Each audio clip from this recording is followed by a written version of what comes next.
it hits above 90 on the D100 when she screams, I roll it again to see if like Eliza accidentally planeswalks. So it's like And we are live. Yay! Oh no! Now that you've said that, if you roll above 90 on a D100 when you scream, you're just planeswalking immediately. Okay. Hi, Ick. Hey! Hello. Ick!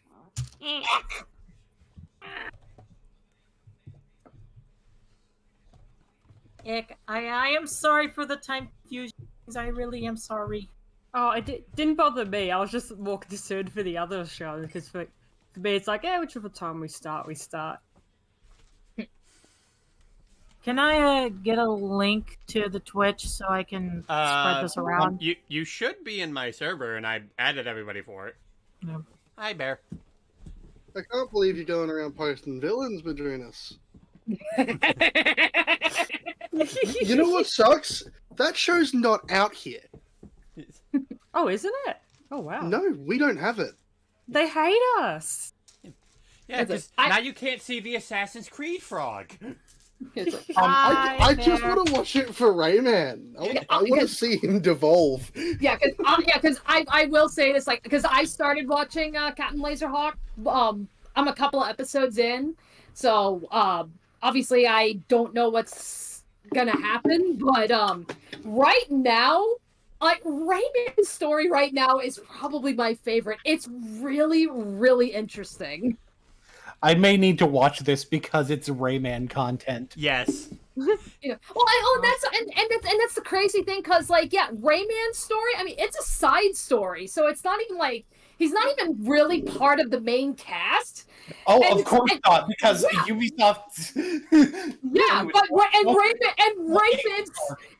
Rayman's story is kicking the shit out of the main cast. By the way, I think. Yeah, Tuffy said that that like he got scheduled off work, like basically when the session would start. So Tuffy's almost guaranteed to be late. Okay. Because his work is an ass penis. Yeah. In a bad way. So we're just gonna roll with that. So the main person that we're missing for certain is Ika. Okay. Isn't like Rayman's whole shtick in that for his subplot is that he's annoyed at being shafted once again, so he decides to become the villain. Yes! Fucking final! Yeah. For as much as I've seen on fucking Twitter showing up, that's all I'm getting out of it. He's pissed, so he's become the villain. Well, like again, like I said, like I'm in the middle of the show right now, so I have no idea where it's going. You know, so I can't really confirm nor deny. Yeah. Well, I know another bit about it is also just that the world is like racist towards mutants, and Rayman's considered a mutant. Yeah. Yeah, it's like, you know, it's like, again, yeah, since you're interested, I don't want to spoil anything, so. Hey, Ika. Oh. It's Ika. By the way, if you see for those in the Roll20, you can see on the Roll20 and you can probably figure out who we're starting with. Yeah. Okay. All right. Anywho, yes. So I guess before we get started, Jordan will not be with us tonight.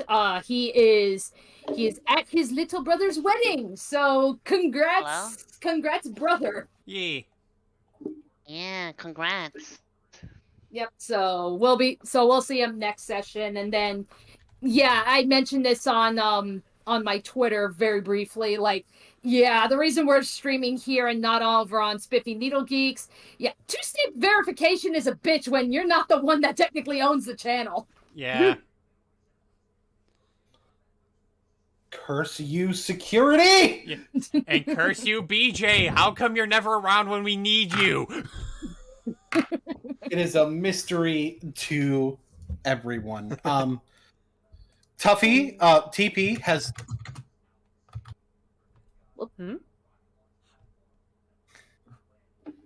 Where Eliza go? Eliza poofed. Looks like they didn't make a they went to Innistrad. Yeah, Eliza will be back. TP, aka Tuffy, will likely be well, not likely, will be late. I've been informed of this ahead of time, so we are probably going to get started before Tuffy gets in here, and I'm buying time for. I'm stretching so that Eliza will be able to come back into the call before I give the recap. I'm just talking a little bit more, saying words out of my mouth hole, and making sure that those words engage the audience and increase the runtime of this Twitch live stream. Yep. Even though a runtime with a Twitch live stream, that probably doesn't really matter that much, Yeah. but I'm still doing it because eventually this is going to be uploaded to youtube.com, a website that took way too long to ban Sniper Wolf. Anyway, that whole thing. Even then they still didn't do it. They're like, oh, we're going to temporarily remove their demonetization. Okay, cool. Here's my thing. If the stance is going to be off-platform stuff shouldn't get people banned. Like, honestly, if everybody's stance, especially with the Ant-Man thing, was that off-platform shouldn't get you banned, right? Mm-hmm. And shouldn't get you punished. Yeah. That should be consistent here too. However, Sniper Wolf has a lot of on-platform priors. And one of the things that bothered me about this, with the way that people reacted, nobody's saying shit about the fact that Instagram just let it happen. Yeah, well, Instagram, don't ever put your faith in Instagram. And I'm not even saying just for that. I mean, say what you want about YouTube. If she'd have done that live on YouTube, she'd have been gone. Yeah. It's like, dude, murders have happened and have been broadcasted live on Instagram, and they did nothing to get rid of the violent images or anything. If you want, you want to know what I'm talking about? Look up the case of Bianca Devins for more information. But that was seriously fucked. I'm seeing if I know that one. Mm-hmm. Yeah. Seems like Snake killed the wrong Sniper Wolf. Yeah. God fucking damn it. Uh-oh. Who did we lose now? What? Bear. Oh no! Our padding was too much. So let's Let's remove the padding. Yeah, fuck it. The apron is the hardest part of the ring. Bear's back.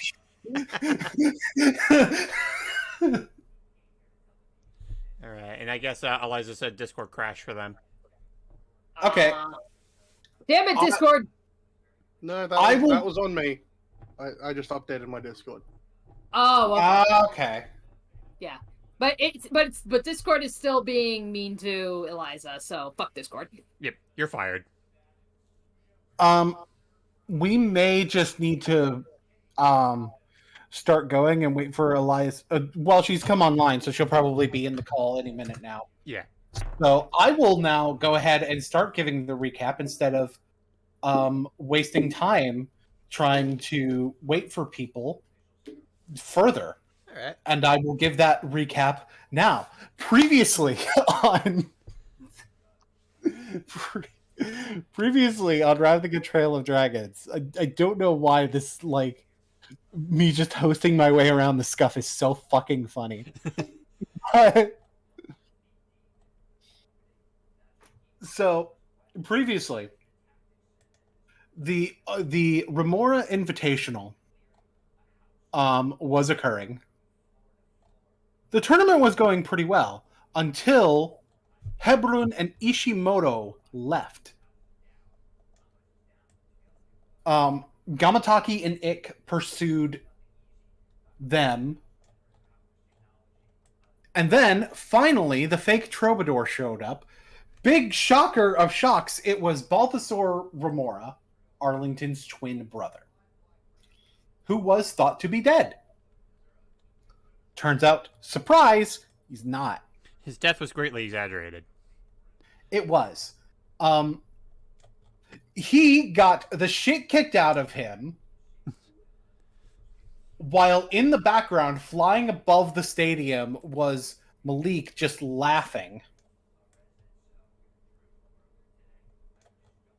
at how bad his subordinate was. And Hebron and Ishimoto were fighting Gamataki and Ik. Ik was able to slip out of Hebron's grasp as Hebron tried to grab Ik. Meanwhile, Ishimoto was kicking Gamataki's fucking ass. And there was also a certain familiarity to that fighting style. And when he was able to, like, take Gamataki down, and Gamataki eventually basically was forced to planeswalk from sheer fucking trauma.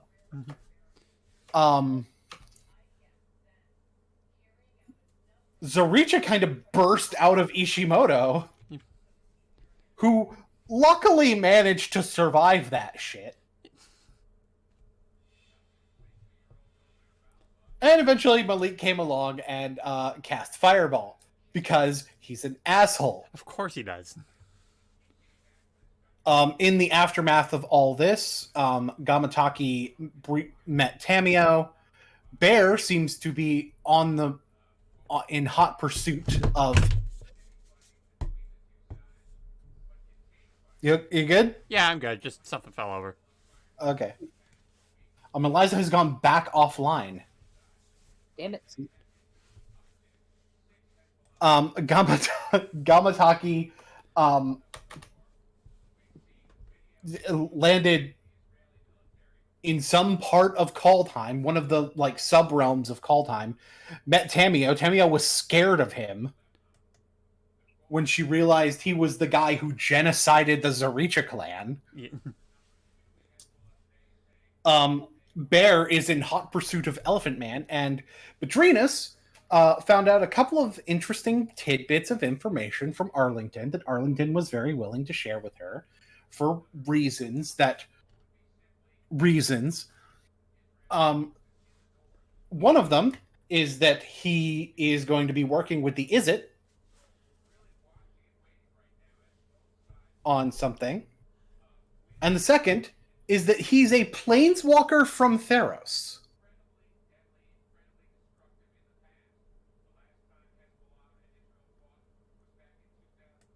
And so we can, while we're still waiting for Eliza to get back, god damn it, I didn't pad enough. So, what the fuck?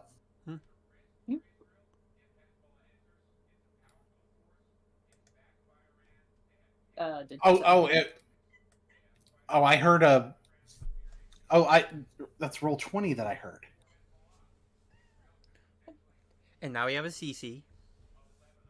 Oh, that's Eliza saying on it that Discord crashed. Yep.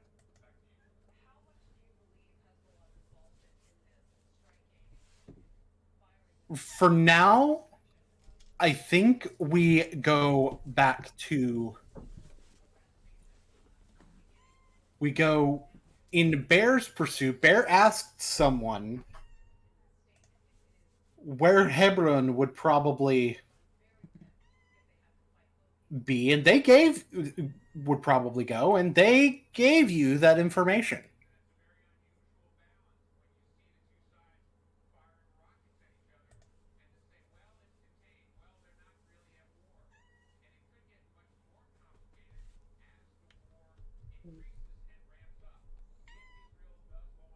Was I being referred to? Yes. CC said that's your cue.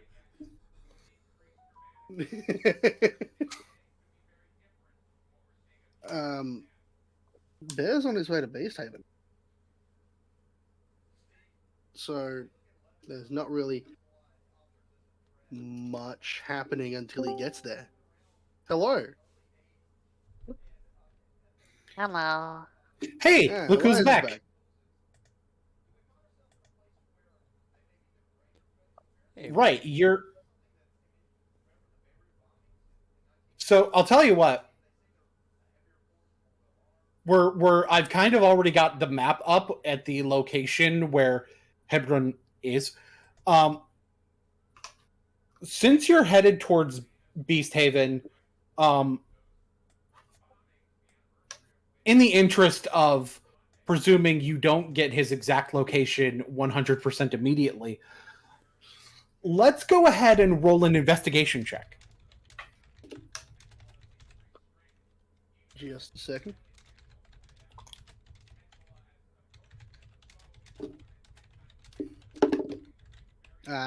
Dirty 20. A dirty 20.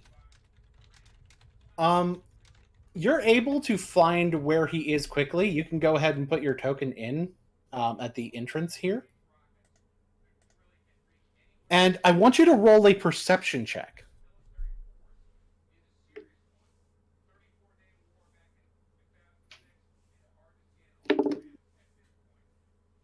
21. All right.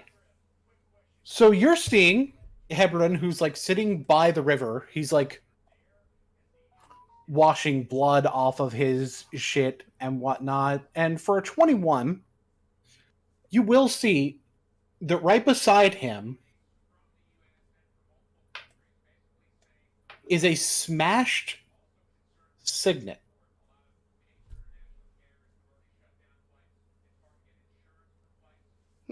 With the amount of distance, and for a 21, I'm not going to give you whether it's which kind of signet it is, but you can tell that it's a color that would make sense being Selesnya colored. But the Bolas ones, even the Bolas side shows the color of their normal guild. Well, Bear's going to approach. I've got to get into character.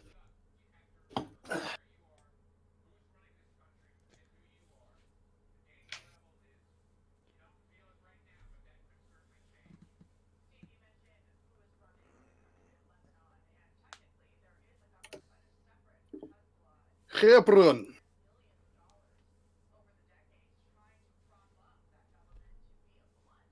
He lifts his head and then turns around towards you. Ah, Bear. What can I help you with?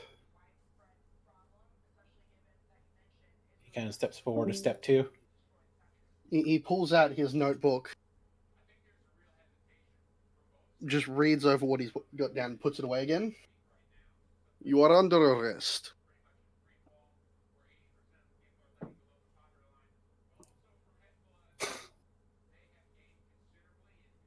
For what exactly?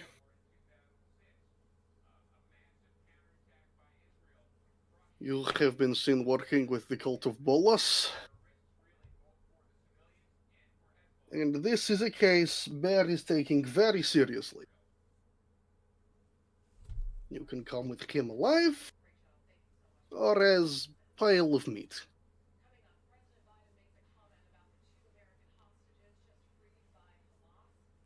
I want you to roll an insight check.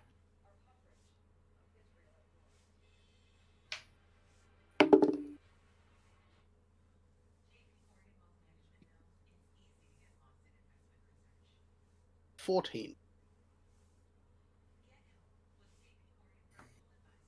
I'm going to actually need to roll that. Okay. It seems like he looks like he's confused at this accusation. However, you've seen plenty of people play dumb before. Hebron is someone who would have an easy time doing so, but you've seen enough of it where you can tell that he's playing dumb when he looks confused at that allegation.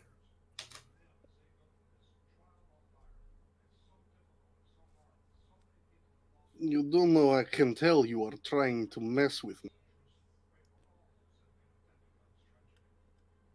Well, it's a very Make your choice. It's a very serious allegation. I'd like to see proof. Well, there is fact you have assaulted 2 people. Have eyewitness accounts of you leaving with Ishimoto.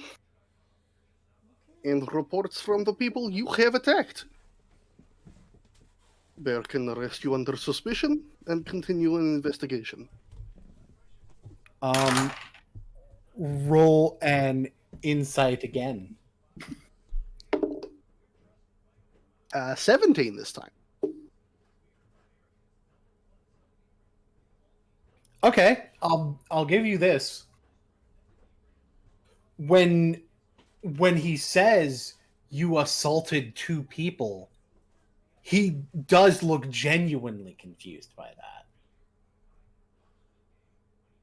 But still but that confusion, it's not so much that he fakes it when you say the thing about leaving with Ishimoto and reports from the people he assaulted. It's more so that like the residual effects of him being confused at the assaulting 2 people is still there. It's like some of that adds up and some of it doesn't. But if in order to clear my name and explain my actions, I need to go with you, that's fine. Lay your weapons down and step away from the broken signal. He nods, laying his weapons down, and sure enough, he steps away from the broken signet and has his hands up. Bear is going to cuff him. Though, do we have cuffs that are sized up for Loxodon? I'm going to say yes. A set of cuffs that changes to the size of whatever race needs to be restrained. That sounds like reasonable kit for a police officer in a world with this many races. Mm-hmm. So Bear moves forward and cuffs him. Mm-hmm. And then, while still facing him, moves around and to the signet before scooping it up in a bag. When you scoop, I will say this, when you go to scoop it up, one thing you can tell, it's a Bolas signet. That's why I wanted to collect it. And I want you to roll a perception check.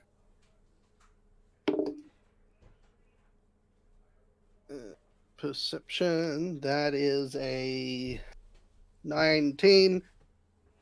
He still has his signet on him. He still has his actual signet on him. Yeah. Like, he is Selesnya or the Bolas one? It looks like the Selesnya one, but you would have to like properly investigate him, and that would be an investigation check to be able to tell if it's a Bolas one or if it's a legitimate Selesnya one.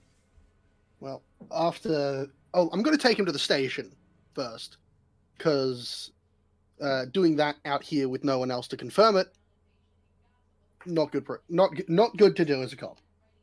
Then let's go ahead and... There is no body camera on a shirtless cat man. Lamau. Even if Azorius had body cameras, chances are he would not have one. So in that case, let's go to Nuprov and handle that.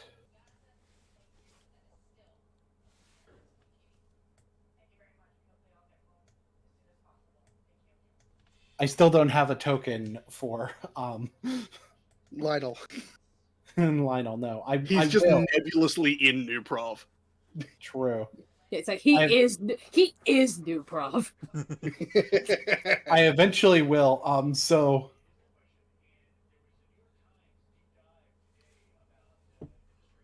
So, um, so, so Lionel comes up and is like, "Bear, isn't this one of the guys from the tournament?" Duh.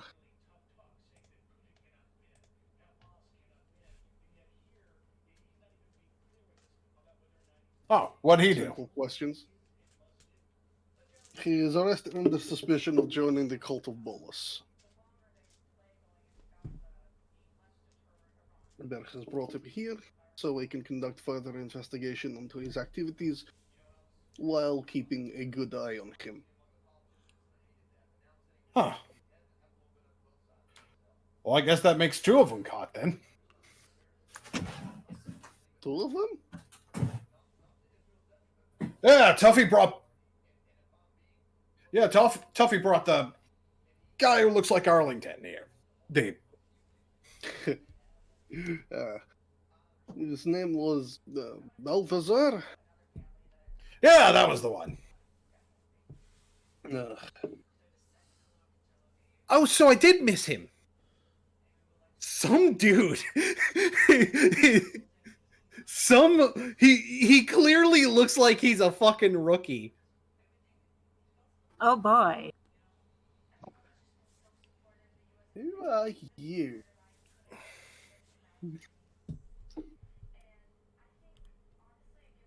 Oh, I'm sorry.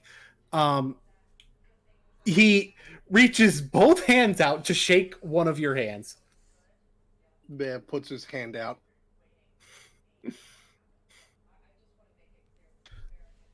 I remember his first name. I need to actually look to see if I gave him a last name. I didn't. He doesn't have a last name. There are races where it's just like that. So what's our new friend's name? And it's like, I'm Natan. I just joined on. It's a pleasure to meet Tuffy's partner.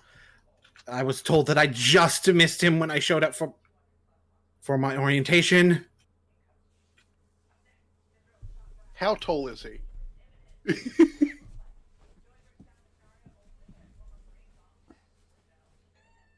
He is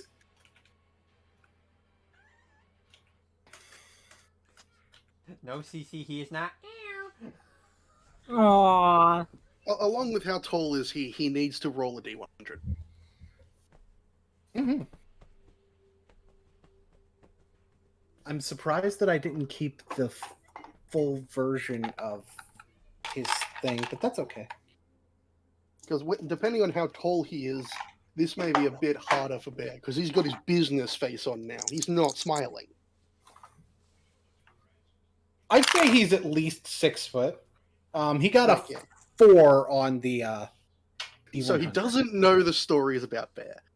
Nope. But he knows Tuffy. His name was Natan, was it? Yeah. I put him in the Azorius NPCs. Oh boy, clockwork. Yeah. It's a pleasure to meet you, Natan.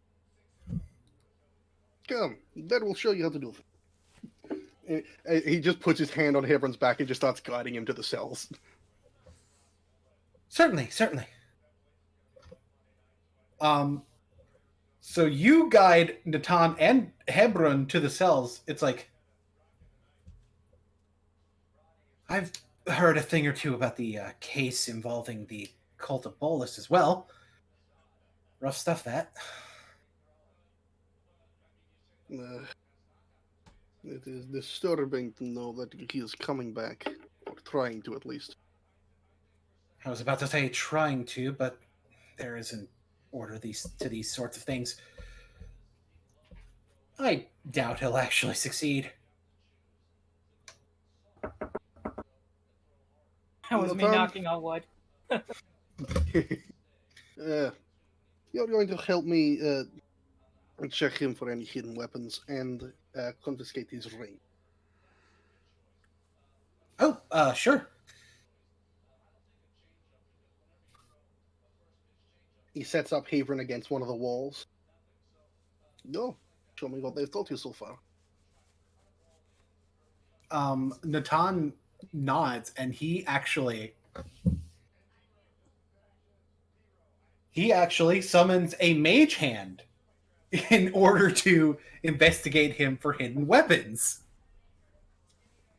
Smart. Yeah.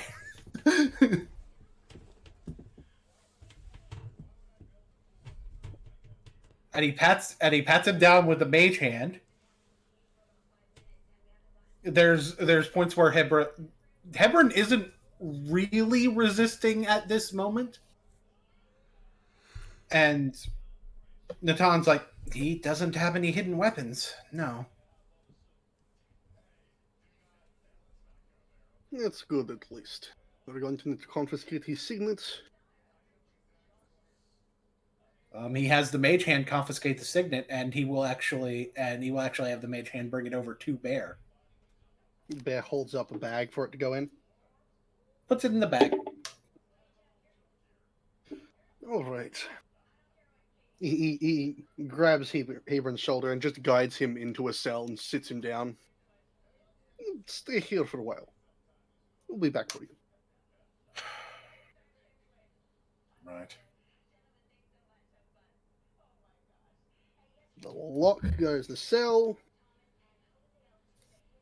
We're just gonna. Now we need to go and actually.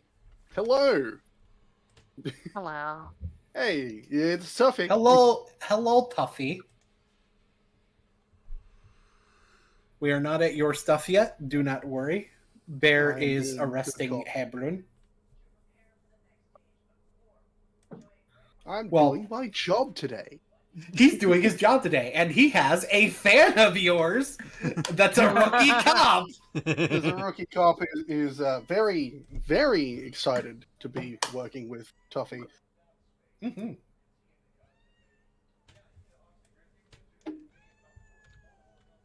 Cece! Yep, she's here. So anyway, you're probably so you said you were heading towards where Balthazar's cell is, right? No, I have nothing to do with Balthazar at the moment. I have a ring to investigate and evidence to put in. All right. So I'd imagine that the two of you are headed towards the evidence room next then. Yeah, exactly.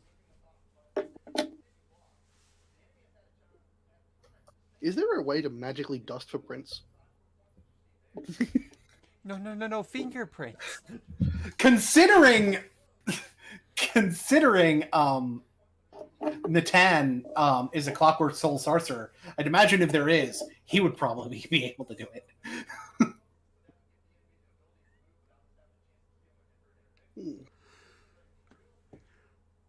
You know what? Without resident soft boy, without fucking Florence here, Natan's going to be very, very useful.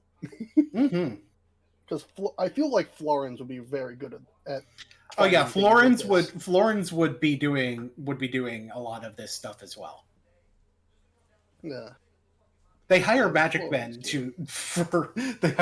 men for their fucking CSI unit.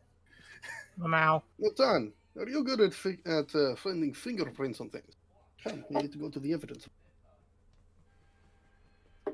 Of course I am, yes. Wonderful. You can do more than Bear can.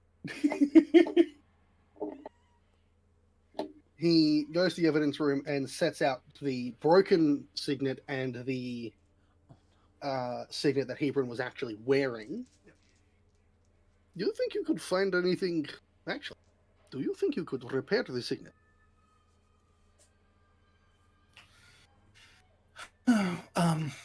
Let me check that actually.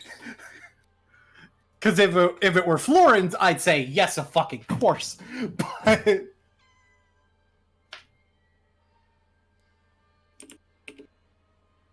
But remember, Clockwork Soul doesn't mean you work with machinery. No, but there are spells that let you just repair things. True, bestie.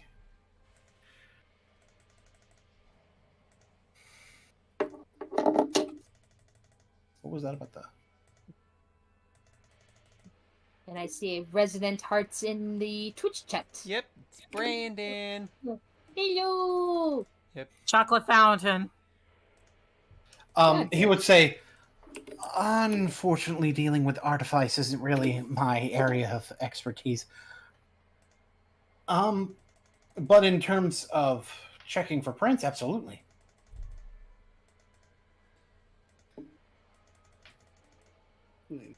This to. Could you see if you could find anything, any prints similar between the? More specifically on the signet face that is looking for. Yes, of course.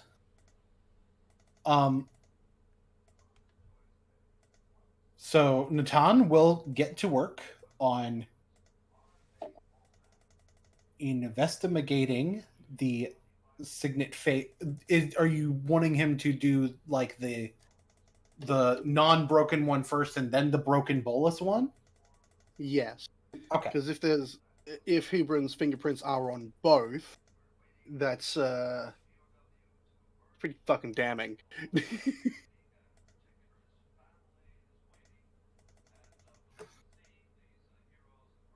Afterwards, I'll probably take the broken one to Florence for him to mend. So he will check both of them. It's like, I found two separate sets of prints on the face of the fully repaired one, and this broken one I actually only found one. 2 sets on the full one? Yes. You think you could sketch them out? They will be needed to. Of course. He would 100% be able to sketch out the fingerprints. It seems like he has a like borderline photographic memory. Oh, wonderful! He'll make a great CSI. CSI op. Yep.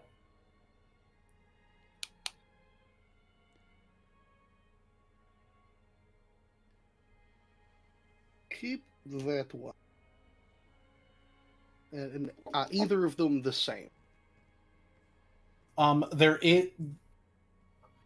is one set of prints that is pretty much exactly the same between both of them.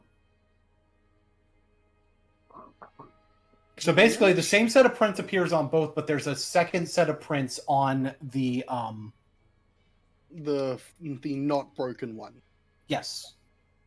And can I make an investigation on the broken one, on the not broken one, to see if it is in fact a Bolas signet? Sure. Go ahead and roll investigation.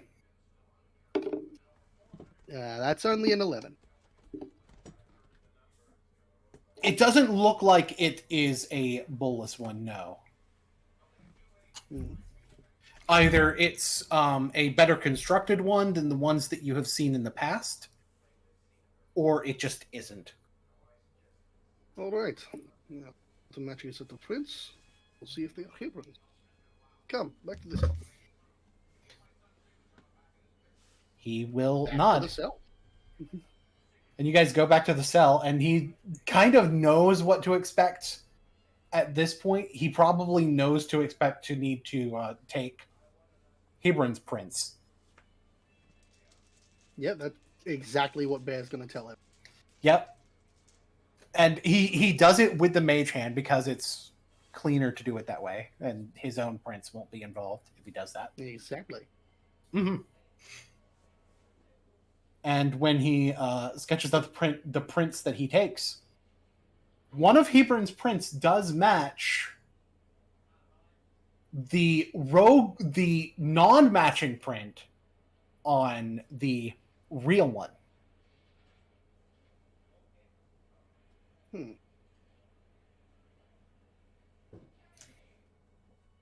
Keyboard prints match the normal one, not the Bolas.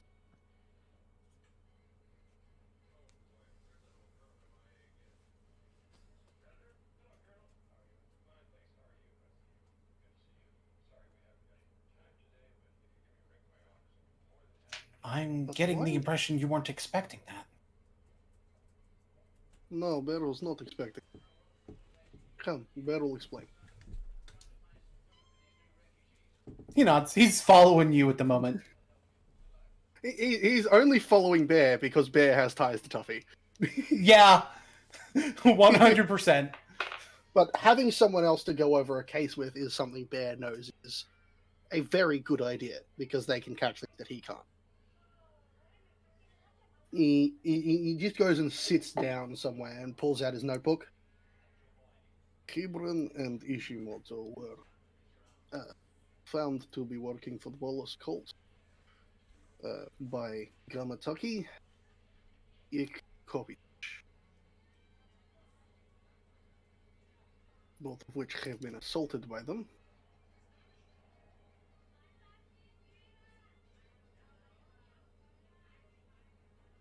It seems Hebron had attacked Ik a lot more than Gamataki. I see.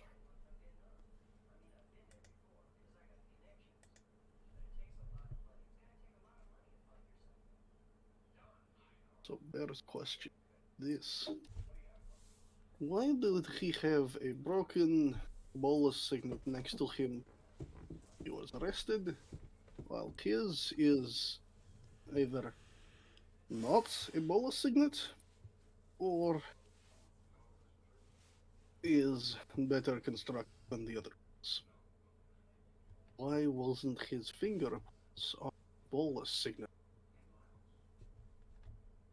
Whose fingerprints are on both?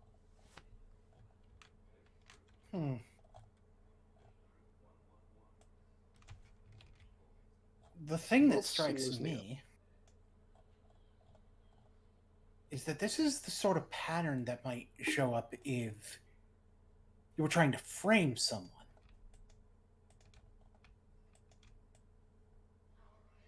And who do you think he might be framing?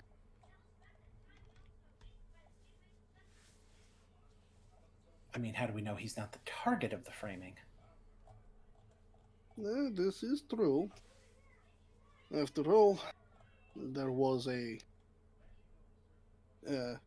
incident where the troubadour's identity was stolen by his brother.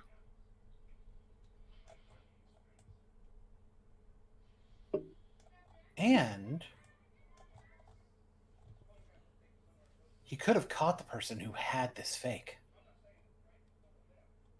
You see, this makes sense, except for Bear is good at telling when people are lying to him.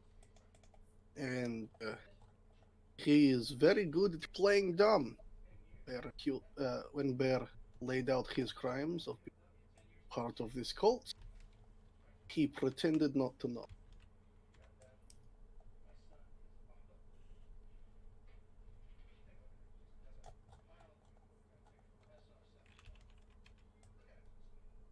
He must have not wanted to be questioned.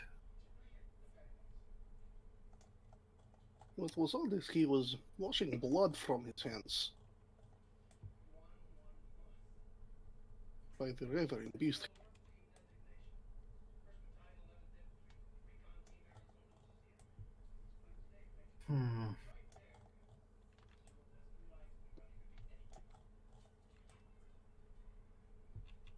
Normally wouldn't be unusual, but given the context, it would look unusual.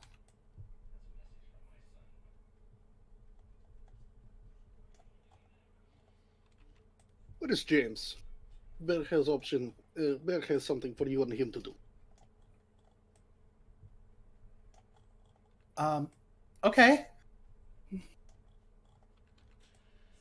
Bear gets Hello. up and there he is.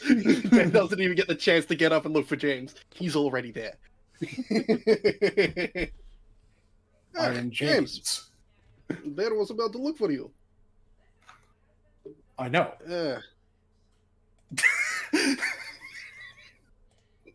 Still concerning.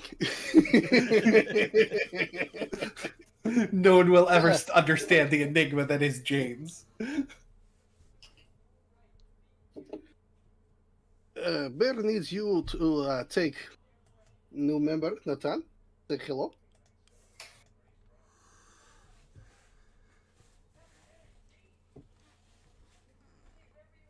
Certainly. And Tom will go, like, so what is it that we're going to be doing? You're going to go to Selesnya and check if anybody has gone missing. There are a pair of prints on those 2 rings that we found. And if we can find out who actually owns them, well, we will find likely who either owns the ring or whoever Hebron is trying to train. Or maybe Hebron killed somebody and stole their ring. Yeah. Sure. James nods and he picks up the 10 and just crab walks out with him. You'll get used to James. Are you sure? Eventually. Maybe. Very So at that, He's gonna die. Oh boy.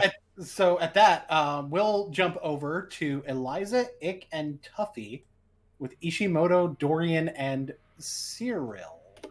Oh boy. All right, let me get up the thing.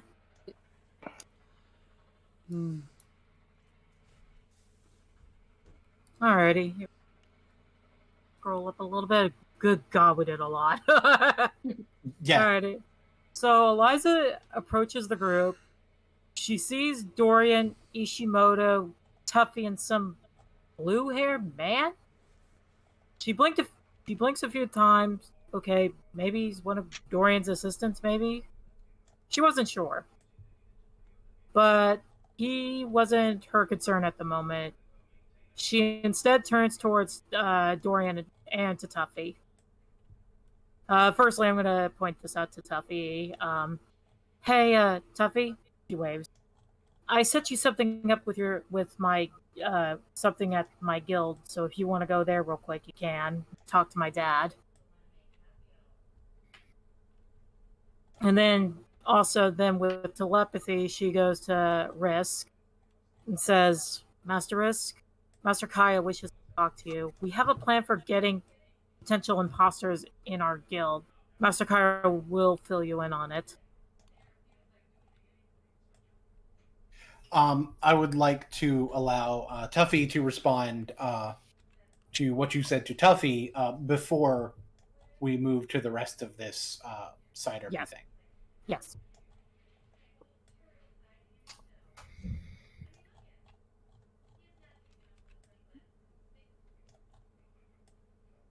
Tuffy, you're on mute. I had food in my mouth, Jen. I'm sorry. That time it wasn't because, oh man, I forgot. No, there was a practical reason. Anyways. He was being considerate? Yeah. Listen, I just got home. I'm not only doing this, but I'm also having dinner. I'm sorry. Tuffy has a donut in his mouth. Tuffy, okay, we can say Tuffy has an apple in his mouth. Nice. Tuffy has an apple. It's important. He's not eating it because he's an asshole. He's eating it because he likes apples. Yeah, it has been established that he does like apples. Yes. No, he quickly responds. With some food in his mouth. We'll say that it was in Ishimoto's house, and he asked if Ishimoto if he could have it. Because he was hungry. Is it possible for that to wait? understand how important that is, but there's something I need to do with Zero with Zero here. The blue-haired man waves at that moment. Okay.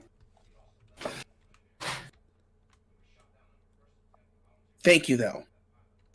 All right. So, Now, if you need to do the RP thing, I'll quickly go back to being mute. Yeah. alrighty. So she goes. So she looks at Ishimoto and goes, "Oh, geez, seeing him in such a sorry state. Given how protective she was of Florence and her other husbands, she'd be flaming. However, she did not blame Ishimoto for the actions that weren't his own. I see you took a trouncing even outside the arena," crossing her arms looking at it. "I have some questions for you, more so about your kami, if you don't mind me asking that, as I just want some information so I can figure out what is being casted and therefore find a way to counter it." Dorian, in response to Elijah's telepathic message, he would respond directly telepathically back. The situation here requires my attention to prevent more immediate violent action. And he kind of tilted his head somewhat in Cyril's direction. And Cyril would kind of narrow his eyes a little bit and cross his arms. Yeah, I know about this telepathy bullshit. And I saw the masked man motion towards me. Don't talk about me behind my back. And Dorian, who was ever quick with keeping information hidden, would get in front of that. I was simply letting Eliza know that you needed to speak with her. Oh. But Eliza's attention isn't necessarily on that part of the conversation, more so on Ishimoto. At the moment, he kind of looked a little bit like a mummy. Happy Halloween, everyone. Wow. And it was a good thing she was looking at him from the front, or she might realize just how much blood loss there actually fucking was. He was still, based on like seeing his eyes, he was still in a state of shock too. Either from the revelation that he couldn't remember anything from the last 3 days, or because of how badly he'd been injured. The answer to that question is yes.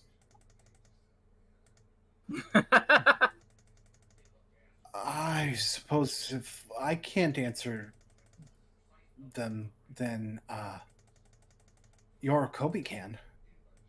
Cyril said he had an idea what it might have been, though. Through telepathy, she goes to Dorian. Understandable, since he's here, I can ask him some questions too. She would look over at Cyril and say, "Yes, he is my higher up after all." Her eyes filled with the same concern as him. "So you're Cyril.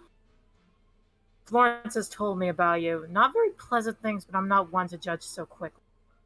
Plus, I do care about Florence a lot." Hint, hint to Cyril, their relationship. "I guess I should introduce myself to you. I am Eliza Yante." Quite obviously calm, looking back at Ishimoto. "Yorikobi, that must be the name of his kami. Alright, but if things get too much for you or your kami, rest. After what you've been through, I understand if you need a break. But we need answers so this doesn't happen to you or any other potential planeswalkers from your home plane." Cyril would happen to notice the concern in her eyes. His arms were still crossed. He looks like a b-boy, but he stands back and watches what's going on, for the moment just keeping quiet. Ishimoto, a little bit of a nod. He did rub the back of his head. Not everyone even has a kami that's from Kamigawa. There's someone from Boros that I know that's from Kamigawa that doesn't. It's a pretty specific thing. So, where did you want to start? Yeah, the frog, and my other boyfriend, who is also from Kamigawa. Kensuke sneezes somewhere in there. To start, as she began to think of it, I suppose.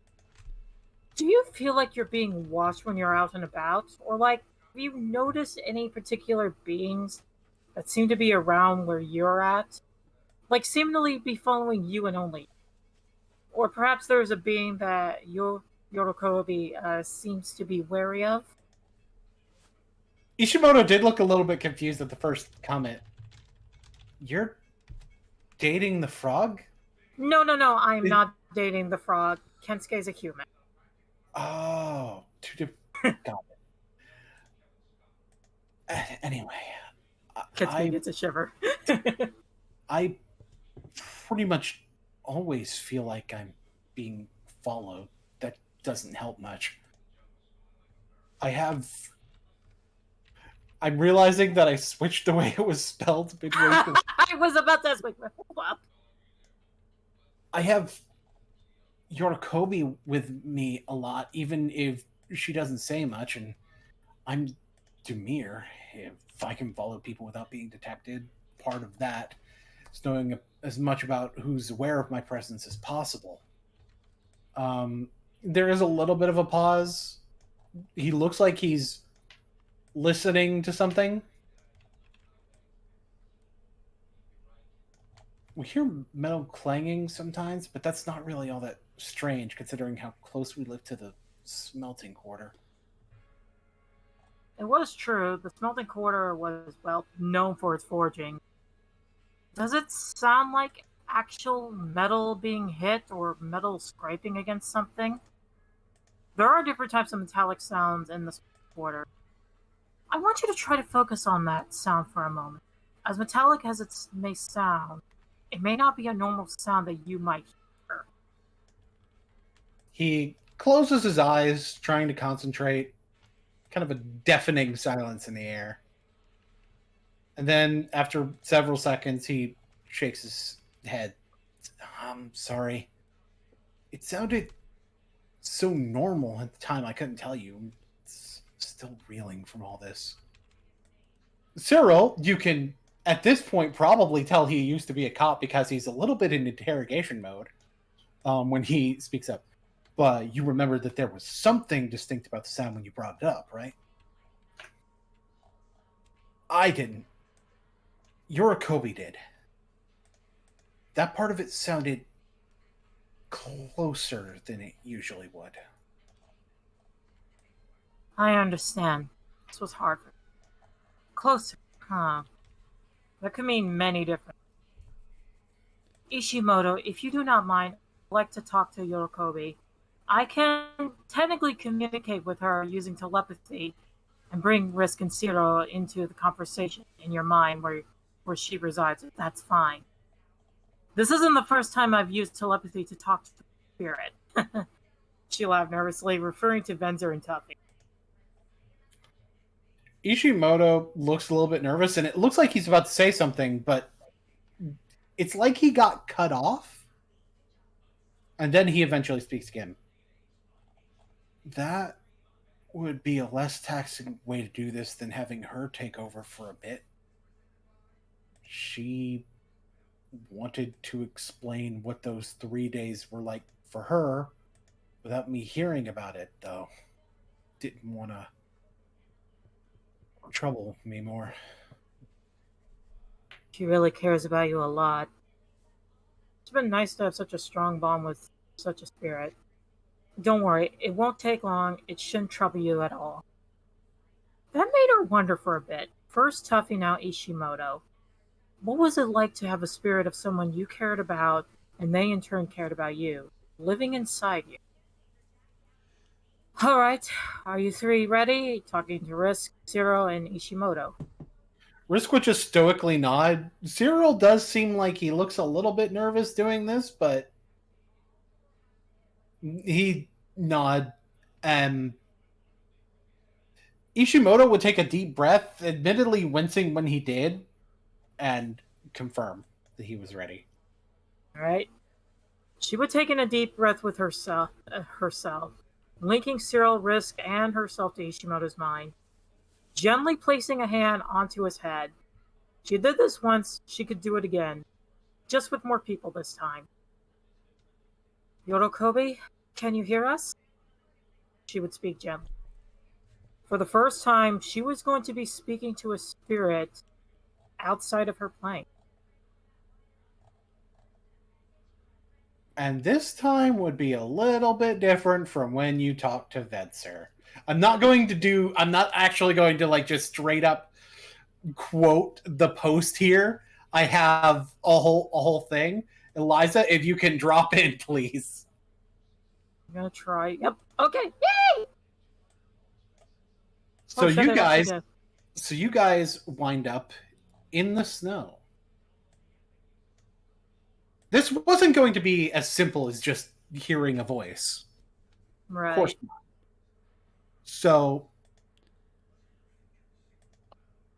So there's some stairs in front of you. As a matter of fact, let's reveal a little bit more of that. Right. Okay, great, cool. Alright.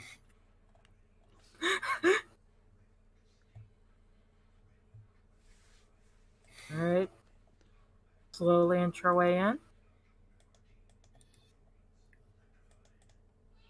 You guys reach the door. And inside the door, you find this cabin. Spooky lady.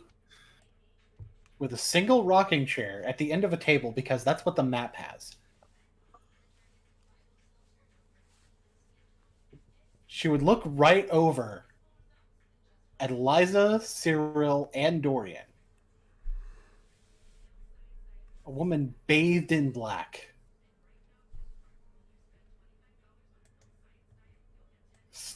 Cyril's kind of standing over here.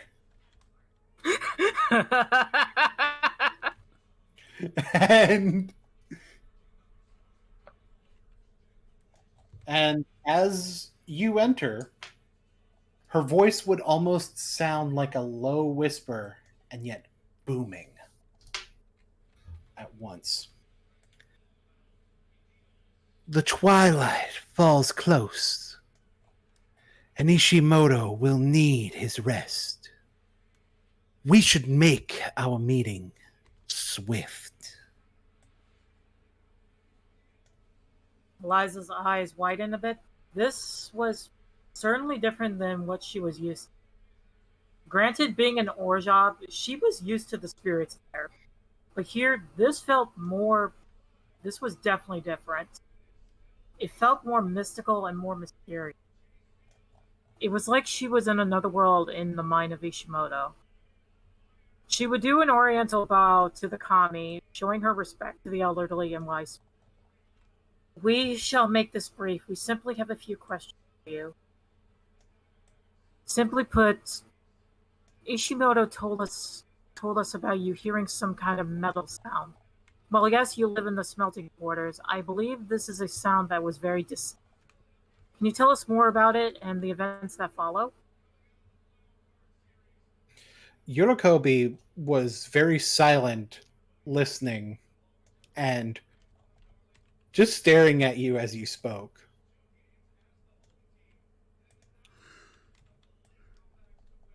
It was like a cry of death, one filled with pain, rage, purpose.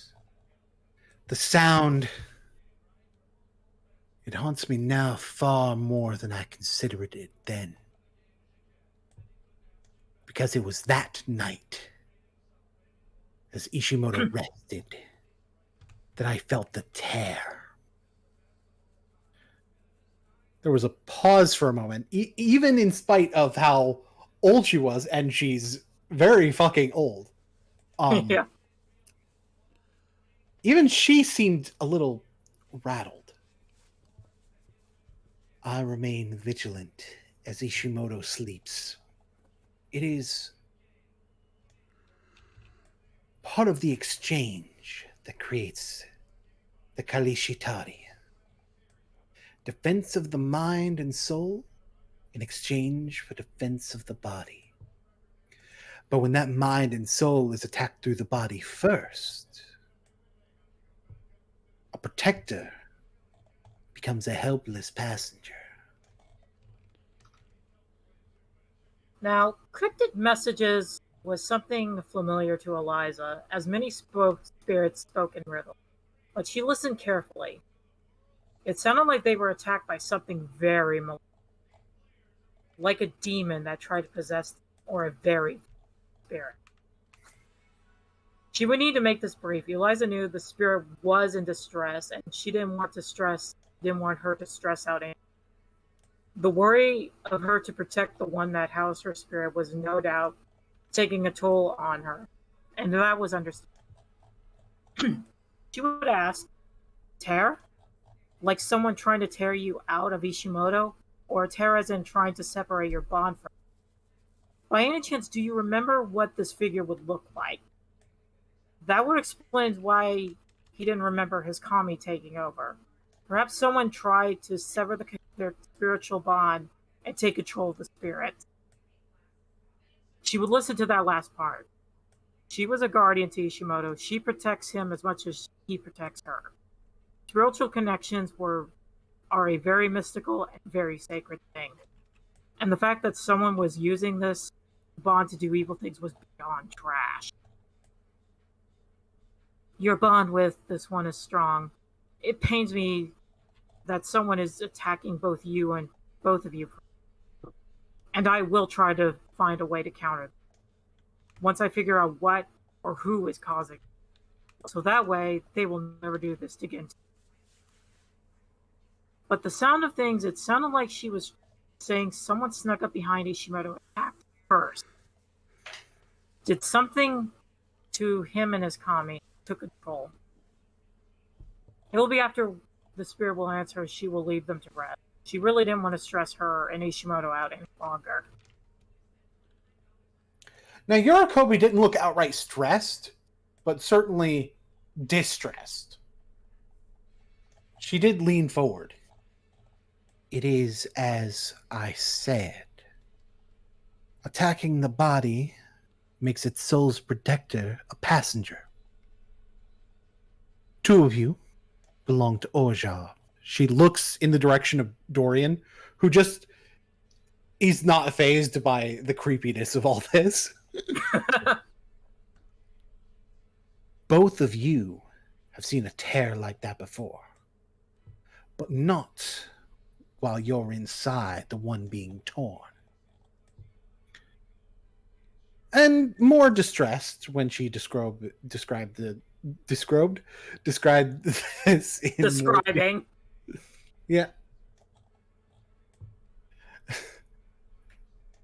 Looking out the window and towards the driver is simple as a passenger. Stopping the path being taken is another. So I was forced to watch the original driver dying on the floor as the new one took me down a path of his choice. She'd look towards Dorian again. I've heard about the investigator he has such a bitter hatred for. His ability to transmute word into image. Another thing I cannot forget is what the invader looked like. I saw him for nearly 3 moons. Plenty of time to memorize a criminal's features. I will admit that did confuse me because you didn't put he, you put she. I'm like, oh. Yeah. I was like, wait, what? I think the other thing that's confusing you is the Cajun accent. Wait, hold up. I'm from Alabama. I'm from. It's related to the Bray Wyatt thing. You're talking to Gambit. Alright. Eliza was taking mental notes of this, then hearing about the spirit mentioning being forced to watch someone taking her down a path against her will. A man, some sort. Hopefully we'll put the brakes on this. Then hearing her speak to Dorian about an investigator of some sort, and I already know it's Bear, but hey. Can you describe what this man looked like? She was hoping it wasn't who she thought it was. Transmuting words into image. That stood out a bit. Which was interesting. Dorian did look towards Eliza, and he sounds a little bit disgruntled. I know what she's saying. The cat can sketch the person she saw. Fuck! She saw. Words are hard, aren't they? Words are hard. Seesaw! Right. She rubbed the back of her head. You two have any questions? Referring to Dorian and Cyril. Cyril was considering and just kind of hiding in the corner a little bit. And Dorian spoke up in the meantime. There's going to be a gap in Ishimoto's report, and with all due respect, an explanation would need to be given in a more straightforward manner than the way you speak. And Yorikobe would look towards him. Protecting Ishimoto's from the deepest levels of anguish concerning the situation is far more important than your petty little paperwork. Cyril smiles at that. I just want to make sure, at that little comment about something being more important than the paperwork. Because he fucking hates paperwork. I just want to make sure I get access to this sketch. If I have to, I'll make it myself. Eliza listened, given what's going on. All right, thank you for your time, Yorikobe. We shall leave you and Ishimoto be so he can rest. But please, do tell us anything that may seem important once he recovers his strength. I'm just glad we cleared this up, and that Ishimoto and you are safe. Yorikobe would sit back, and Dorian would walk out first. He's got the whole world in his hands. And on that note, Cyril would rush out of there. Eliza's not. Eliza kind of had to drag him out. I imagine he's like, nope. By the way, before we move to someone else, I would like to give notes for what all of this looks like to Tuffy. And also give a possible way to transition into if Tuffy and Ick wanted to do anything more immediately. So basically, when Eliza does that telepathy, Cyril, Dorian, and Eliza all seem to disappear, and Ishimoto falls on the floor unconscious. You already laying down though? Oh yeah, he would be laying down, so he's just still. Actually, no, he wouldn't be unconscious either, would he? No. So Cyril, Dorian, and Eliza kind of disappear, and Ishimoto's there. It's like, that's probably gonna take a minute. Ick takes a long sip from some bubble tea which he got from somewhere. I'm gonna be right back. If you guys aren't necessarily doing anything at the moment, we can move to other thing before we come back to you guys. But I just want to know if you guys have something in particular you wanted to do. I do want to double check. Does Ick actually know that Cyril's responsible for the parent's death? I can't remember if she's actually been told or not. No, I don't think she has yet. Okay. Just wanted to double check that.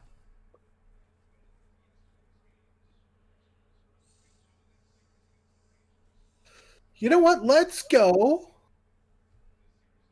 up to Nivix with Ika. Could you drop your token over in Nivix, please?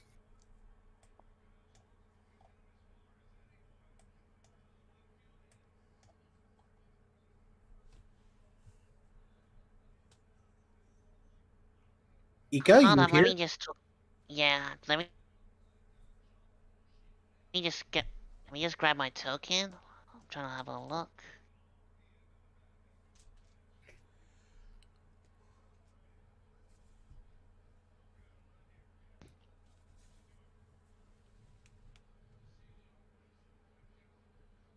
Wait, where is it?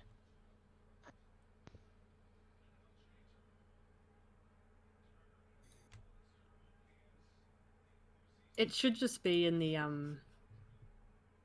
yeah, under the what's it called? Yeah, the character list, the journal. I'll just grab it. Yeah.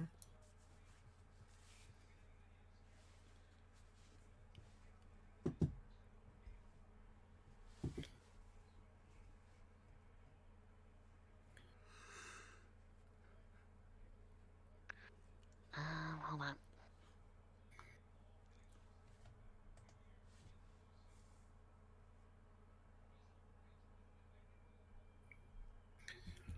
Can anyone see my token? I'm back. I don't see your token. No, I don't see it fucking nowhere. Yeah, you might need to drop a new one in. Did you drag your name onto the map from the sidebar? Now Oh, there you I are. got it. Also, hi, Rao. Hi, Rao. Hey, there's someone we're going to be working with that should be showing up soon. I figure you could probably help show him around. Yeah, we'll show him around the guild gates of. Is it? Yeah, he's a little bit on the bit of a different side, but basically he's supposed to be working with us on something that should actually help your group. Actually,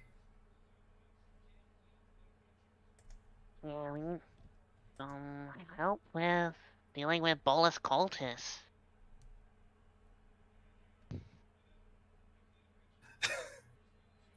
so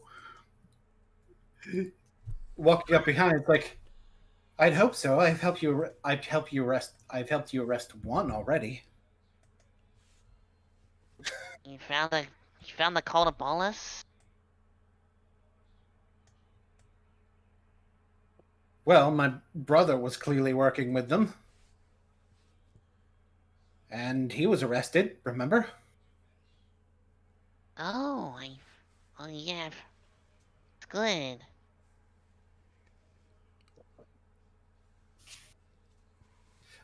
You may notice when Arlington walks up that his signet doesn't have a Rakdos symbol on it at the moment, but instead is it?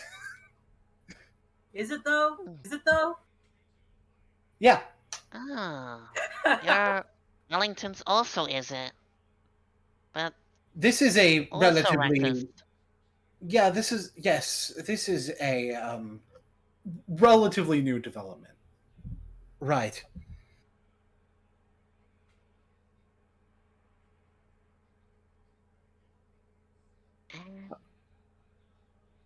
Oh, I'm supposed to be working on some technology that may help you guys if and when you eventually need to go to Theros' underworld. yeah, we need help with that. But, like, have some sort of technology that can help me and my companions. Right. I would imagine the first thing, I'll let you two talk. Goodbye. Rao, no, come back. I've already got a few blueprints, but essentially we're going to need to make sure that we have the right materials for this. Suits that would help in crossing the river would be of assistance. Although the denizens of the river are going to be a whole nother issue entirely, but that would likely not be something necessarily resolved by equipment I can make. Well, who do you know that can create that sort of equipment?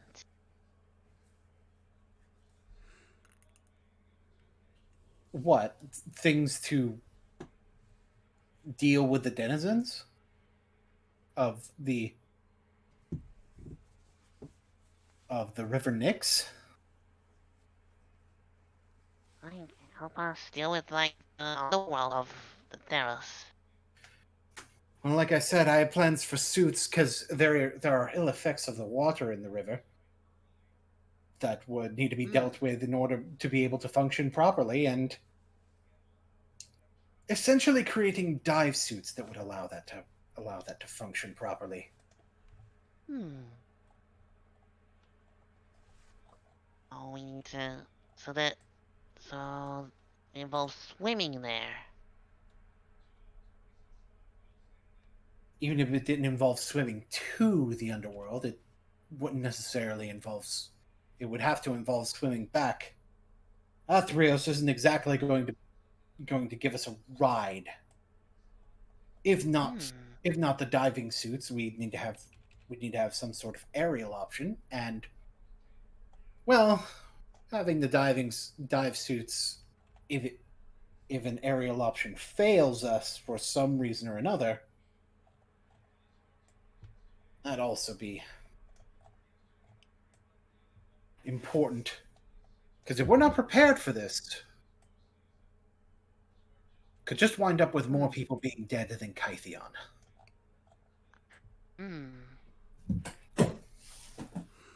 Kytheon, where did I hear that name? Oh, sorry, that's Gideon's real name. I did a little bit of research. Ah, yeah, I remember Gideon. What are you two talking about? We were talking about Gideon. How I was gonna say he fought alongside me and Zyda and Samut in like the invasion of. Okay, I need to correct you on that. Zyda would not have actually fought. Zyda was a child. Oh, and I fought alongside. He was a child whose flame. He was a child whose spark ignited as a result of basically being about to be killed by Hazaret at the end of his trial. But he would not have been there for the invasion of Amonkhet. Okay. Gideon fought alongside me and Samut in the invasion of Amonkhet against Nicol Bolas, and he's like Eternals.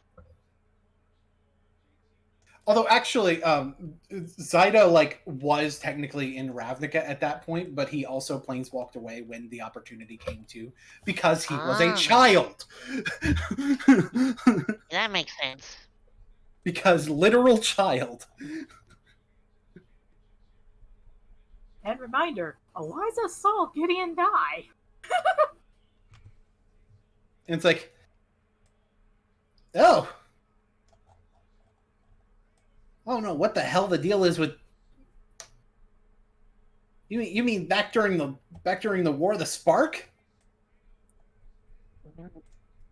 Even before that, there was an invasion in Amonkhet before there was an invasion in Ravnica. Okay, the invasion in Amonkhet, Zyda definitely wouldn't have been there for, because his backstory has him showing up and basically being drawn in by the Immortal Sun. Mm-hmm.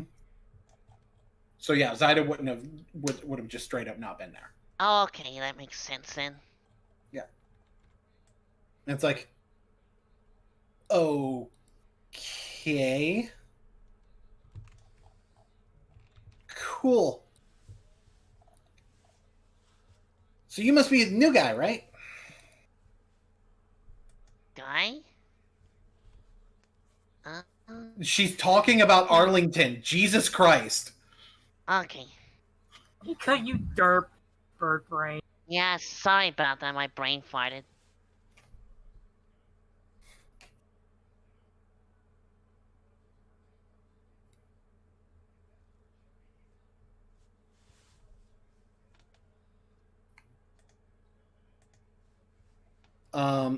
Ika, do you want to introduce Arlington to her? Or Yeah. Is this this is Arlington. Did I seen him briefly during the, like when he arranged the tournaments and before it went like all chaotic?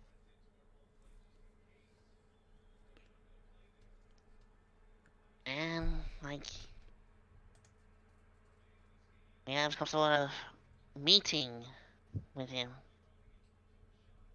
Okay.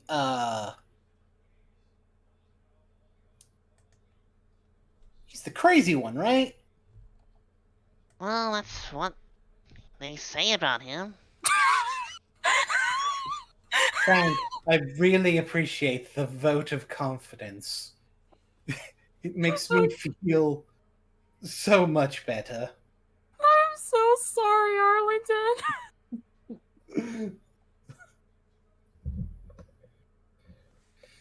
Anyway, whatever. If he's going to be working with Izzet, we should just show him around the labs, yeah? Yeah, we'll show him around the labs. The main lab that Vonda... this is Vonda. She's an alchemist.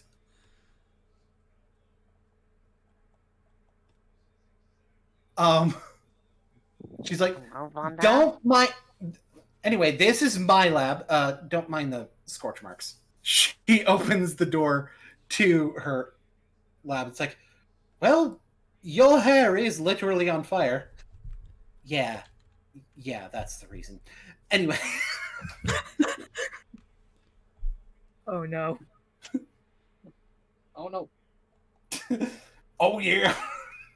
I'm gonna type this down.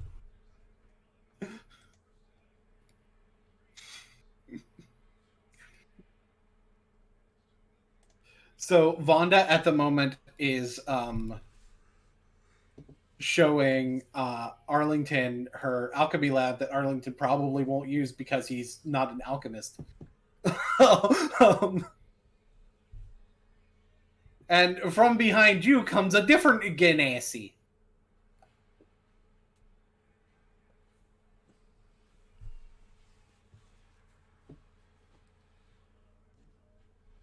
Vonda's not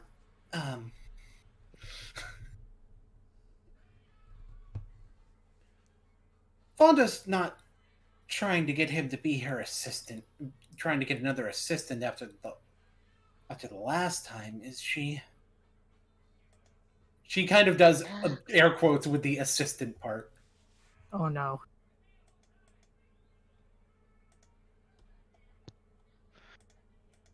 Would I be able to check to see what's wrong?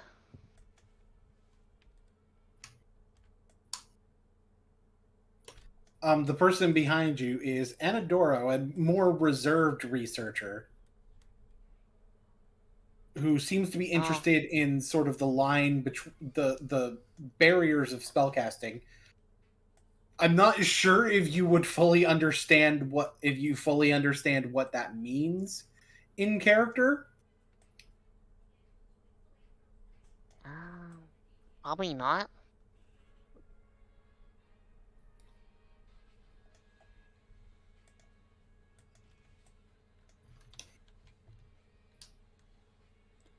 Like, she has tried to explain that she's looking at ways in which certain schools of magic intersect that wouldn't normally really be able to intersect. But you don't fully... but we could do some kind of check to see if you understand what that means.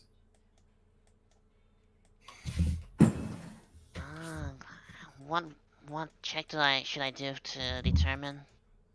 Let's do Arcana. Oh.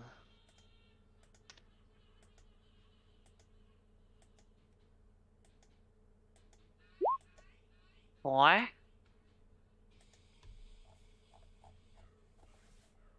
Yeah, it's going over your head. Yeah, I don't know this magic Izzet type stuff you're saying. Wait, you don't know the Izzet type stuff she's saying? No, that would not be a proper response from an Izzet member.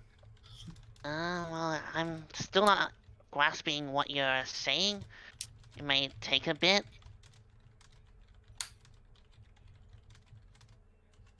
Because the thing is, it's not so much that it's Izzy, it's that her specific field is going over your head. Yeah, I don't understand what specific field you're explaining. It's still going over my head. Yeah, don't worry about it. It's fine. She's not trying to get him.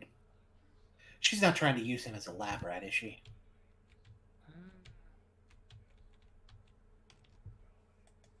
Sure. Meanwhile, Vonda and Arlington. Anyway, try this. Oh my god, Ika's such an airhead. I love her.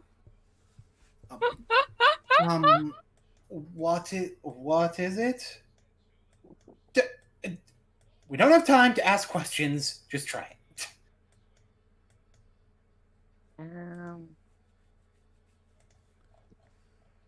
Like, should I try it?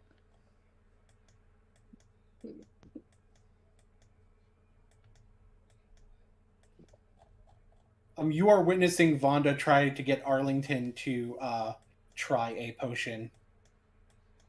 Oh. This is gonna be like straight out of Willy Wonka. Oh no. Something terrible's gonna happen. That man is going to explode. He's gonna explode. Like a blueberry. Do you say out loud he's gonna explode? Nah. Still trying to just observe what happens when he drinks that potion. You're not gonna let him go through with that, are you? Do you remember Don't do what it. happened? Don't do it. Do you remember what happened to the last one? No, not in the loop about what these potions you're trying to give him. Like, Why is what is it? everyone asking questions? That's not what science is. Well, That's literally what science is.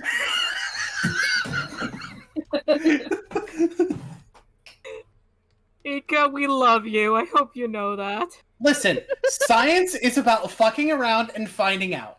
Everybody knows that. That's literally Ralzer's It's fucking motto. around and finding out with a purpose, damn it. That's Okay, literally Um, Ralzer's motto. so you don't just ask questions to get answers? I mean, sort of, but arguably that's what fucking around and finding out. Look, my thesis statement is that if he drinks that, awesome shit's gonna happen. So we need to test that. What kind of quote-unquote awesome shit are you speaking of? You're asking too many questions. Okay, now I definitely don't want to drink it. It's gonna be a big nope. Oh.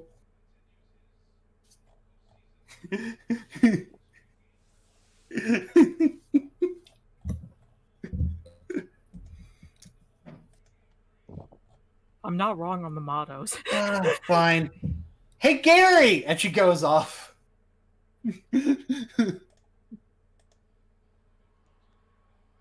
That could have been bad.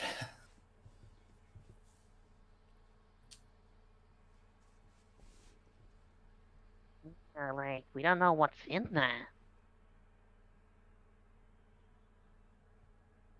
I mean, based on the glow, it's probably something radioactive.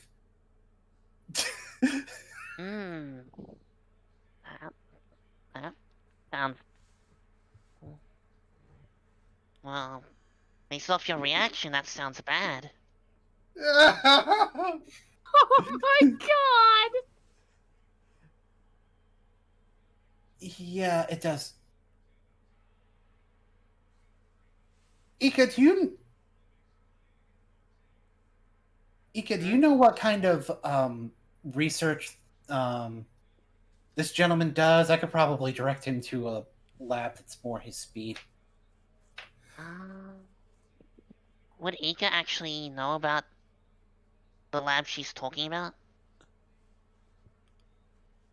What Ika would know about what Arlington does is she would know that he has made a basically a full body costume that included a spring loaded. She would know that he invents machines. Well, I know the stuff And he and it works would around. and you also remember just a few moments ago that he mentioned that he wanted to work on dive suits for the party for Theros. Yeah, like, oh, like, no, Arlington's gonna make some sort of suit that could help us swim around in the underworld of Theros. Oh, that would probably be more the more the artifice lab. Yeah, I can show you the way to that. Yeah, let's go to that Artificer's lab then.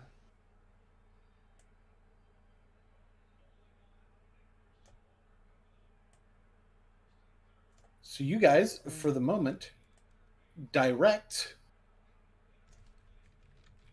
Arlington to the labs. And for the moment, we're going to leave that be and head over to Bedrinas and they. Alrighty. Alrighty, so given the fact that between everything that happens, pretty much like yeah, I assume Bedrinas and Tori, they'll have left Arlington's workstation, you know, allowing him obviously to go to is it? You know, so you know, yeah, she's now privy to some brand new information, like the fact that he's a planeswalker, and yeah, and the fact that he was going to Izzet, but just the fact that he didn't even tell Eliza that he was a planeswalker. I mean, that kind of does take her back, you know, because like at one point, you know, when they were together, you know, it's like, no, surely enough, they've shared some secrets, you know, until, you know, envy and possessiveness just, you know, clouded his judgment, you know, but at the same time, he does seem remorseful. So it's like, you know, all right, you know, she's willing to see if he's gonna change. But as she's walking out, she was thinking back to what she saw in the arena before she left. Because remember, she dipped out halfway through. So Tuffy and Ika were focusing on Balthazar. Eliza was focused on escaping. Gamataki and Ik, they were somewhere. Bear was staying behind to face Malik. And, you know, who the hell knows where Peafowl Spider was? You know, we haven't seen him in days. But, that being said, once she was in a secure enough location, she pulls out her crystal ball and focusing on it, she begins to cast the spell augury. And she just asks, are the chasers safe? For the moment, right now the answer that it gives you is wheel. So with that answer, she puts the crystal ball away. Her hands are now pretty much starting to tremble, and she reaches out to grab Tori's little blob hand, and she's just kind of softly chuckles. She's like, "We made it out alive." Tori would kind of like crawl in blob form down into the chair in front, still with the handhold, with a smile. Because in privacy, it was easier for him. He felt more. They felt more comfortable forming themselves into the humanoid shape that they were before. Wasn't exactly the same, never really could be, but they felt more less insecure about doing it. And there was some familiarity for Badrina's having her former changeling partner with his hand with their hand with hers. I keep saying he because I feel like Tori would. I feel like around Badrina's, Tori would not care about the pronouns being wrong. Man, I almost feel bad for that bath salts. I mean, he spent years planning his revenge on Arlington. It went that bad. Then again, he didn't count on you guys. Balthazar, she Oh, corrects. right. But yes, that was quite embarrassing. He did such a piss poor job in hiding the trap, exposed his identity in writing, and he lost the upper hand to Tuffy so damned easily. The only thing he and his allies succeeded in doing was splitting us apart, and even then they failed to kill us. Makes you wonder what value Bolas saw in him in the first place. Tori laughed a little bit, and there was amusement, and then kind of a bit of a slight pause. It's like, it's almost like they weren't even trying to kill us. I mean, Malik just floated there, didn't help him at all. And then he raised an eyebrow. I mean, what were they trying to accomplish then? Badrina, she rests a finger on her temple, thinking, and she thinks back to, the multitude of the missions that she and Tori have done by Demir's orders, and the various tactics that they've themselves used. Two options immediately come to mind. First would be a distraction. Detain us while they fulfilled their true goal. And then she places a second finger on her temple. Second would be setting us up for the long game. Let the enemy win some battles, build them up until they're overconfident, and soon they're bound to make some fatal mistakes. As she groans, ultimately, we still have little information to work with. We're essentially right back where we started. Another talent of theirs. Keep the cards close to their chest. But maybe something that the bastard said could have been a clue. He's literally a bastard, Badrinas then closes her eyes and thinks back to the battle, recalling everything that she could hear, at least amidst Balthazar's constant screeching. Tuffy retorted how Balthazar should stand trial and face justice as every other criminal. And Malik responded, well, considering the other murder who got through the system just fine. And then just as she pulled Arlington through the door and get him out, she could faintly hear, I suppose which murderer you trust is really up to you, huh? Both of them have stated that Arlington is a murderer. I mean, that doesn't really mean much to the two of us, but still, we really only know what Arlington himself has told us. We should confirm that Tuffy has arrested Balthazar and find a way to get his side of the story. Somewhere in the middle is the truth. And if we play our cards right, we may be able to get something useful out of him.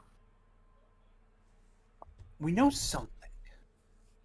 We know Arlington's got a lot of shit that he regretted doing in his past for sure. He used to be really unstable. Reason we found out about Balthazar at all was because of stuff Ick remembered about cleaning up Balthazar's death, right? He kind of leaned back. And how panicked was Arlington when he realized Balthazar was alive?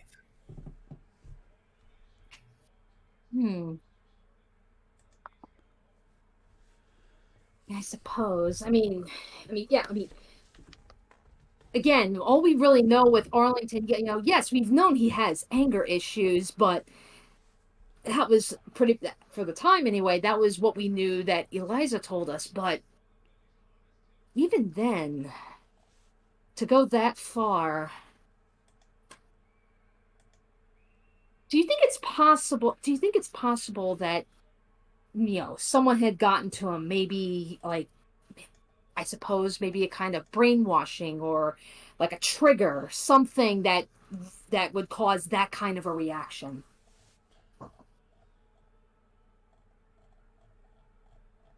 Or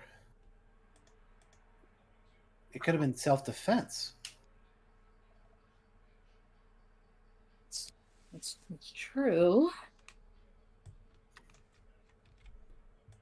Yeah, it's like either way we do need to at least we need to get a hold of Balthazar, and at least maybe if we ask him directly, we know we can't really necessarily trust what he has to say, but if we can get into his head, if I can just get into his head, and if I dig around deep enough, I think maybe we can find something. Yeah, probably. And we know, and we know Tuffy's not at all like Bear. He's not gonna kill him on sight. He will go out of his way to arrest him. So, I'm willing to bet he's probably at the Azorius jail cells. So, when the time comes, we'll probably have to get in there. Yeah. Way I see it, we could probably just ask Tuffy if he got brought to the Azorius and see if we can question him. Yes. Right? Yeah.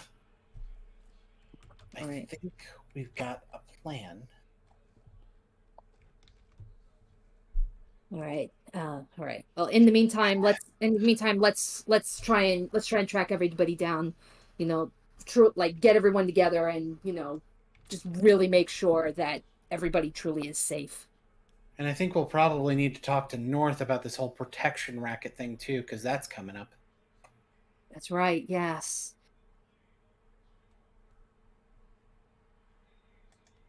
Of course, one person you're tracking down isn't even on this plane. Really? One person you're tracking down is in Vryn. Gamataki, if you could drop your token right there, please. Alrighty.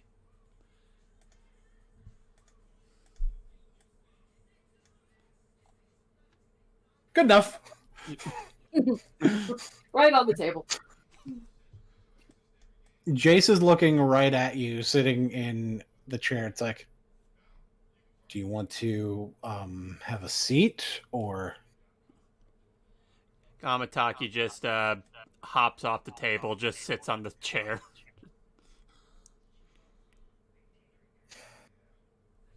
He looks right at you. It's like, give me a moment. His eyes glow. Mm-hmm. And you can probably guess what kind of spell he's casting. Oh boy. So, if you want to resist detect thoughts, I want you to make a wisdom saving throw. All right.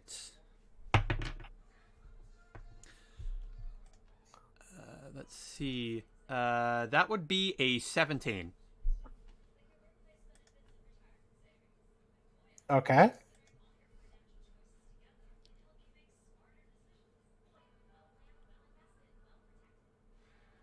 Well, actually, first of all, this first part doesn't require the saving throw. So, what's on your mind right at the moment? I'm just sitting. Gamataki is just simply sitting there, just preparing to hear whatever this guy has to say to him at the moment. Also, just kind of also sitting here, just being like, this better be quick. I assure you, it's not going to be if you keep resisting it.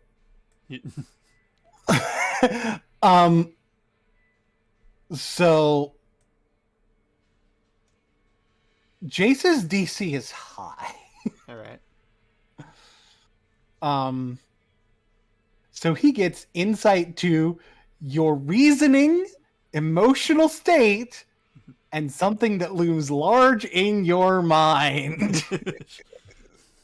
I wonder what those things could be right now. Me too. And it's like your past coming back to bite you as a result of all this. So it has. That doesn't surprise me as much as you might think it would. I doubt I'm the first case you've seen of it. Not at all. If anything, the first case I've seen of it is myself, and not even from Bolas.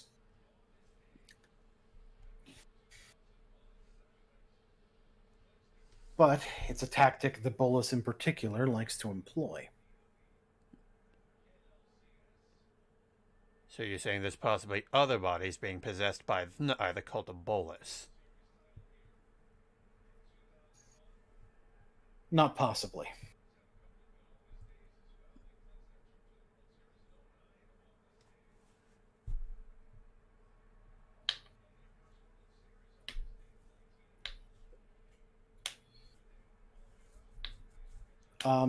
Would you like to resist and do another wisdom saving throw?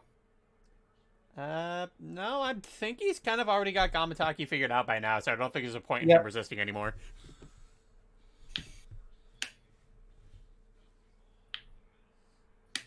You've seen multiple of them surrounding you.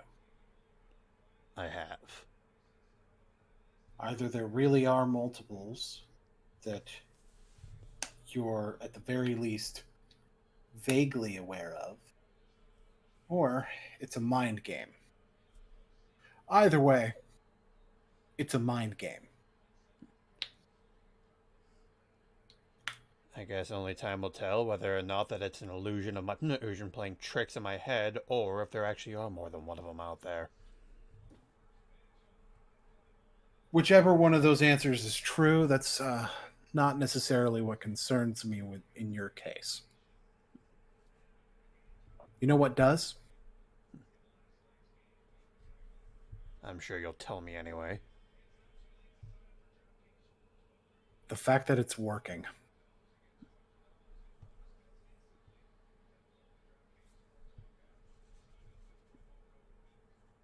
You are very rattled by that.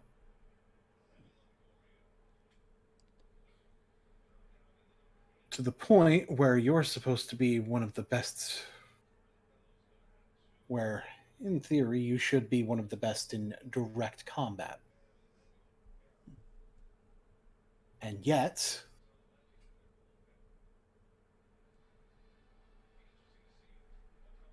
seems you're struggling in that regard.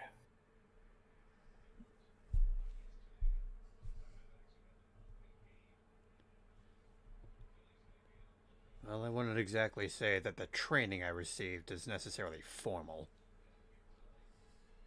Doesn't have to be.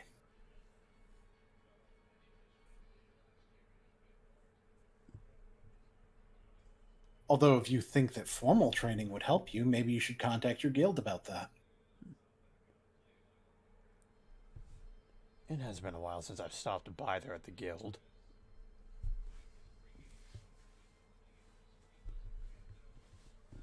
That's another thing that'll probably help you against Bolas.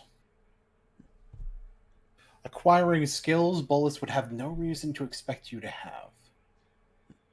You go rogue. So working effectively in a team isn't what Bolas would expect you to do.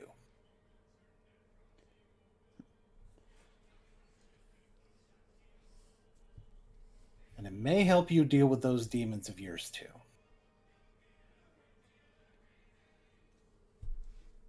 That is certainly on the docket of things for me to do. After all, if I am to get rid of... After all, doesn't matter how much a past rises, I still need to bury it.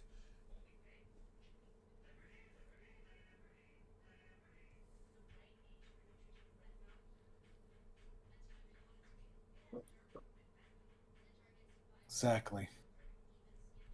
And sometimes your past is just going to keep coming back to you. But it just means that you deal with it as it comes. And I'll just keep digging it.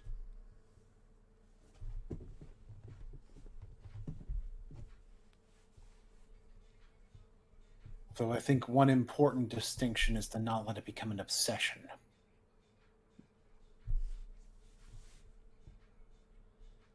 Because that's how Liliana got under Bolas's control in the first place.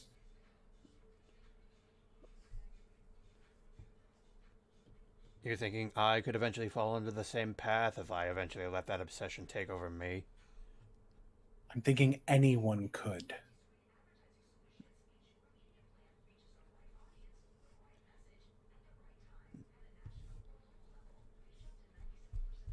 No matter how good you think you are, when the right tricks are used against someone, all of a sudden they're not very special.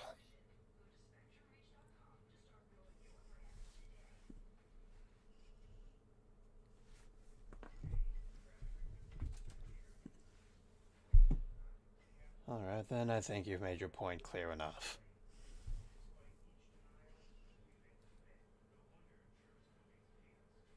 All right. He gets up. He goes over to a shelf. He gets this medallion with an emblem. He puts it down.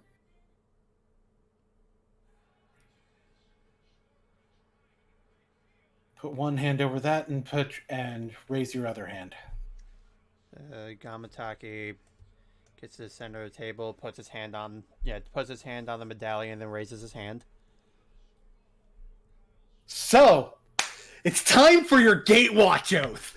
Now, Oh, snaps! So basically, the way all of these are formatted is Oh boy. it's always, in most cases, except with Liliana, it's always for something, something, something. I will keep watch. All right. So, and I'm going to let you kind of write yours in a sense right now. All right. Would you like some examples of some of the other oaths? I would, just to make sure I know what I'm supposed to be typing down. Okay, I'm not going to use Oath of Liliana because it's intentionally subversive for the purposes of it being super funny and cool and very good. So, did they really never make Oath of Chandra? That doesn't make sense. So, like, for justice and peace, I will keep watch. For the sake of the multiverse, I will keep watch. So everyone gets what they truly deserve, I will keep watch. That's Kaya's. Yeah. For the life of every plane, I will keep watch. For the lost and forgotten, I will keep watch. Those are some examples I can give you. All right. You know what? I have. You know what? I already have one that I think perfectly suits Gamataki. Okay. Yeah, as he raises his hand. So yeah, as he has his hand on the medallion, he raises his hand and he just simply states, "For the sake of justice, I will keep watch." Very similar to Gideon's. Oh God, this is gonna hurt Eliza so much. Because that for justice and peace one, that was Gideon's. Yeah. Oh.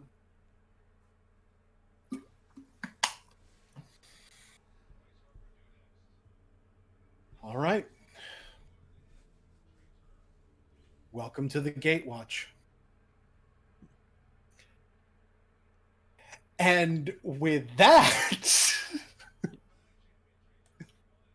I already got Eliza's planned out. Oh, yeah. I have no doubts that you have Eliza's planned out.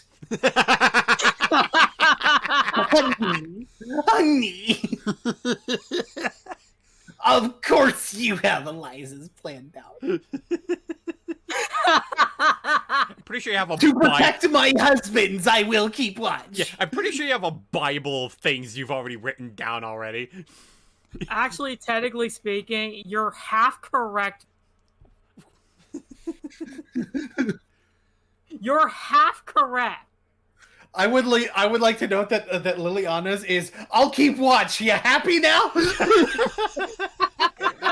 Yeah, Ick will take that one. Ick will keep watch for holding. That would be perfect for Ick, not even no cap. Anyway, so let's go back to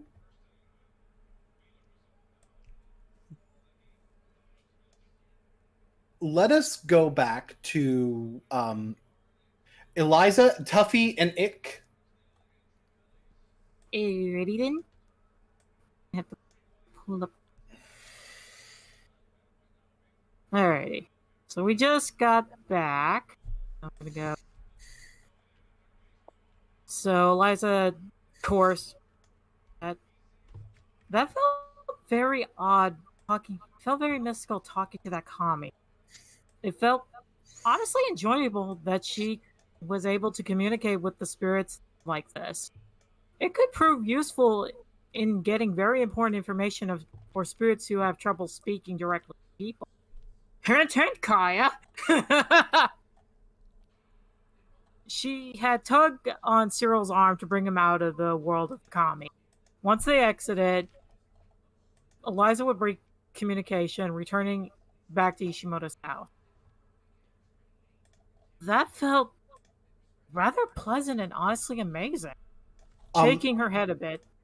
Ick, Tuffy, what you guys see is them sort of zoom back into an existence from Ishimoto's head, basically. Do they actually sort of come out of his head? Kinda, yeah. Oh, cool. That was rather pleasant and honestly amazing. Shaking her head a bit, she thought for a second that would have been straining on her, but she honestly handled that like a professional. So that's a thing I'm gonna have to tell the others about. With Tuffy and Ick standing right there. I'll fill you guys in when we all meet back up together. Oh boy. Gamataki's gonna have a day with this. So she turns towards Cyril, so I believe you want to talk to me now? He was definitely spooked by the experience. By the way, Ick, Tuffy, you guys can participate in this. Even though it's technically pre-written, we can slot in what you guys are saying Okay, good. into this. Yes. He did roll his shoulder when she spoke to him, trying to look cool and badass. Trying.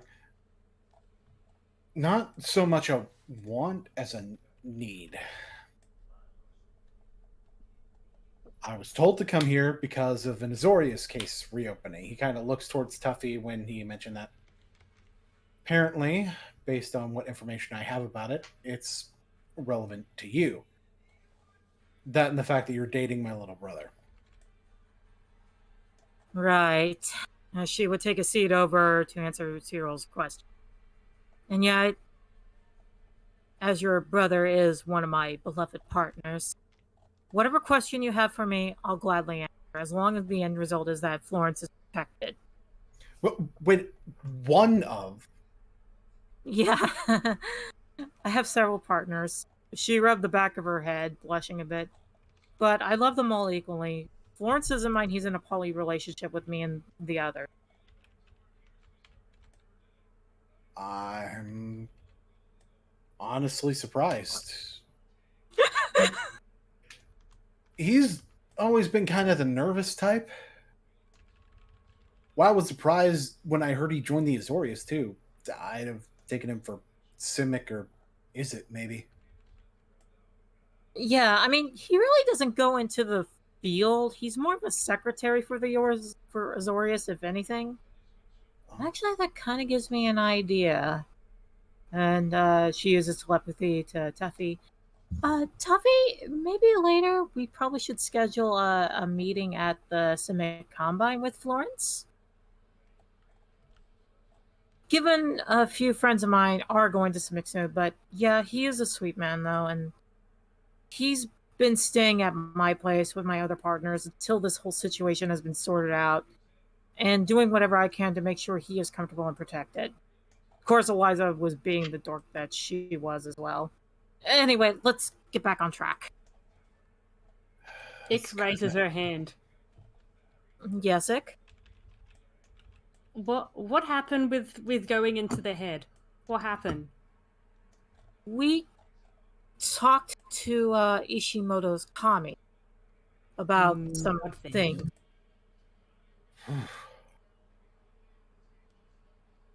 There was apparently Ishimoto was attacked and by something very, very malicious. And basically they took control of Ishimoto's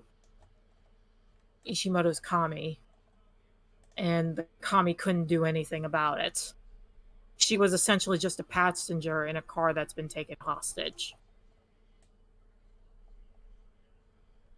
Oh, Ick understands, she thinks. You said your name was Ick, right? Ick.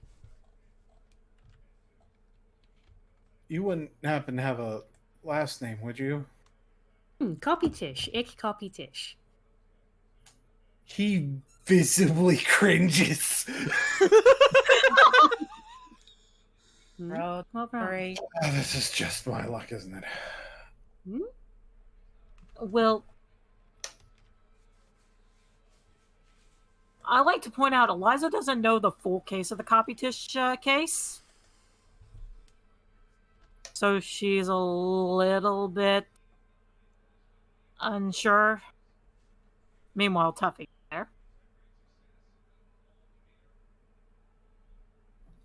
Yes, Tuffy? Oh. Nope. Oh, I thought Tuffy was saying something. Okay. Tuffy is unmuted. Tuffy is unmuted. Tuffy not speak. And I would like to note that he did kind of cringe a little bit at realizing that his brother mostly did paperwork, and he has a severe paperwork allergy. I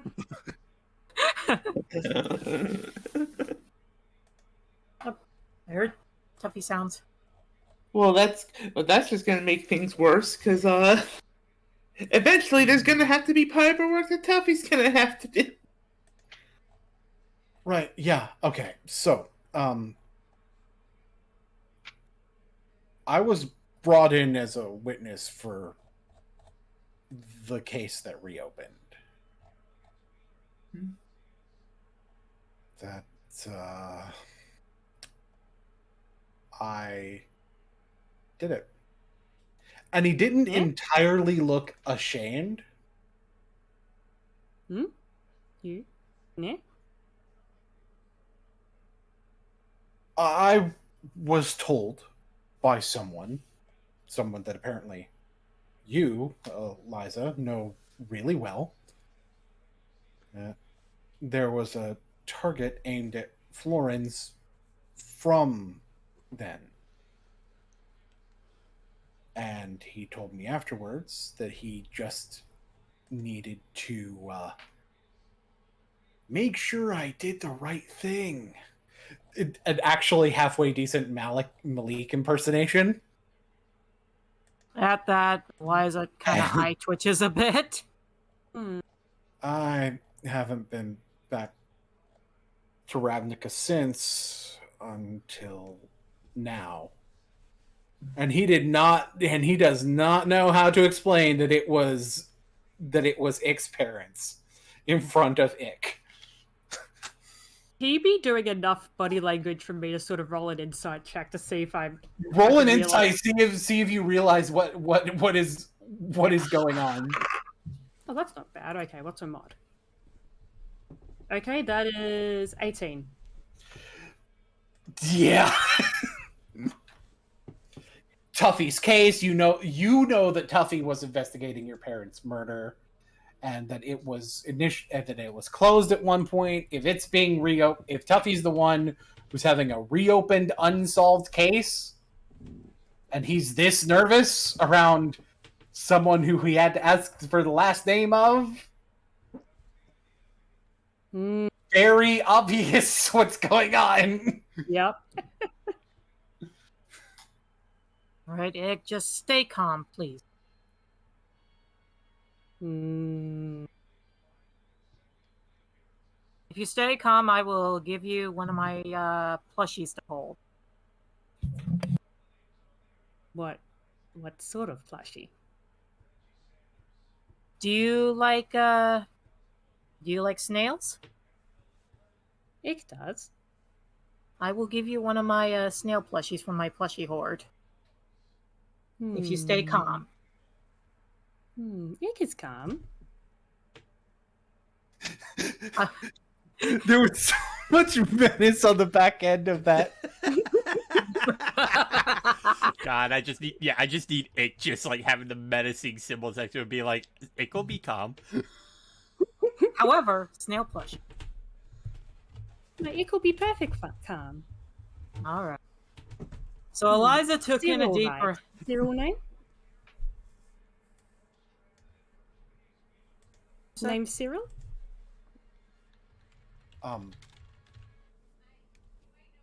Yes. I remember.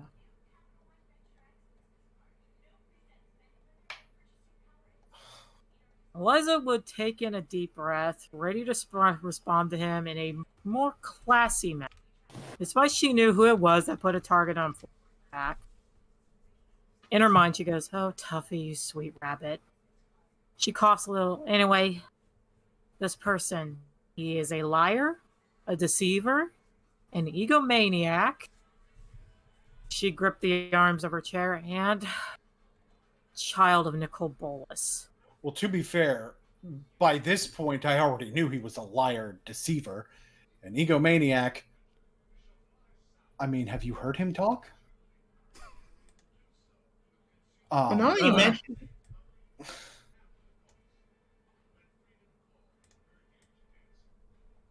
From the story Ick, Gamma, and Tuffy have he mentioned the name Novak, and that's when Florence was targeted. In exchange, he was wanting information on another certain individual whose body he was looking for. Anyway, this guy. He's approached me and my friends a few times. Twice with me, twice with Ick, and the peafowl spider. And I have a feeling he's going to try and approach me again, one of my friends. He's known as Nicol Bolas. And it's just that there was like a little hiss there in the end. Kind of like the inner dragon out just a smidge.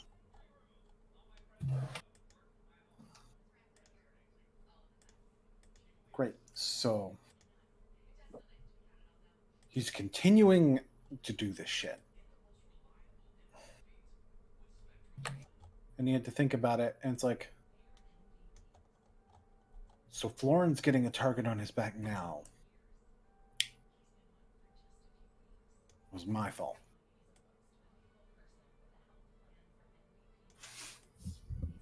Eliza listened to him. She didn't know the whole story of him and Nick. I'm gonna be honest. I don't think it's entirely your fault. Like I said, Malik is a deceiver and a liar. Hey, what do you mean?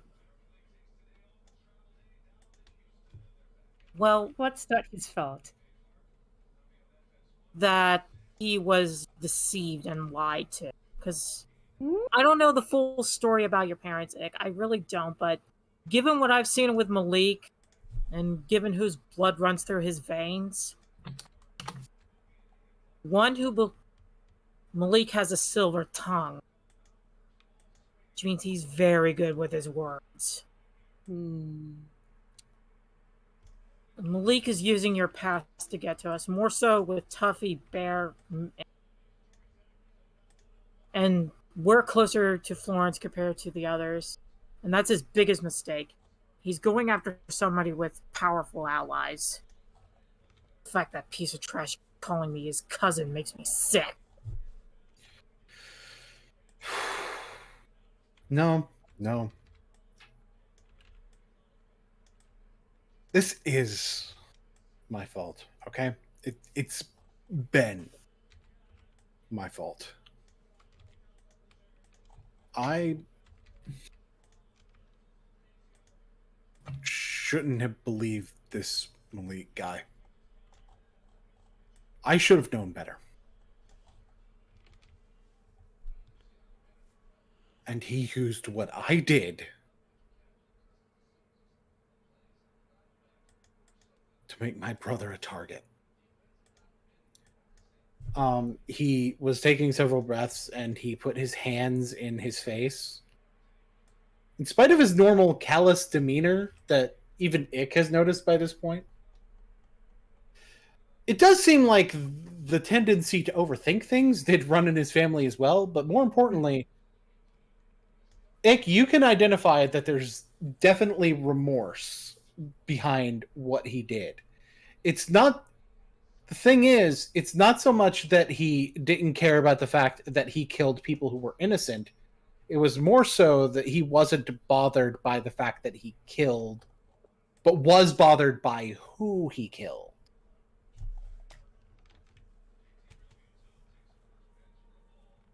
So basically, Malik lied about your parents, Ick. Yeah. What did Malik say?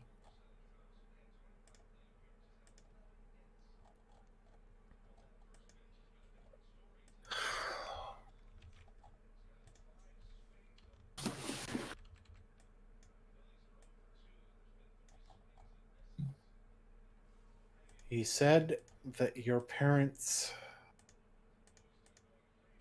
not using the words your parents, but using their names,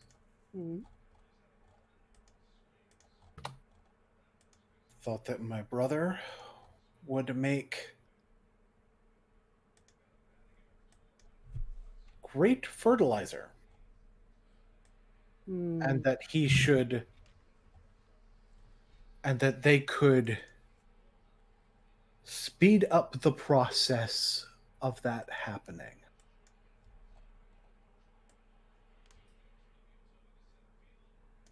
Hold on.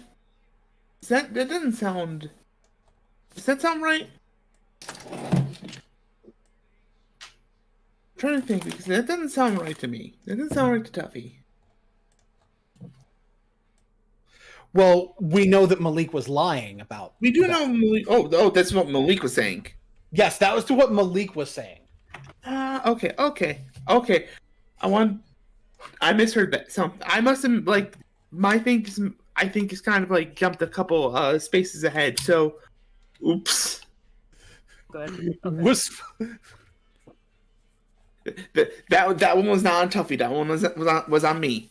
Yep. Yeah.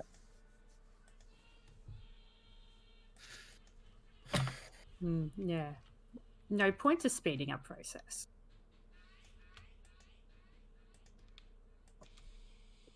Liza's looking kind of pissed right now because, yeah, Malik fucking lied and caused 2 people to get killed.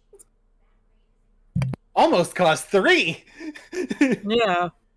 And because of that, one of her partners was now targeted, and now she's in protective dragon mode. There might be reason to speed up process for Malik, though. I agree with Ick on that. You know what? I also agree with that. I'm very in agreement with that. So Liza watched him, seeing him being remorseful for what he did. Would you still be able to use him as fertilizer if we burned the body? Yes. Oh, okay, good. Sorry. Like he's clearly remorseful, but at the same time, there's there's indications like when it comes to killing somebody who does deserve it, no qualms whatsoever. Yeah. So yeah, Eliza watched him, seeing him being remorseful for what he did. Yes, he did something pretty awful, but it was Malik who drove him to do it. However, she would reach over to him, trying to perhaps guide him down the right path. Hey, listen. As her voice would sound gentle to assure him, well, yes, you did do something pretty terrible. Your brother is still alive and he needs you. He needs you to be strong, and you have a chance to turn over a new leaf and correct that awful thing by helping us. Redemption was a path open to Cyril, and she was offering it. He just look at her and then look at Ickens and then sigh a little bit. It's like, that's optimistic. I'll do what I can, but honestly, counting on me is probably a mistake. I mean, I was kicked out of the Azorius for a reason. I have a feeling I could rely on you. Given what you are and what information you just provided, Eliza's smiling just a little bit. Now, it's getting late for me. I need sleep, and I promised one of my boyfriends some super snuggles. And she hands him an address. Here's my address, in case if you do need to visit Florence. Ick, Tuffy, I assume you two will be fine? Mm-hmm. Alright. You get stale plush. I will. You know where I live, Ick. Just come by in the morning, okay? Mm-hmm. And it is still, it's still nice to meet you, Cyril. I'm gonna go home. I'm gonna go sleep. And in her mind, she goes, and hopefully I don't get any weird dreams. And with that, she heads out. And she's gonna go home.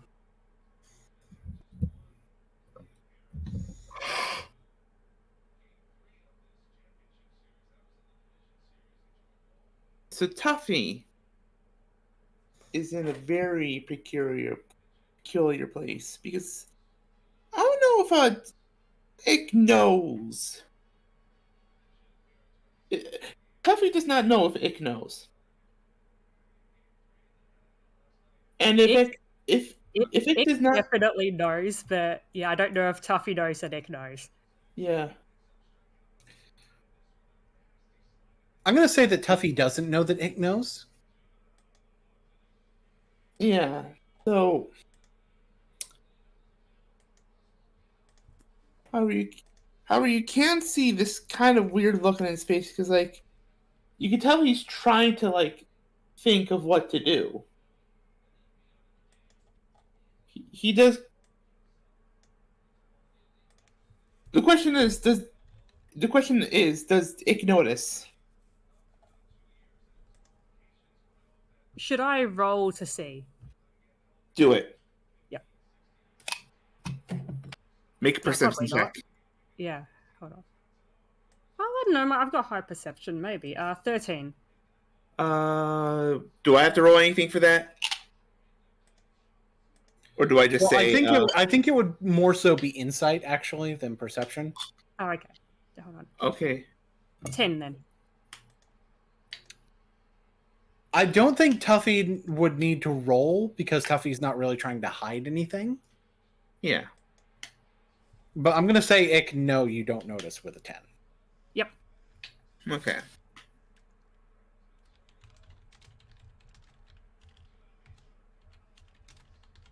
Well,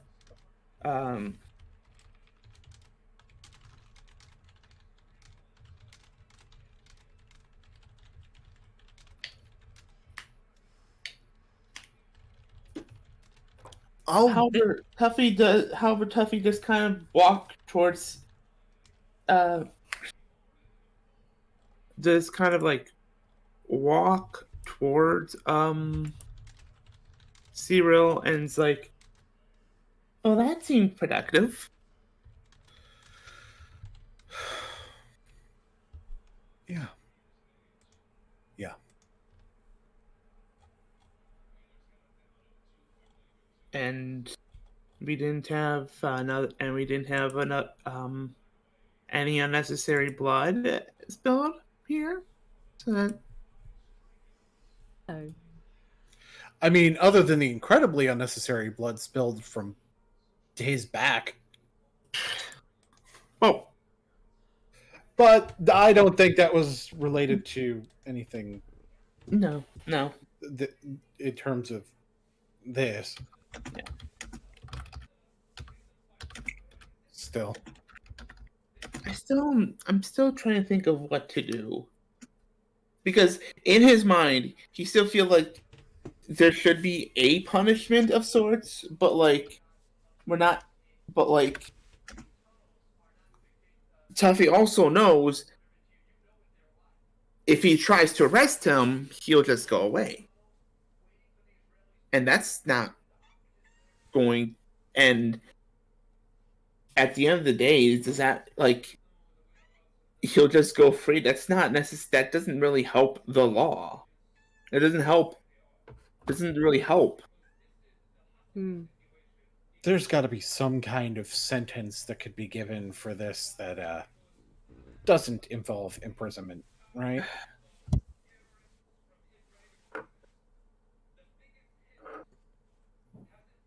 You did say Malik. He looked. Is Ick in earshot? Yes. Did say Malik did the one thing. Did coerce you into the thing. Did lie to you.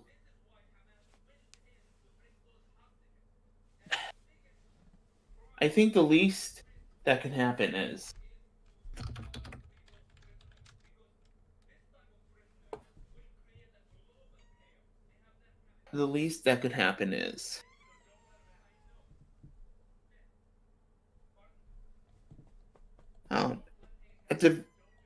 if you're at least able to help us,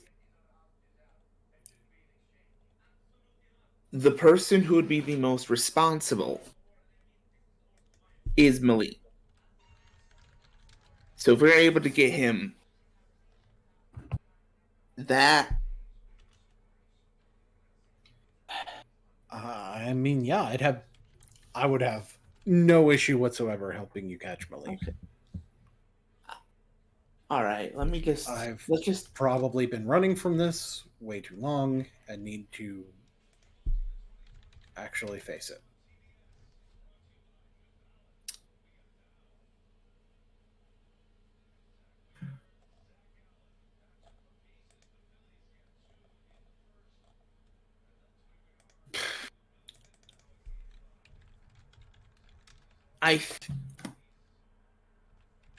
there might be someone I will need to talk to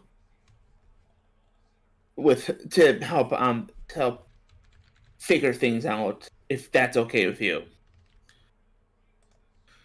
Sure. At the moment, I am in your custody. All right. So I know, Liza. I need to go to Orzhov eventually. It doesn't have to be this session either, by the way. Exactly. Yeah, I'm just reminding. Right now, Tuffy's gonna go to his cop buddy. So this may or may not be a good decision. I do not know. Ick would like to follow Cyril, literally just so she could work out his address. Cyril doesn't fucking have one. He doesn't live on this plane. Oh, fair enough. Does he just His start address teleporting, will soon be at the end of Bear's arm. Man's a hobo. living face first in Bear's Fist. So Nice. So you guys go to New Prov, and you guys get there in time for James and Natan. It's like, it is! It is, but Tuffy just kind of like You're looks around. the Tuffy! Tuffy just kind of like, Hi, pleasure to meet you. I'm Natan. I've been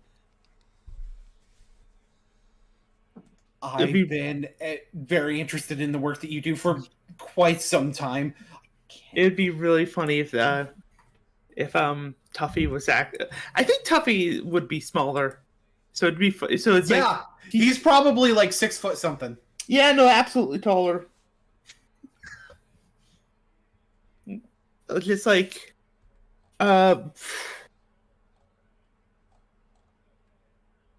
just like that, just kind of like bending down to just like try and shake Tuffy's hand and just like, oh, so you must be. How new are you? I don't think it's my first day. Ah, then welcome to the guild.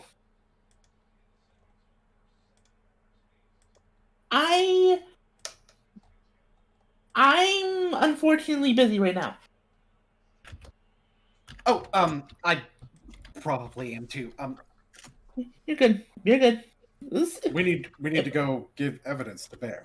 Okay. Well, if you're part of Zorius now, we'll be seeing each other at least. So, take care. Sure. If both of you are going to find Bear, you're going to the same place. That would be real. That is actually very funny because that's who I was going to try and find. One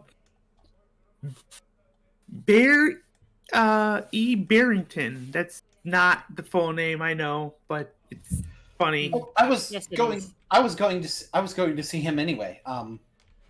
We were doing a little bit of. Me and James were actually doing some field work for an investigation he was doing. So,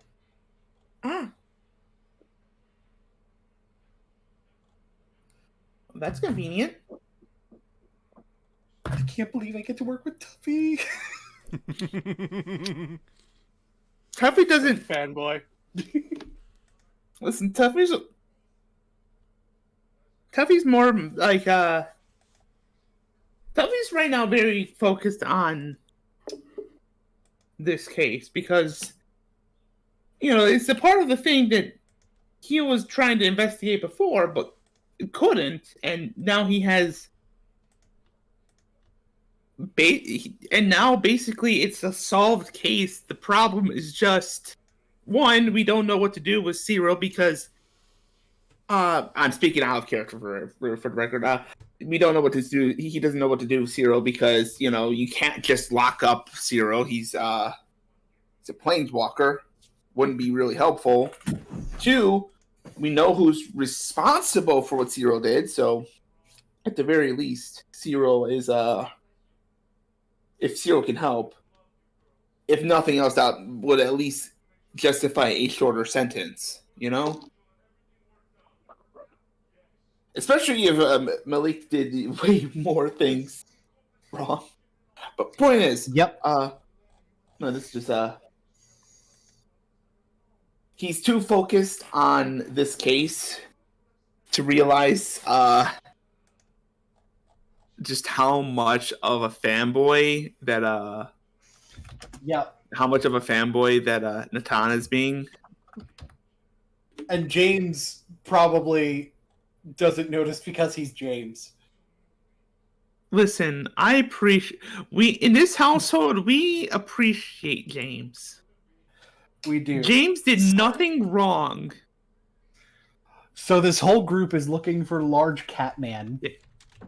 Yes. Tom probably has a better idea of where he is because, Mm-hmm. So we're all looking for Catman. I don't think Tuffy realizes that Ick has been following. Ick has probably just been trailing, like, somewhat behind. Could you roll me a stealth check? Yep. Do I roll against it? Oh, no, it's all fine. It's fine. So the Zero modifier- looks back and it's like, I still remember the Azorius rules. I wouldn't mind if you followed, but we're going into the Azorius compound proper. It would not be. It looks like we're going into the prison system, so it would probably be best if you waited outside. It can be daughter for a little bit. Take your daughter to work.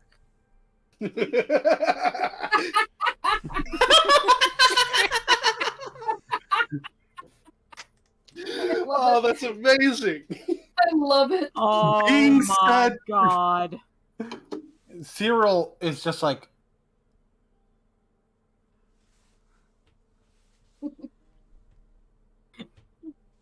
it's just like, considering how much I have to make up to you, if I actually still worked here, I would 100% say yes.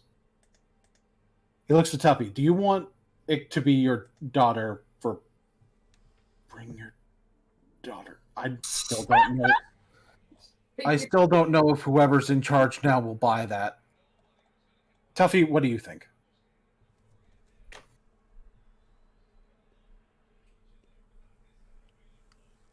I don't think it's bring your daughter to work day, but I think that I could justify it being around. All right. If the actual cop could justify it, then I'm fine with it. So, Plus, part of it is still relating to the case regarding her parents, so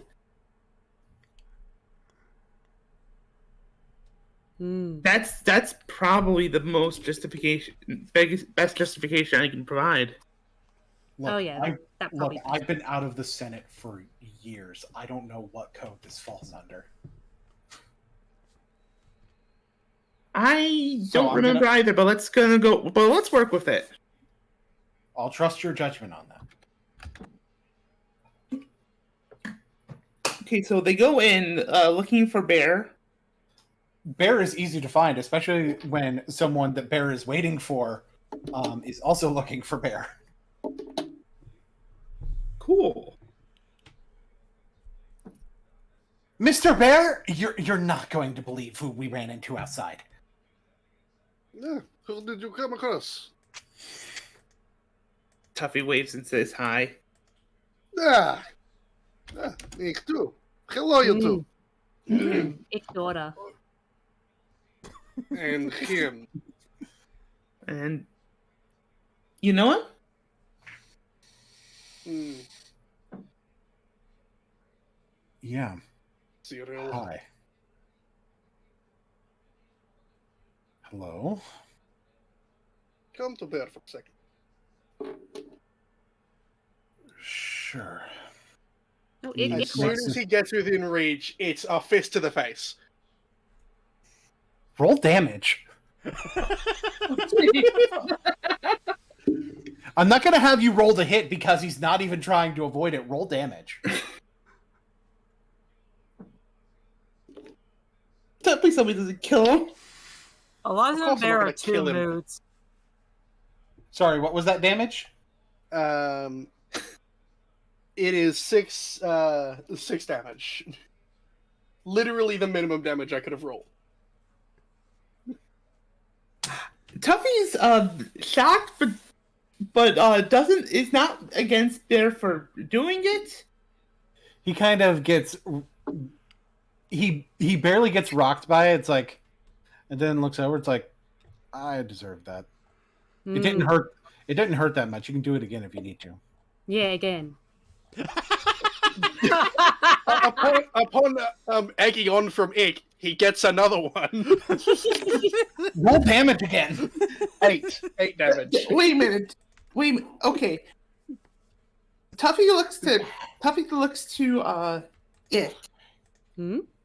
Because Ick said that, and I'm not entirely sure if and Tuffy's not entirely sure if that was because Ick wanted to see someone punched, or if Ick wanted to see Cyril specifically punched. Little from column A, little from column B. No, like I said, I totally deserve that. Also, and then Tuffy looks to Bear and is like, "What do you know?"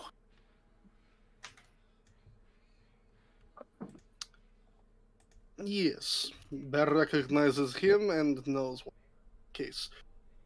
Anyway, you two, you came back with stuff for me. Find anything useful?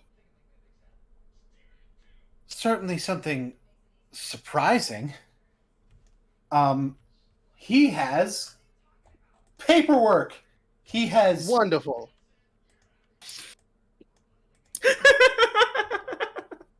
No, unironically, just wonderful. This is like Bear may not do much paperwork, but he's fine with doing it. Cyril sneezes. This motherfucker is allergic to paperwork. He is for real. My man's when he walks into a forest. No, he's only allergic to paperwork. Trees, fine. It hasn't been made into paper yet. Come on. He's not allergic to paper itself, just to paperwork. If somebody's passing out flyers, he's good. But if somebody has like a manila folder, he's sneezing up a storm. Meanwhile, Lionel comes in with a bunch of paperwork. Oh no. Cyril's like, oh no. I'd like to note that he technically doesn't have a literal paperwork allergy where he'll actually sneeze, but he may as well. This man just really does not like paperwork. Yeah, he'll just break out in hives. Yeah. Which is weird because one of his colors is blue and another of his colors is white. This man should love paperwork. You would think. And his brother loves paperwork. His brother is all about paperwork. Can you tell I made a very good black sheep of the family? I would hope All right, so so. let's get I on with hope this so. paperwork. So, Natan was pretty detailed. He managed to trace sort of the he actually looked for any signs of blood in the grass itself, and he actually did find some. He found that there were traces of blood that were a little bit further to the north, like a little bit to the north. And he pointed out, first of all, this blood splatter to the north doesn't really make a lot of sense if he was walking towards the river. I'd imagine he'd walk straight there. It's possible that he could have done it. It's possible that he could have done it on the way, but it does not seem likely. Did you based on collect sample? Yeah. He has a blood sample. And he's like, I also got a sample from the river to see if there were any traces of blood still there. With the luck that possibly not all of it was washed away.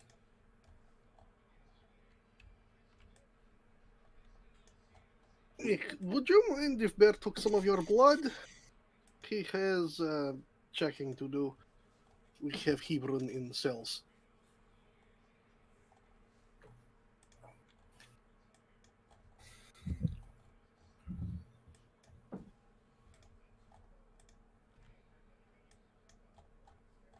Ick?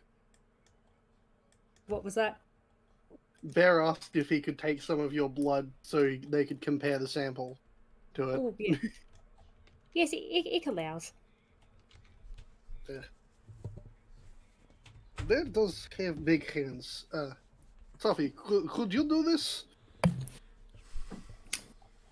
Just to clarify, what am I doing? Getting a sample of blood to Nick.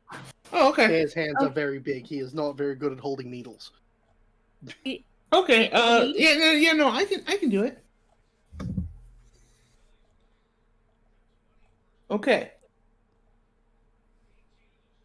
So, Tuffy does it. Does the thing. How does Ick react to needles? It's fine with them. Okay. Tuffy is, trying to be, cautious, not trying to. He's trying. It's difficult because X arms are so narrow and noodle-like. But Tuffy's just like, you just hold still. It might hurt for a second, but don't worry. I'm here. Mm. And I'll find a lollipop in here somewhere. Okay, Ick terrified of needles. Ick need many lollipop.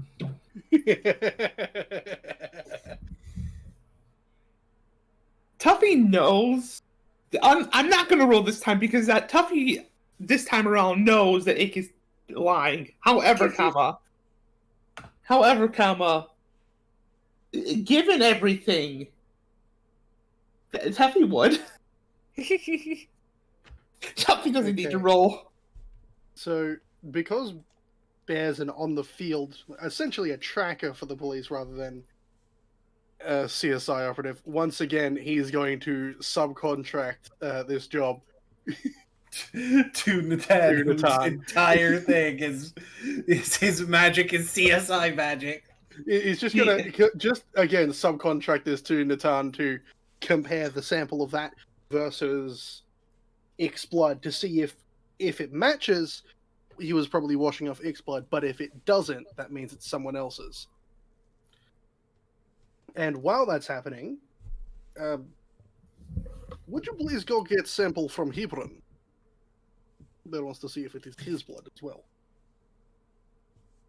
He was working with the cult, right? Yes. I'll get the sample. No. Right. You are not member of Azorius. Not anymore. Cannot have you do it. Damn it. Fine. You go talk to Lionel. He may let you join up again. I'll do that, I guess.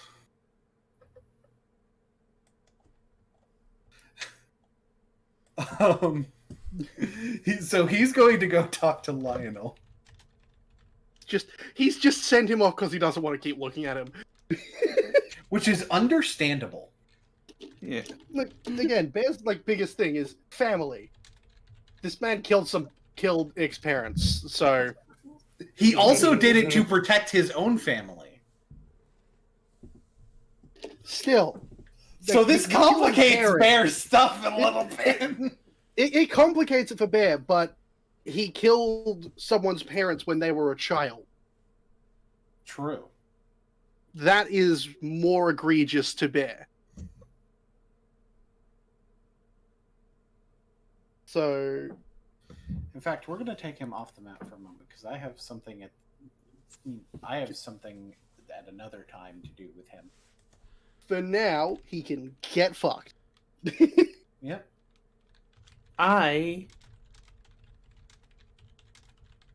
So tell me, just ask a lot. So both of you know, right? Mm.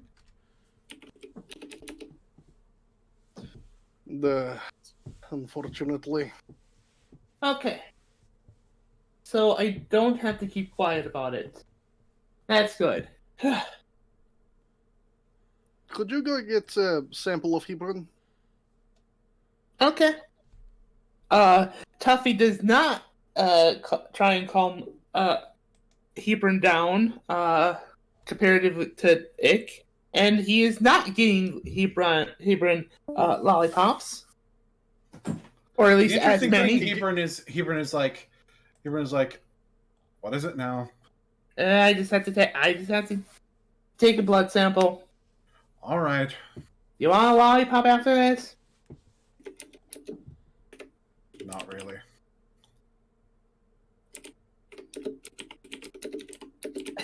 I'm just waiting for you to realize that I didn't do anything.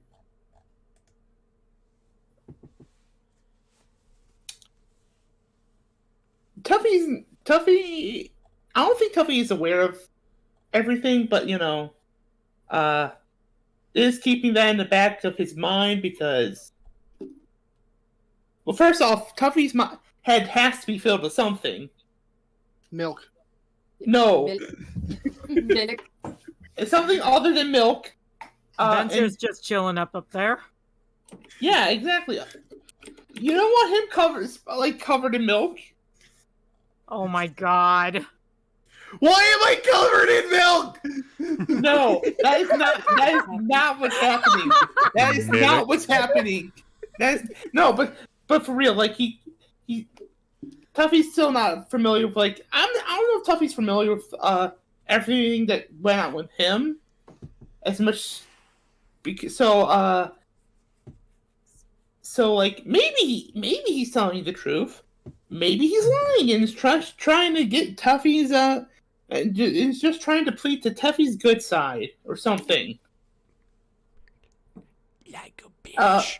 No, it's fine. I understand confirmation and all that. It looked based on everything looks strange. I get it. Tuffy, again, I'm speaking in I'm more speaking out of character, but just trying to say things right now.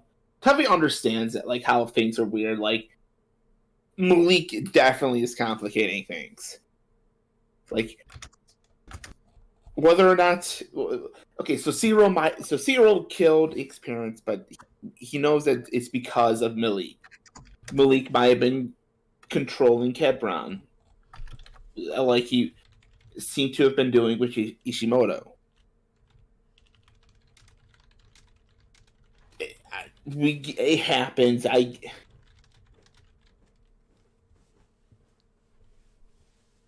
These things need to be recognized and it's there's still crime that happened, but we need to recognize what happened. We need the things to go,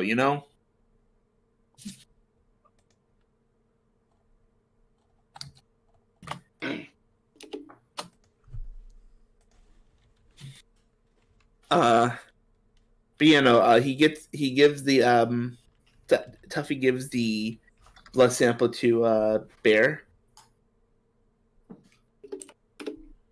who then promptly gives it to Natan.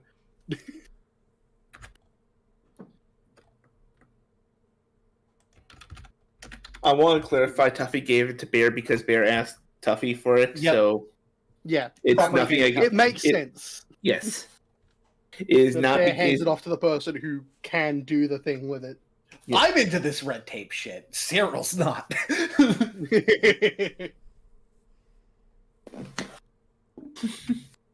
If you can find if these blood samples match or do not match with the samples you have found, that would be wonderful. No, they still don't match with what we found at the scene. So it's not Ick's blood, it is not Hebron's blood.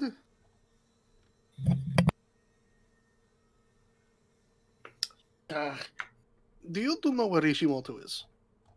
He's turned to Ick and Tuffy. He should be back in his house. Want me to Bear go does hop not over know there? where he lives. Sure, you want me to hop over there? Bear needs another sample of blood. Okay. I'm going to exhaust everything here because if we can't figure out who the blood belongs to, some shit's going to go down. All right. So yeah, no. Ishimoto's still at his house, right?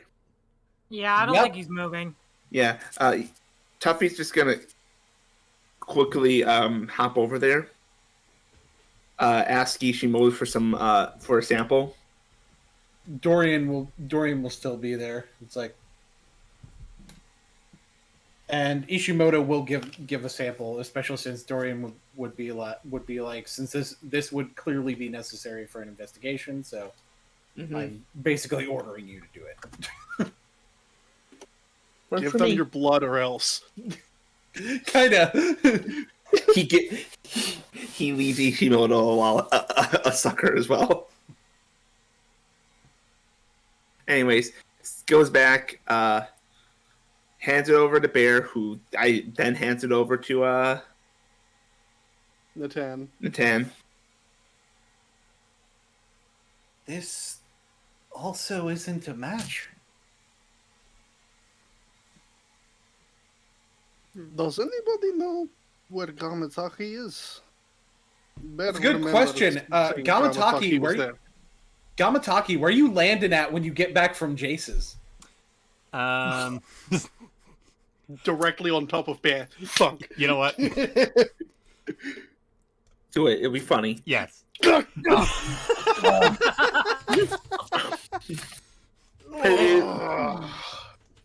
Bear. Hello, Hey, Gamataki. Am I interrupting Who his anything? parents? Bear was just going to have them look for you. Thank you for showing up. I seem to have a knack for doing that. Wait, Gamataki, hold still. He takes a blood sample, gives it to Bear, who he is still on top of. Bear's hand just reaches up to Natan with the ring. Natan will take the sample. It's like, this also isn't a match. Was there anybody else who was hurt at this scene with Hebron and Ishimoto? There was Peafowl. He was there. But was he hurt? His blood spilled? Not sure if his blood was spilled, but let's just say that the boy's costume certainly seen better days.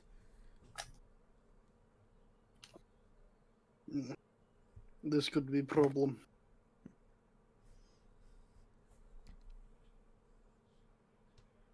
Bear can only keep Hebron here for a maximum of 2 days while this investigation happens, and then he has to release him. Are you sure he didn't get cuts or anything?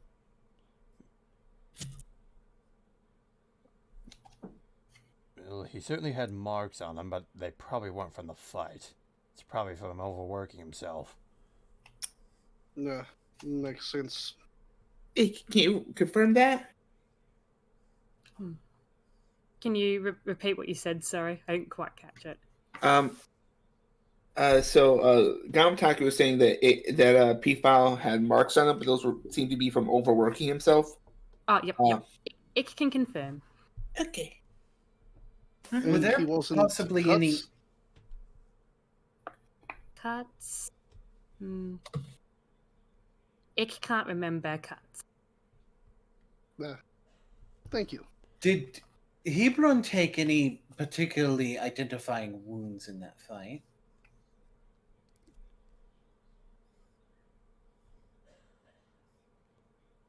If we have wounds that eyewitnesses can confirm that he took, and he has them, then I think you did quite a number on him back there, didn't you, Ick?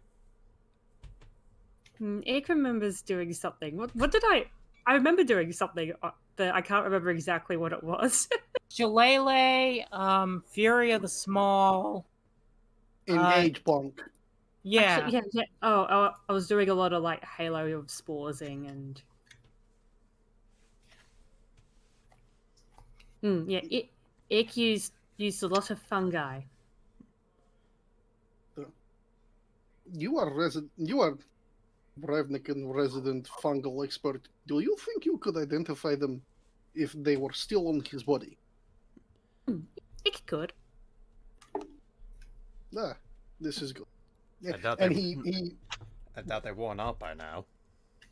he holds his hand out to James, just almost like requesting something. Bear needs a deputization contract. Needs a specialist contract. That is what. James is about to pull one out, but then the Tan does. He Before puts it I down was- on the table and quickly just notes down. Before some I was names. brought on as a proper officer, that I actually worked under contract a few times. He writes down the just names and the reason why he's calling upon the expert, and then puts it in front of Ick so they can sign it.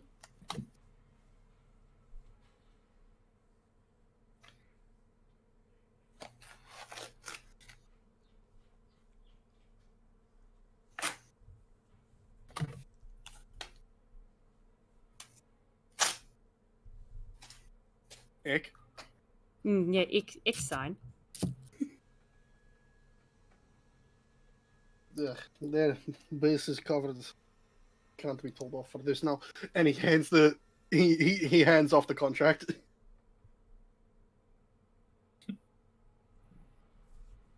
Come, let us go see if Hebron has any of these left on him.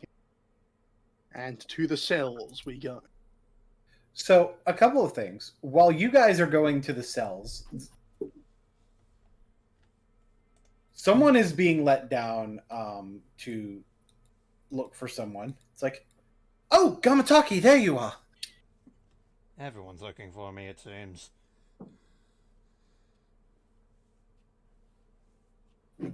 Yes, Madame Aurelia wanted to see you. She wanted to discuss our, both of our partner assignments. Very well. It seems in the last few minutes she's actually gotten something together that would actually be of assistance. I'll leave all of you to your investigation. I've got business to take care of. And Gamataki just poofs. So before we go to that partner assignment, because it'll take them a minute to get there, I basically wanted to go ahead and have that set up. Badrinas, do you and Tori want to do anything at the moment? I mean, I know, like, right now, I know they were gonna try and find everybody. Eliza's going home.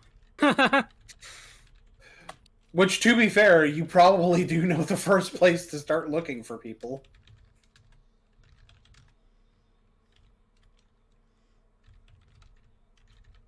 Right, so it's like...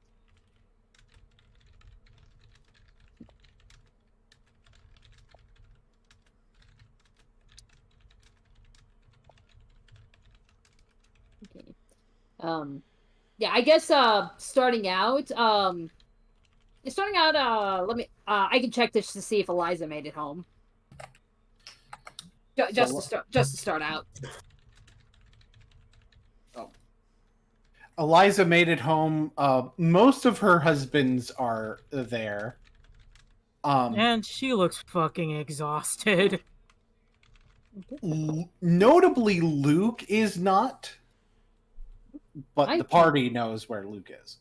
Okay. I cannot move my token. Oh no. Drop a new one. Okay. It's like, God damn this fucking roll 20. Okay, there we go. Roll 20, more like roll 19. Yeah, Oh, but so Badrina's just walked by the bridge. Does she notice that the flowers are still there, or are they gone? I don't think Badrina would probably even know that she was even dropping flowers. Okay. Eliza's harem. All right. So, with that said, she's just gonna gently knock on the door. Mom, can you get that? I'm grabbing something. Phrasing. Shut up. She's digging through her plushie hoard right now. She answers and it's like, "Oh, hello, Padrinas."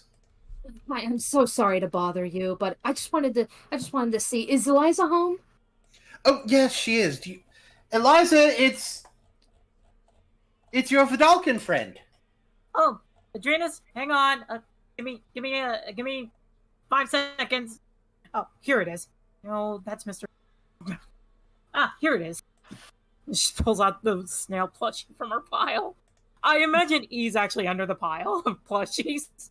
Yes.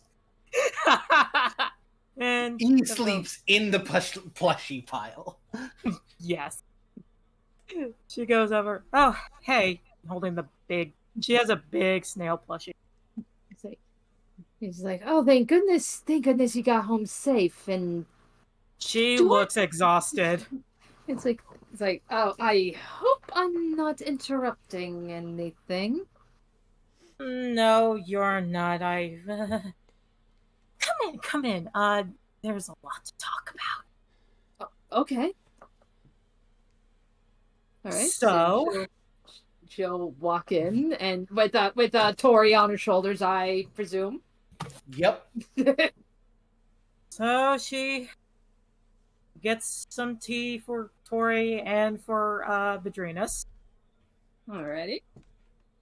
So Tori, feeling a little bit more confident, will actually sit in the chair in mostly normal form.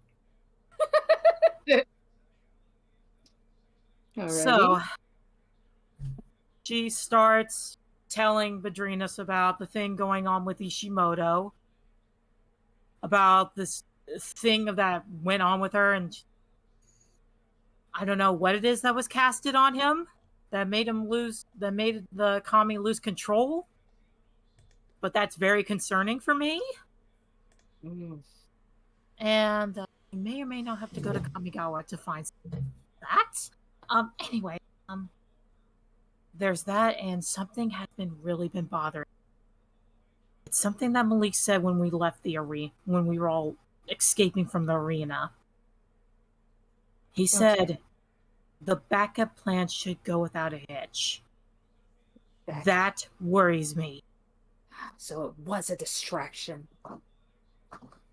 Yes. I had a fear. Yeah, we had a feeling that something like that had to have happened. I mean, like he wasn't even remotely trying to attack us or anything. So it's like, yeah, that like we're thinking it had to have been some kind of a distraction, or possibly trying to mess with us, in some way, I think it was a little bit of both, given who his bloodline is, and True. given I can almost think just like he's taunting us.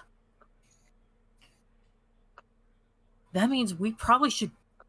I'm not saying right now, but we probably should go back to the arena and maybe double check under the arena. We can do that. There's a lot. There is so much that we gotta worry about. Yeah, no, I'm trying to cover my bases, and my head. Oh, my head hurts. All right, so it's like you should probably get some rest, but would you happen to know where's everybody else? If I have to make a calculated guess, I imagine most of them are probably at New Prov. I'm probably gonna, and tomorrow morning, Bids, if that's fine with you, I'd like to go to the Is with Sure. you. Of course, To get started on this thing that you wanted to look into, right? Yes. And she looks over at Zaida. Oh, you're coming too, right? Of course I am. I mean, I've got to go back there and do some kind of research, air quotes. By the way, hopefully Vonda doesn't try to get me to be a test subject again. okay. By the way, Bits, I'm going to give you up. When you get back to your guild, start watching your back more carefully. And watch each member very carefully. As this is serious Eliza talk right now. This isn't derpy Eliza. This is Eliza being serious. We need to start watching our backs more carefully now. Yes, I quite agree. We need to watch each member very carefully. Start watching for faces that don't seem to belong there. They sips their tea and then speaks up. It's like, actually, I think you're more likely to find that there'll probably be faces that look like they do belong there. Possibly who look too much like they belong there. Yes, they try too hard to blend in. And that's what makes them stand out. Right. Well, we already and the Simic, we already know Connor Kamen is part of this cult. We'll have to check that. I can go back and I can check and see if, first of all, if anybody's even spotted him anywhere near the Combine. And I'm gonna take a closer look in various Demir holdings. Considering how sneaky these guys are being, I don't think there's even the remotest possibility that there's nobody from Demir among them. There has to be someone. The trick is figuring out who. And I've been setting up a way to see if there's any imposters in my guild, given that I'm a prime target. That means they're going to be watching my back really closely. And I know Malik is going to try and make his move again to get to me.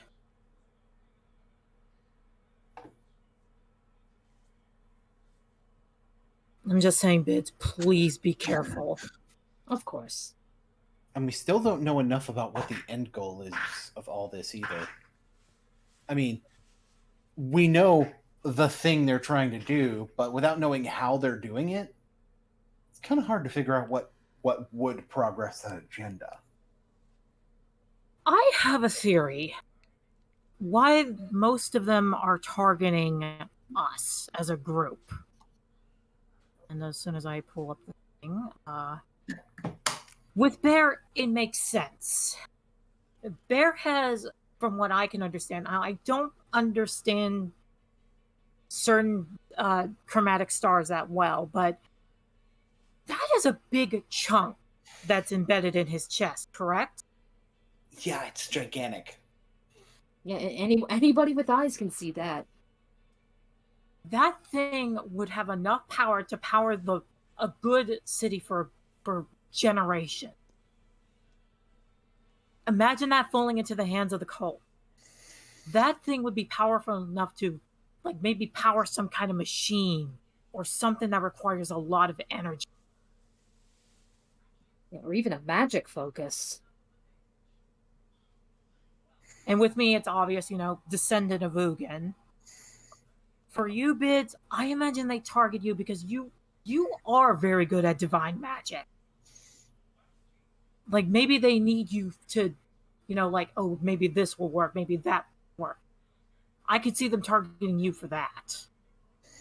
Or perhaps with my divination skills, they just see me as a threat.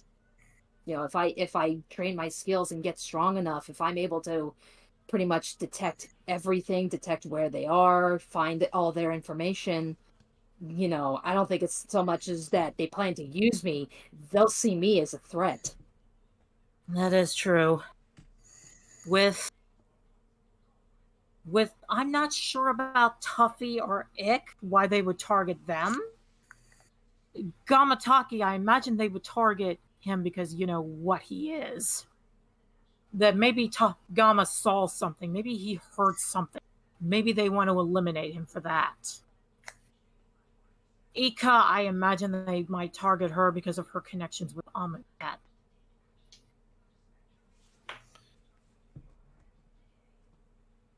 And that's what makes me very worried.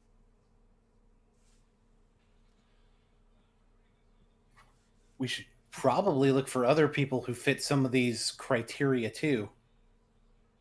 Agreed. Mm-hmm. By the way, Bids, and she passes a note to her. This is the information I got out of Ishimoto's Kami, and I want you to share that with Bear once you go to New Prov. With Bear, got it. Yes. And it's everything that, you know, we did in PsyRP and stuff like that. Okay. Please do be careful. I am worried. It's like don't worry. So, you know, I'll get to New Prov. You know, I'll meet up with Bear. I just want to check just to make sure that everyone got out okay. You know, we all got scattered. So as soon as I see that we're all okay, you know, then we'll be good. And we'll probably need to meet somewhere. We'll need to find a secure place to meet somewhere tomorrow. Maybe we could probably talk to what's her face, the Gorgon of Chamber of the Guild Pact. Becca. Oh, Becca. Yeah, we could use the Chamber of the Guild Pact as a little meeting ground. It's pretty secured. Yeah, as long as he doesn't mind us, as long as he doesn't mind us using his space. I don't think he wouldn't mind too much. I mean, gathering he likes knowledge and stuff. Now, she uses telepathy to bids for this. By the way, if they need somebody to read their minds, you know where to find them. All right. And I'd like to point out, only a few people know that Eliza can read minds.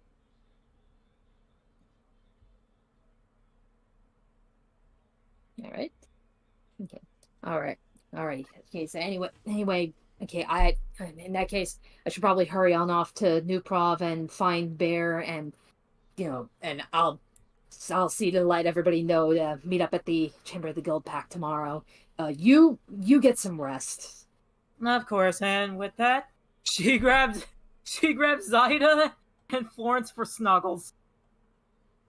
That's gay. No. Although she not gets welcome for the snuggles shoes because you know she didn't specify he didn't lose. That's like, all right, gentlemen, enjoy your snuggles. Yep. And Eliza just passes. Eliza passes the fuck out. All right, then she'll make her way over to New Prov. So, before Madrinas gets there, Bear, you're trying to. We'll go back to the Azorius investigation committee.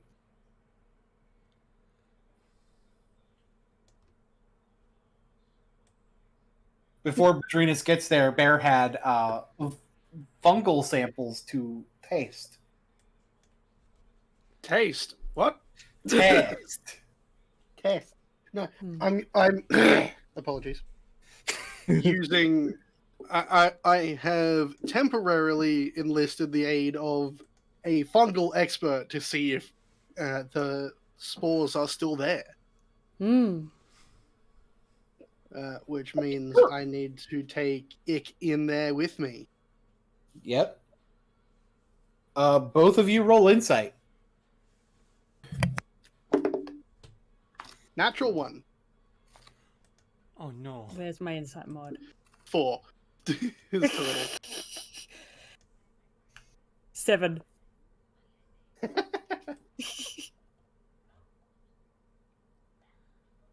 Neither of you have a read on him on what I had you roll insight for. Okay. La-di-da, don't mind me.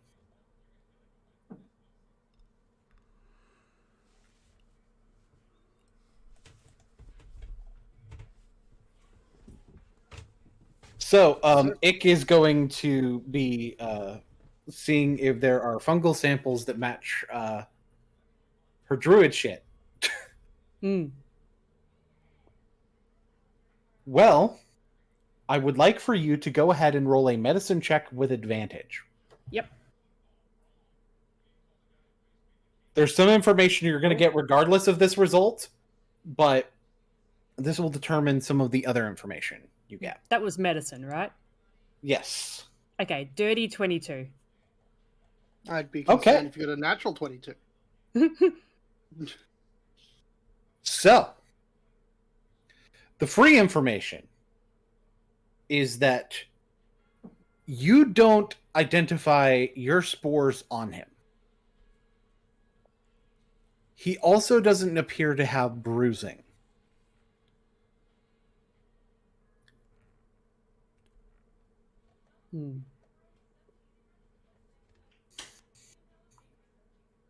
From your other attacks.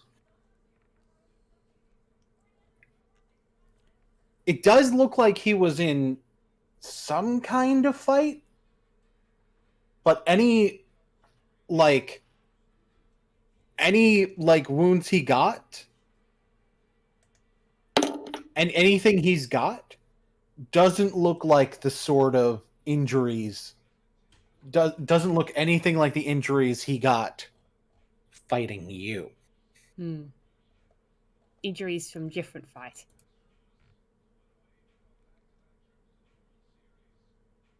That's concerning. He pulls out his notebook and just writes down everything that he's gotten so far before taking a seat. Hebron, it's time for your questioning. All right. What time did the fight at the arena take place? Hebron's last one was probably like... No, I mean the one where Malik showed up. Oh, the one where Malik showed up. Yeah. That was... Where were you at? Oh, that was at the same time as... I need an actual time. We can hand wave the actual time. Where were you at the time the interruption happened at the arena? Right. We can say that in reality you're wording it where were you at such and such time at action, insert time code here. Basically yeah. Basically that. It's like, yes. I had left the arena and I had made my way back to Beast Haven, to a river I normally go to relax. I was very frustrated after my loss.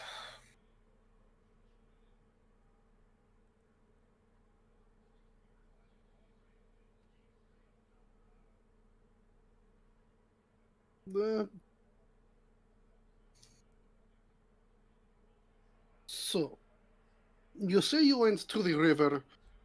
Is this the same river where Bear found you? Yes. All right. And why were you washing blood off of your hands? Because someone had approached me, tried to attack me with a knife, and I did what someone might do if someone attacks them with a knife. They ran, but they dropped the signet you found on the ground. Do you have description of this person? He gives an exact description of the person. And Bear does, as Bear does, he sketches the person down. Mm-hmm. Does Bear recognize this one?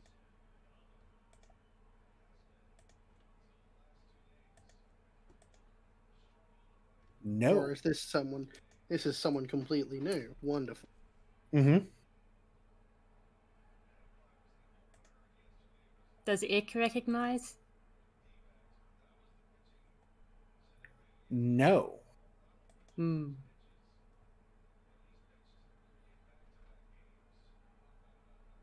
How long were you at the river?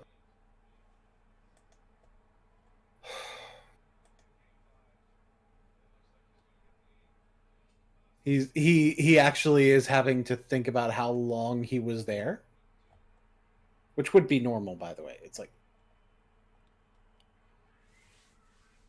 I kind of lost a bit of track of time, but I think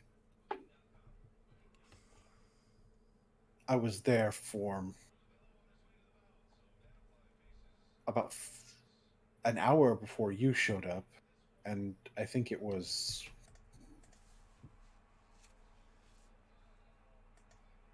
maybe 15 minutes or so before that this other person tried to come after me.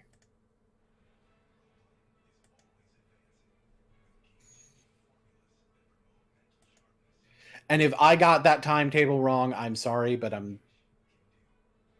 But weren't that's not expecting to intentional. actually interrogate somebody. yeah. Bear is good at being caught. Yeah. And you see he dropped his knife. No, I said he dropped the signet. Could you give a description of the knife? Perhaps a particular weird shape or anything such as that?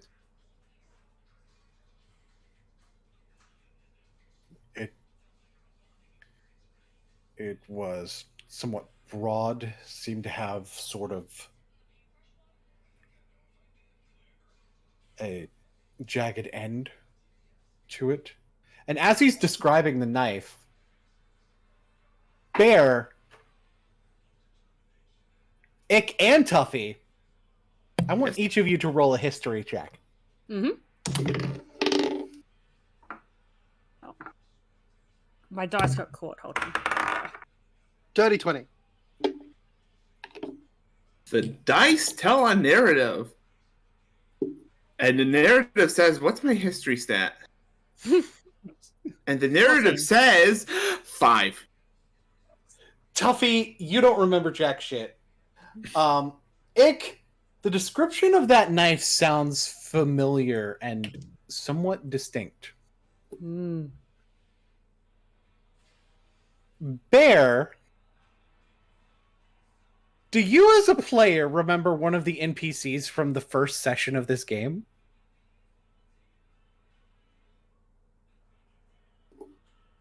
Krozek the Hunter? The Hunter.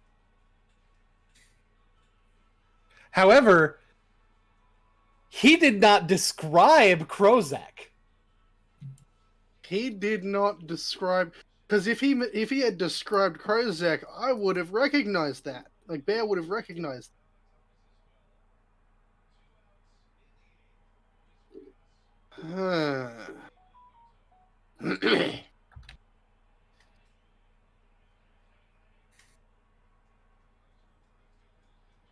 Interesting.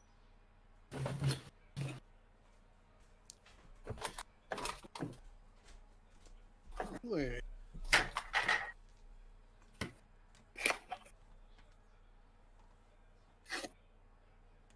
Could you go through the description of that again?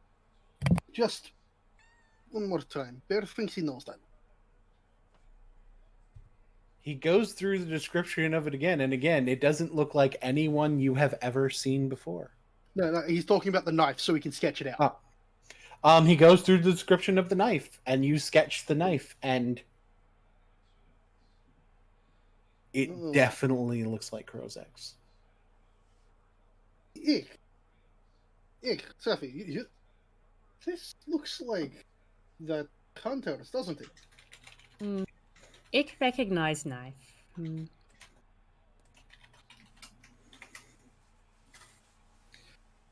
Don't mind that put in Nicol Bolas. I'm basically I'm basically going to add to this as you guys get information. Oh yeah, makes sense. Because there's a mystery man. Dance of deduction. Oh boy. Okay. One more question. Do you recognize this one? And he just gestures to Ick. Hello. I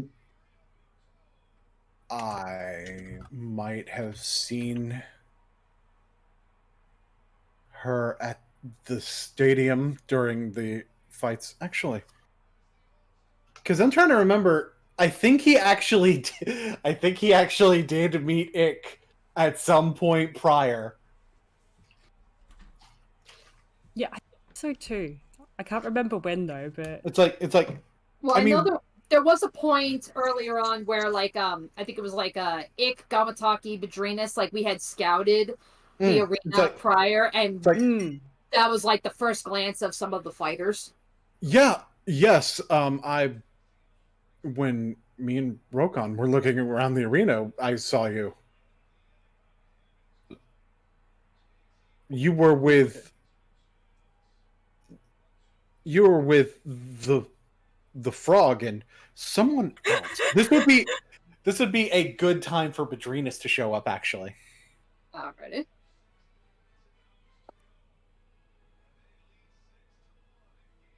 With the blob. With the blob. That one!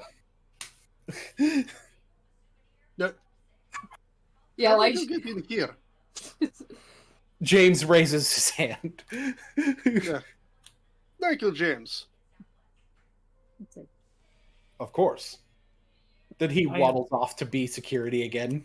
He's like, am I interrupting something important? I mean, I can come back. No, come in. That Come in. was about to wrap up. Okay.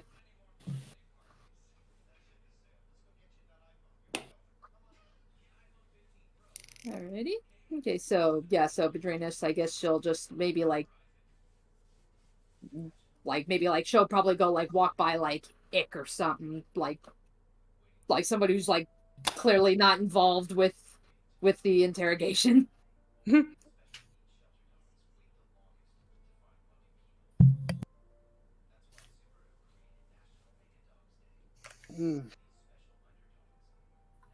Do you have anyone who can back up your story of going to this river? Anyone who may have seen you there? Well, Rokon didn't come back. Otherwise, I'd have him be able to back it up. Did he go with that girl that he was talking to?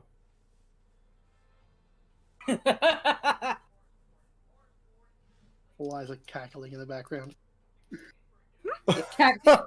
Cackling in her snuggles.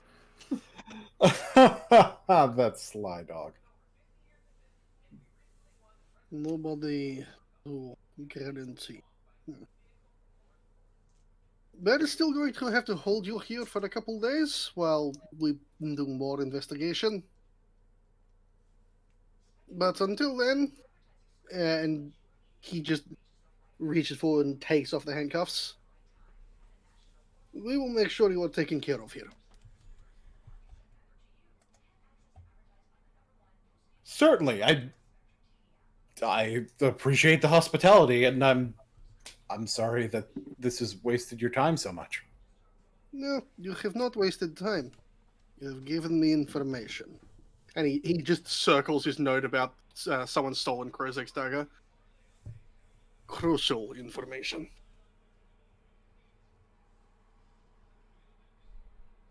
Gets up, shuts the cell again. Now, Lidrinus, what brings you to bear? Well, I just wanted to make sure. I just wanted to make sure everyone was okay. I wasn't really expecting this many of you, but I'm glad to see you guys are all okay. Hello. Tori is in thinking pose on Patricia. Okay. Just hard thunk. So, all right. So, what happened with you guys?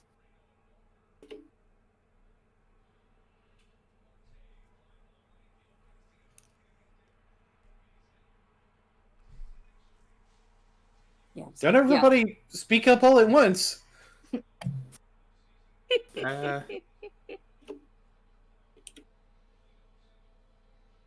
What's up with us? Well, we're figuring out that a lot of things. One thing on my end includes finding a lot of clues regarding what happened to experience. And everyone and Baron and Baronic know now.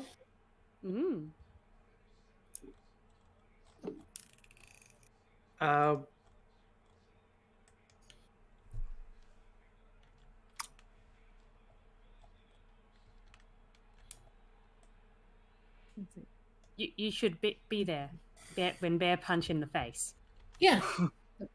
Yeah. Speaking of punch in the face, Lionel comes down.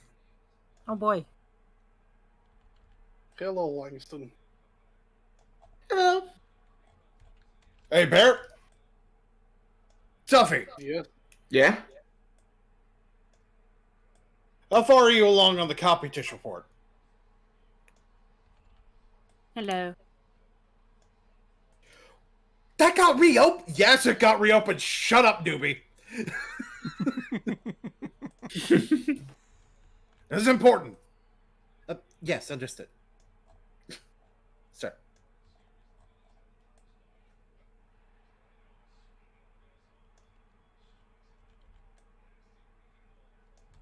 We have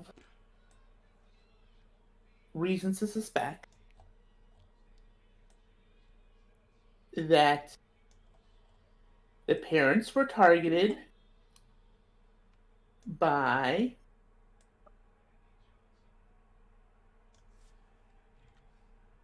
someone who wasn't by someone who didn't commit the deed themselves, but Malik Bolas, right? yes. Tuffy just immediately answered yes. So that should strike a chord with some of you because Lionel wouldn't have known Malik's name already. Yes. I want a perception check. The dice tell a narrative. And the narrative says dirty 20. Nice. I don't know if I need to do a perception check, but I did it anyway. Well, I will say this. Lionel comes up to you. It's like, Cyril gave a statement directly when he was coming up to me to try to get back in the Azorius. If you just finish up all the statements, hand me the file, I'll deal with the sentencing. I know exactly where to send him to. Where are you sending him? so Gamataki. You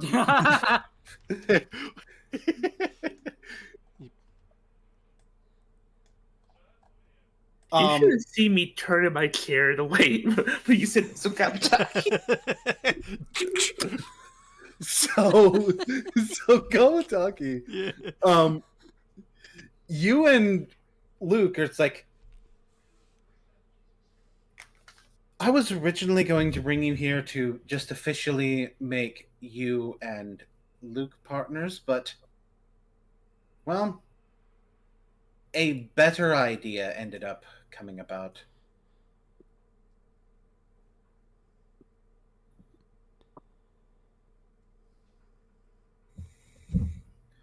Luke, although both of you have a tendency to be able to operate without a partner, and ironically enough, that's what makes both of you good partners for each other.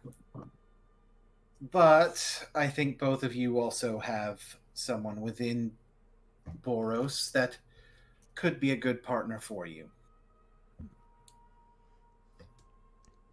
Luke, your new partner's Ariana.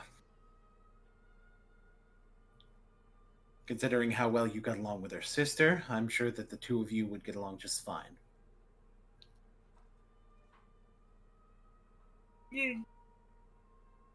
That makes sense to me, yes.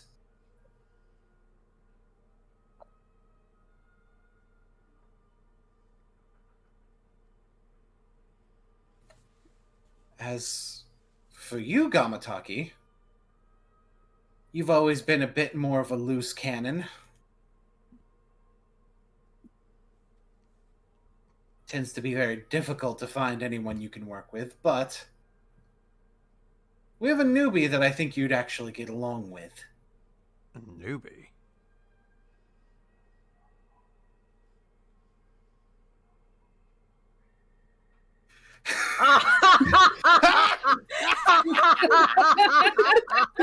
Oh! Please tell me Gamataki immediately gives him the same thing that Bear does.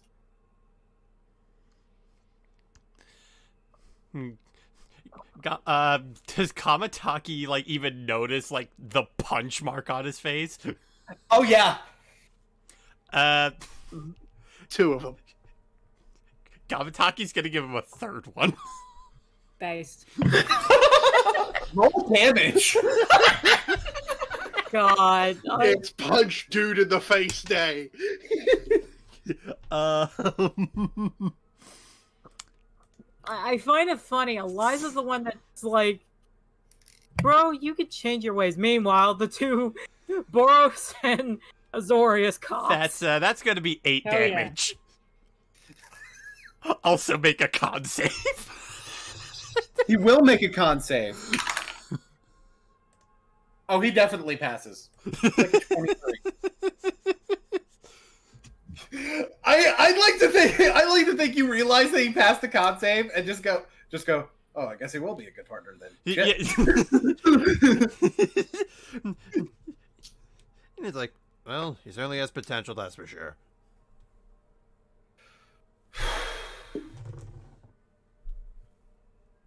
Cool. Could be worse. Yeah. Like I said, I can't say I didn't deserve it. You certainly seem like a man who's wrapped in guilt. And part of the reason he's here is as a means of public service for things he's done.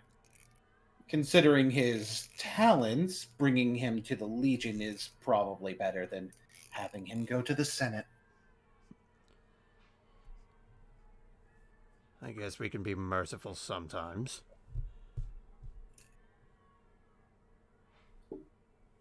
Besides, based on the reports I was given, any misgivings he did were based on him being manipulated. Then his mind is weak. Then help him strengthen it. Yas, Queen Consider it Slay. done. Good. Speaking of that manipulator, I'm putting you on that case. Very I know you were already basically on it, but we're making it official now. Very well. You'll have no complaints from me. None from me either. I don't think you'd had much of a choice in the matter anyway, even if you did.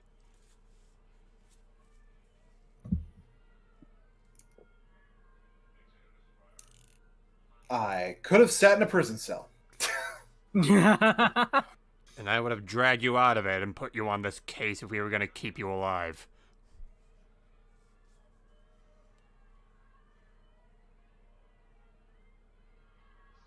Doesn't matter. I have a vested interest in this case anyway. Obviously. He used my brother to manipulate me, and then he tried to go after my brother.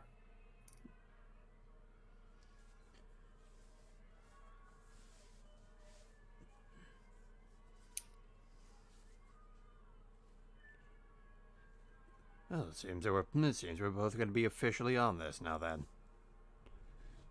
You're bracing yourself?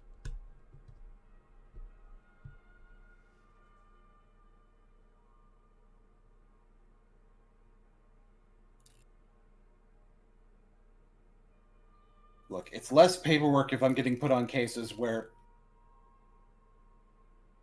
the field-based death penalty would be the normal option. Good. Because while on this case, you might want to be better at blocking. God forbid you have a knife come to your face next time.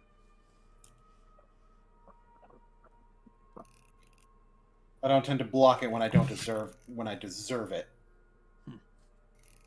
Then let's hope you don't deserve it next time. I won't. He holds up his hook sword. And by the way, I wouldn't just take a knife to the face. I'm not stupid. That has yet to be seen. Yeah, I walked into that one.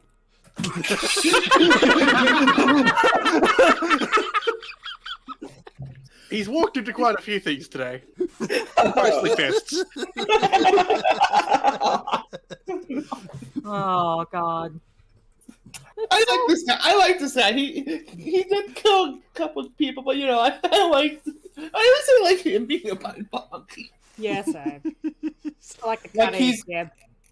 he is willing to atone for the actual wrong things he's done, but it's like, It's still funny. But it's like, look, there's other shit.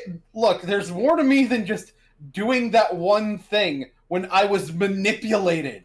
Absolutely.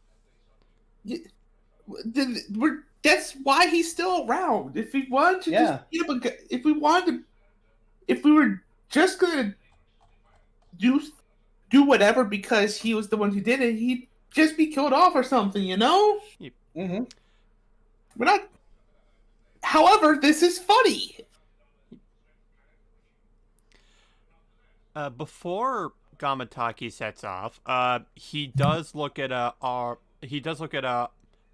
Aurelia? Yeah, one more time, and he looks at her and says, I do have one personal request if you can fill it out. What's that? The last battle that I had, it certainly left me thinking of things. And some of the experiences I had afterwards, the talks I've had, it made me start thinking. There's people that my crew aren't the only ones who have skills that need to be ironed out. So, I'm hoping, if it's alright by you, you could assign a personal trainer to help expand my horizons.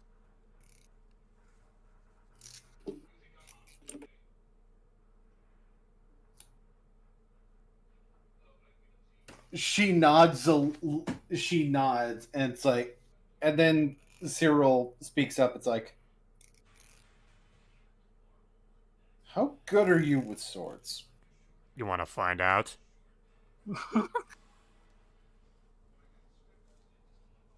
I mean, we could spar. It would be a good idea to train and the rookie at the same time.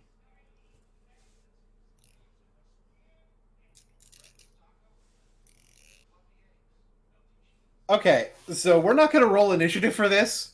Yeah. But He's going to get into a stance with his hook sword. All right. Well, come at me then. Very well. And he just quickly like pulls out like some concealed kunai like from his from like his handcuffs. Make an attack roll. All right. Let's see. That's going to be a 21. 21. Yeah, 21.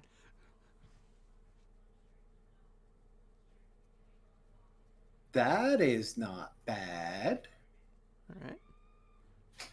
I need to look up some of his things real quick. Because I wasn't expecting to do this, but it's totally fits.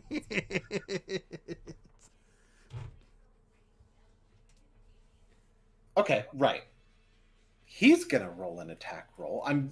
A little bit of this, I will admit, is me making it up on the fly because I don't actually have the stat sheet for the hook sword just yet. But bear with me.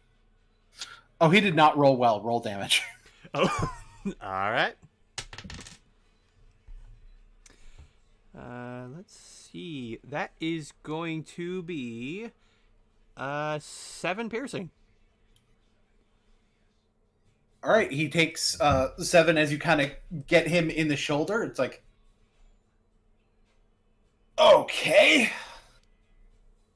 He kind of slaps his chest. You could see a glow of light. A yo. Gamataki does just kind of look at that a little bit, and it's like, that's unusual.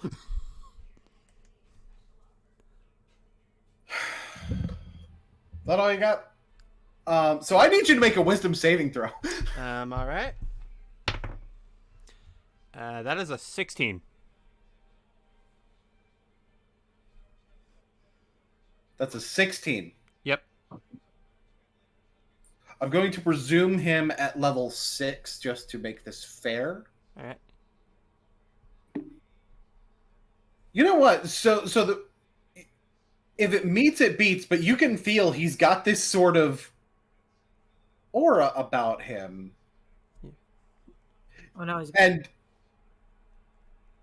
and you can tell that when he focuses in on it, it could scare the shit out of somebody. But you just manage to not have the piss scared out of you. Yeah.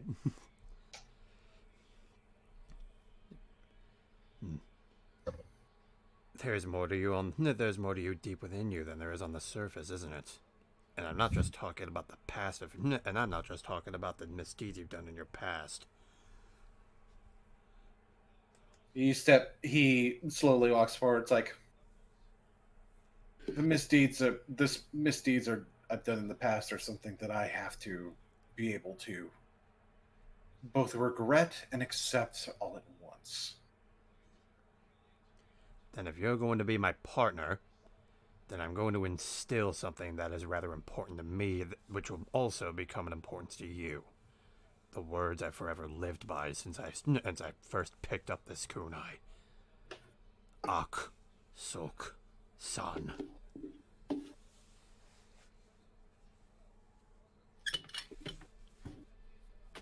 I don't speak Kamigawan. What does that mean? It means as long as you are on this path, there is one goal that you should ever achieve. Destroy evil immediately.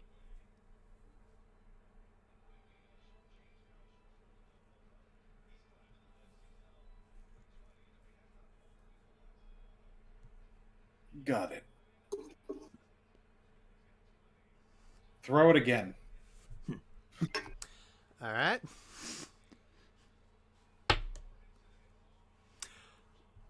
That is another 21. He's gonna roll again. Oh. Ooh. So, if it meets, it beats. So, he catches your kunai with the hook of his sword, launches it right back at you. Does 21 beat your AC? Yes, it does. Roll damage on yourself. Oh boy. That is a 6 damage. You take 6 damage. All right. And as that's coming towards you, he doesn't hesitate. He rushes forward again. And he gonna attack you. All right.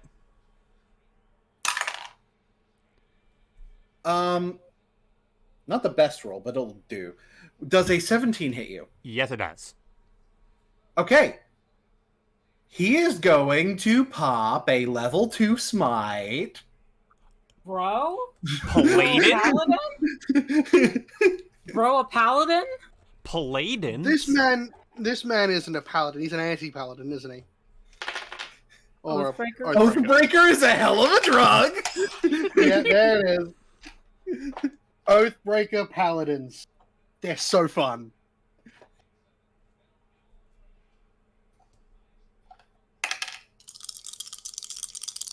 Oh, and sorry, the damage of the hook sword, which is also a D8.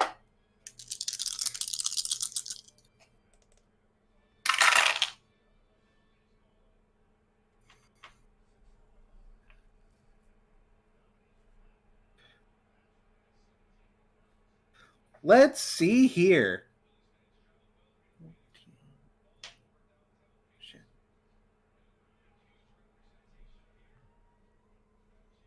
That'll be 24 damage. Ouch. Extra attack. Bro, a fighter too? Paladins get extra attack.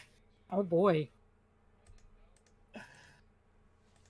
Does a 22 hit you? Yes, it does. Popping a level 2 smite.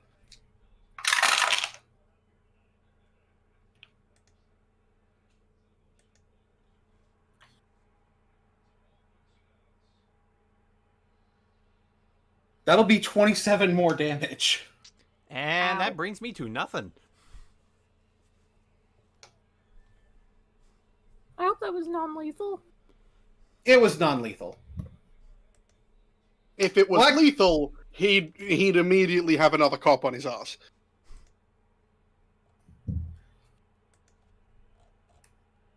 Well, I would like to note it technically doesn't matter whether it's non-lethal or not, because he's basically just going to bend down and bring you back up with Yep.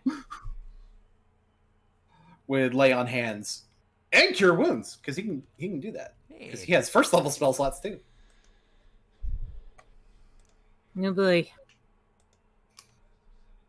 So, yeah. You need to work on your defense. We do need armor. It is certainly something. It is certainly something I'll consider.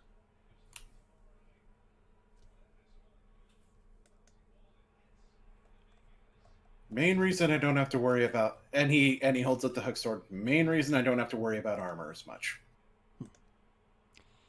Say, Gamataki just looks back at his guildmaster. This one will work. Thought so.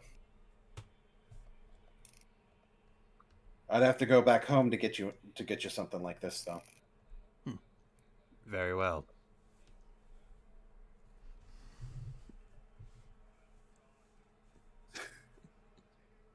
Oh boy. So anyway, after Lionel tells you guys that he sent Cyril to Boros,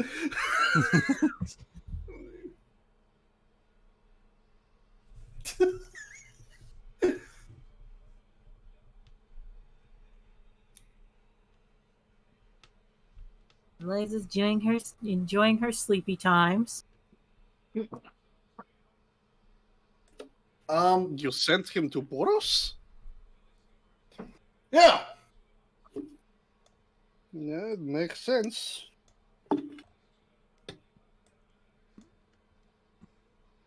he's a way better field agent than he is at handling some of the day-to-days of the Senate. Mm. And gives him a better outlet for that mean streak he's got. And there is his lack of enjoyment when it comes to paperwork. I mean, that's kind of just a different way of putting what I just said.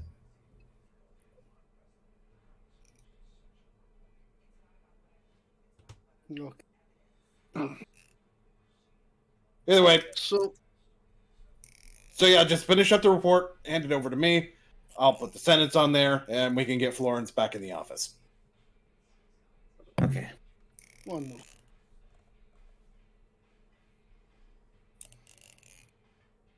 Until then, Bear has to go and see if he can find. What was Hunter's first name? Rokan. No, Krozak. Rokan. Yeah, No, Krozak. Krozak. Okay. All right. Well, before you go, Bear, I have something to give you, and she passes Bear the note from Eliza. As a reminder, this note was essentially it's a recap of what Eliza went through inside of Ishimoto's head. Yes. Is this right? Yeah. He flips to a new page in his notebook and just quickly starts copying it all down. It is frightening how quickly he copies all of this down, considering just how much there is.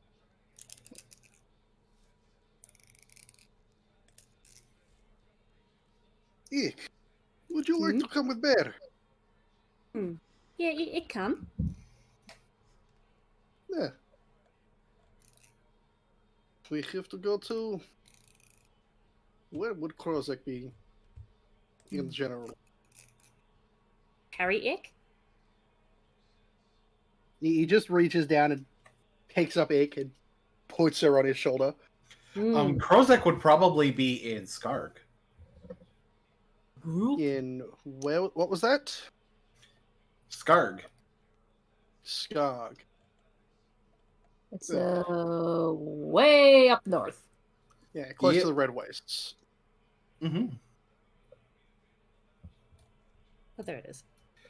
But something else you remember about Krozak. He was invited to the tournament and didn't show up. Good point. Didn't he agree to come? Yeah.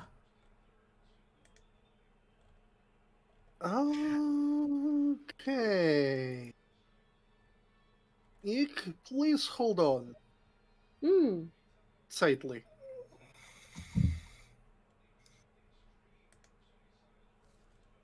And after he's guaranteed that Ick has a good grip on him, and he retrieves his gear from where he just left it, so he could do his job,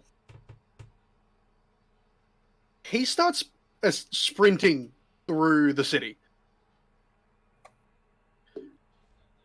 Not with the same intensity as he was when Florence was targeted, but as this information has come to light in his head, he's realized he's completely missed something. So Bear's going fast today. Gotta go fast. Bear's Tuffy! going fast today. Tuffy!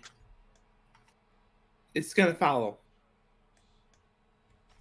Can Tuffy keep up with Fast Bear? Tuffy can hop. I don't think so. Bear can move at 45.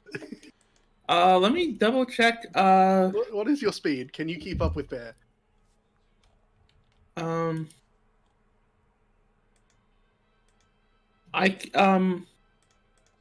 As a bonus action, I can jump a number of feet equal to 5 times my proficiency bonus, so I can jump an additional 15 feet 5 times.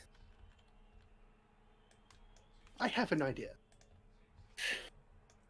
You're used to Bear running off like this after he's come to a realization about something, so you've just gotten really good at grabbing on. Like, as he's about to run off, you just grab onto like his shield or his trident and just hang on for dear life as he sprints through the streets. Okay, but it's funny. Yeah. Like, just dangling off the back by one hand.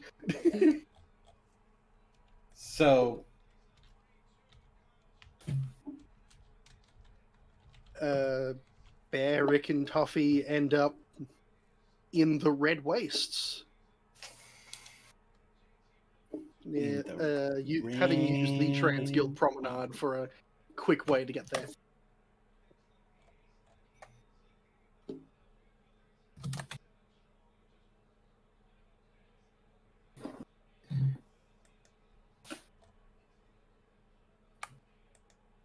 Ooh. This is funny. so what you doing in the Red Wastes? Looking for any gruel. Because it's not like Krozek was a... it's not like Krozek would have been highly unknown. Pretty sure there's at least someone who may know who he is or what's happened. So he's just looking for gruel members. Yo, what's up, bro? What's that? You know this is our turf, right, Cop? Bear knows. Bear is looking for Krozek. They look at each other, and then they look back towards him. It's like, we ain't seen him. Yeah, we're not snitches anyway. Snitches get stitches. He pulls out his notebook. Krozek sorry? signed up for the tournament.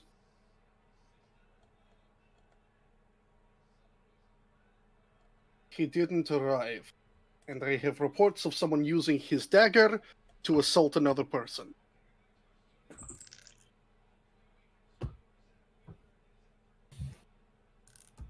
Well, we ain't seen him. Do you have any idea where he would have last been? When you last see him.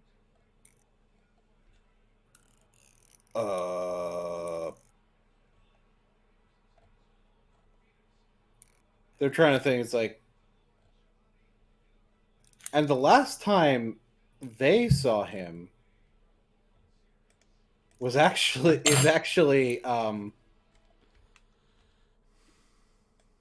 shortly after the first day of this campaign. Oh, almost a week ago at this point. Yeah. Where was this? It was in Skarg. Can I get your names? Why? Well, you are the last people who have seen him. I may need to call you up in case I need to get more information. I am simply trying to find missing person. He's not in trouble or anything. This is what we get for dealing with cops. They give you their names. They are not important. I know this, but this is Bear. If they didn't give him their names, something would have happened. Like, your name is not important. Yeah, thank you. And he puts his notebook away. No, one of their names is not, and the other is named important. That makes sense for Gruel. That makes sense. Well, Your parents must have hated you. Yep. Just no sadness or anything. Just yep. Yep. They hated me. It was great. So, Bear, with this information, takes his current little party up to Skarg in search of a hunter. I need all of you to roll me investigation. Wait, baby, Jeff. Oh, that is a roll. Oh, what is my roll? 18. 19. What is my the dice tell a narrative, and the narrative is TP stay on the screen.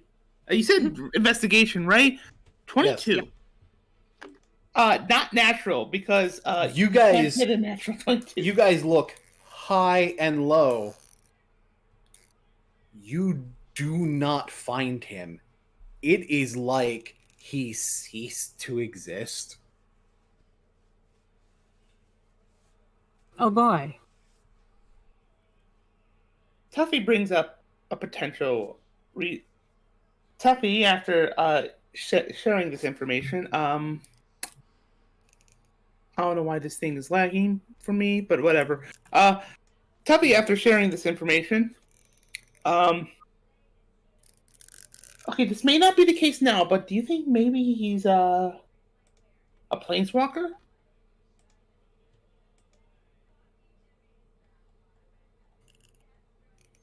Look for mark. Bear remembers that walking leaves mark, yes? Planeswalk residue.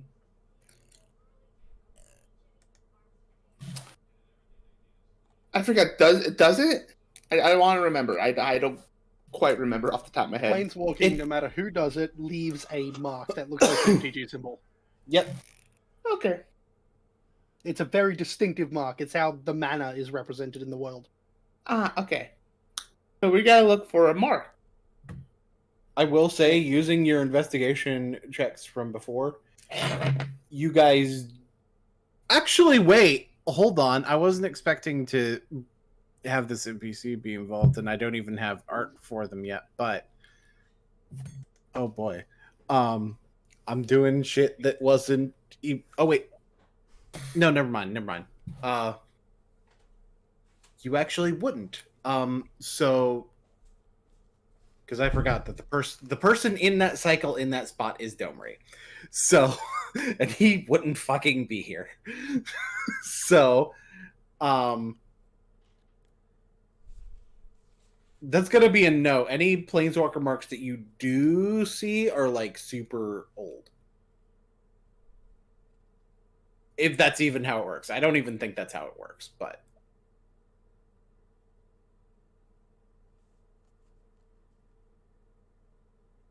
I don't know if you'd be able to tell the difference between a new or an old mark. I suppose with how much has covered the mark since it was when it was created, dust-wise. And I'd imagine that the only way it makes sense for there to not just constantly be marks for it to make sense to be able to trace any planeswalker's movements with marks is if they were to fade over time. Yeah.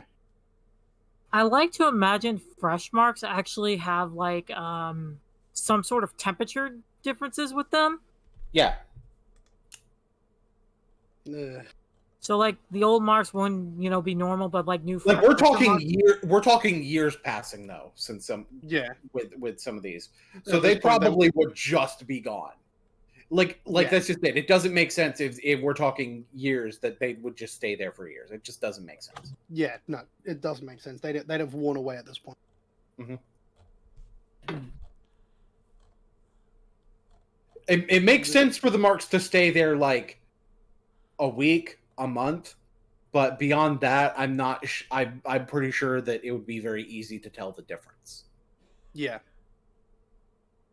if it would even still be there at all. And probably you wouldn't even be able to trace their path by that at that point. This is concerning.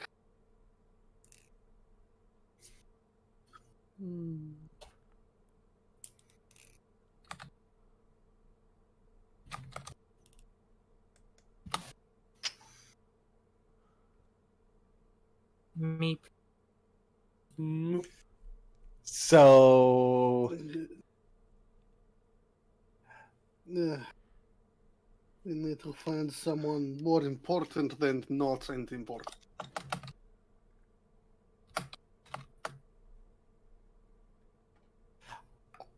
I don't have a token, but you can try talking to Borborigmos. Where would one find Borborigmos? Basically at the backmost part of Skarg. Hard to miss.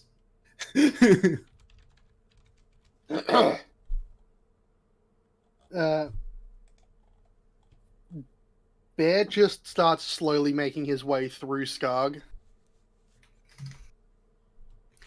You have some people attempting to accost you as you do. You know what? Let's play this. As they walk, and people start trying to talk to Bear, he just shoots them a look that is, if you value it, like it just says, if you value your safety, turn around. Roll an intimidation check. Boy. Good at these ones. Fuck, dice is on the floor. Mood. Use a fucking different one for this thing. Natural 20 for 24. They back the fuck off, and Borborygmos comes to you. Ugh! What does small cat want?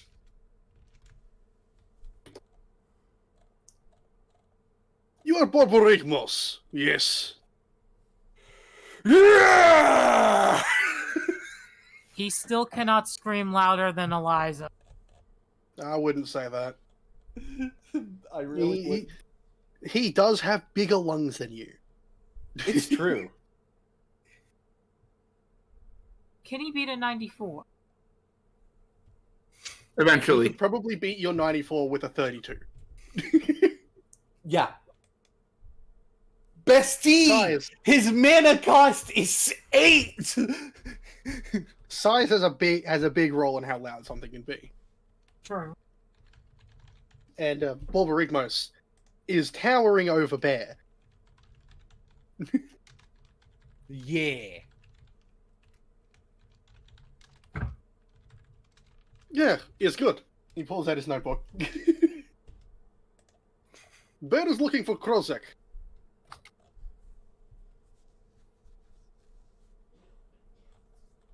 Krozek Ghoul? Sorry, what did he say? Krozek Gruul? Yes, Krozek Gruul. You Gruul? At once.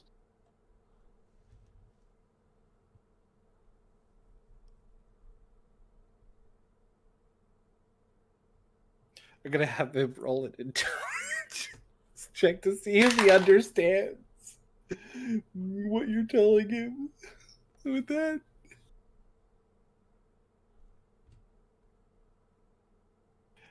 So I had him roll, and I've decided that he interprets that as you saying that you are Gruul. So, because you see, not Gruul then die. You see, if not Gruul, then die. Then fun thing happens. Yeah. Not real, not cool. So it's like, good. When is the last time you'll see Krozek? Mm-mm.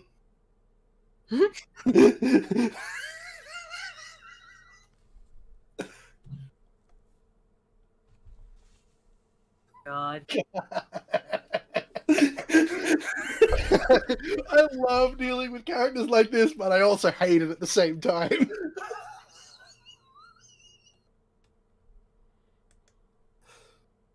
Has anybody been using his knife?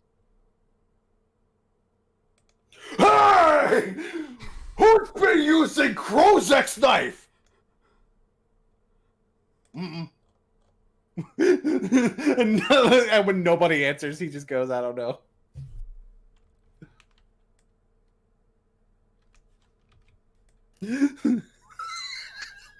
This man's got no fucking information. This man is head empty. Head empty, only violence. Head empty, gruel.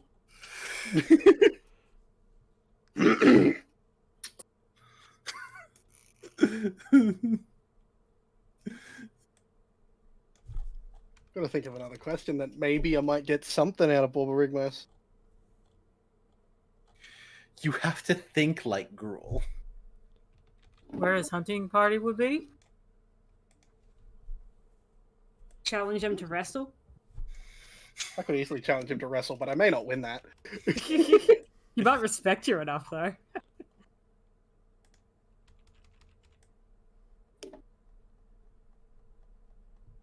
I need to get my yes or no coin. Just a second. Oh my god, this is actually happening.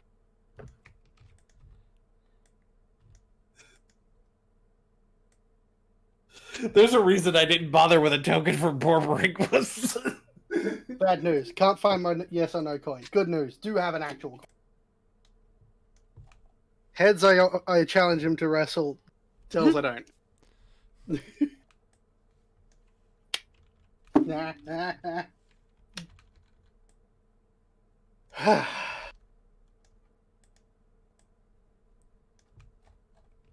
It does. Do gruel typically have a universal sign of a challenge to wrestle? I mean, there's yelling, but that's a universal sign for a lot of things. Yeah. Like, do they call it anything? Do they have a gesture that they would do? You know what? I'll let you come up with that. So, okay then. Bear just carefully takes Ick off of his shoulder. You may want to sit back. This could get ugly. Exit. And Bear grabs him by the beard, yanks him down, and screams in his face.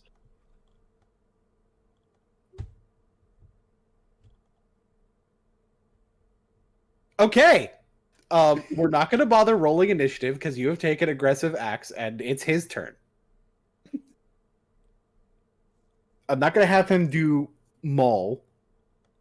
Because it doesn't make sense for him to be using a weapon on you at the moment.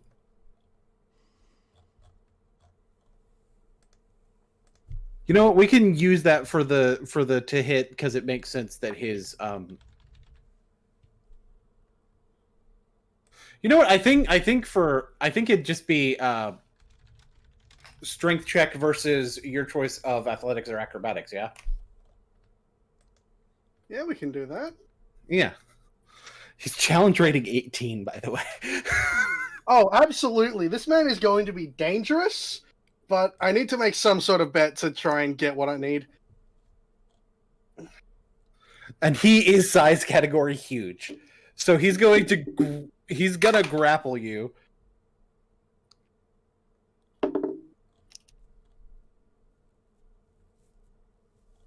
Okay, so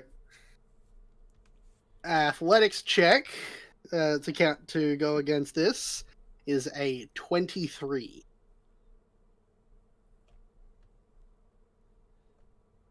I rolled low. He got a 15. So he does not successfully grapple you. It is your turn.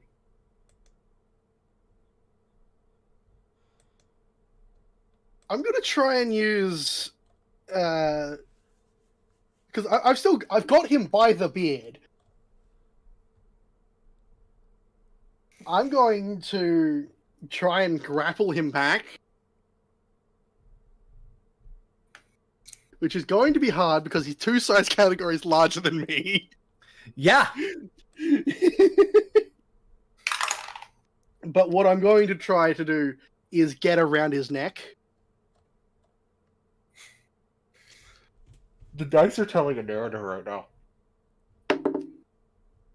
That they are for my strength 24. He rolled a nat 1. Oh my So- god. Bear yanks down on the beard more and swings his body up, arm around the neck, and just starts pulling. He's got him in a headlock, though. He's not tall enough to, hold him down. He's got his arm around his neck. Using both his strength and size to his advantage.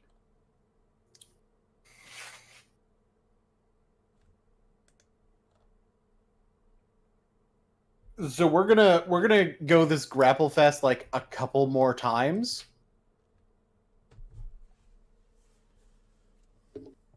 So this time he's going to try to suplex you off. Okay. And for this one, I will be doing damage if I succeed. From now on, the results will involve damage. That one was cocked. Ooh. He got a 19. Dirty 20. All right, he does not successfully suplex you. It's your turn to do a maneuver. I'm going to try and plant my feet in the middle of his back and pull his head back at the same time. Essentially, I'm threatening to break his spine with as much strength as I can pull off. All right, let's see how you do. These dice are loving this fight. I'm telling you that. Does Bear 25.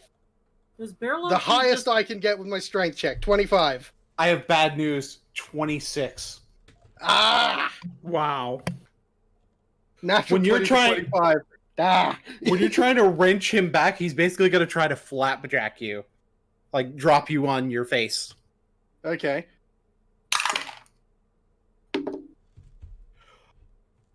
You're not succeeding unless you get a nat 20. I'm not succeeding. Yeah, he got a 30. Jesus. So this is going to deal damage now.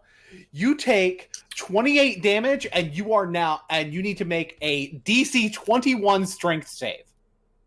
Okay, how much damage is that? 28.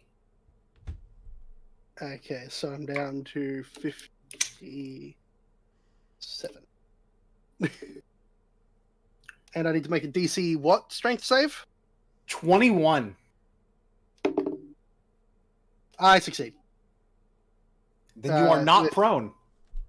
So I'm just down and I'm just back on my feet like, is that all you got? I go for the dick. What? He's managed to throw me off. I'm just gonna go straight for the dick.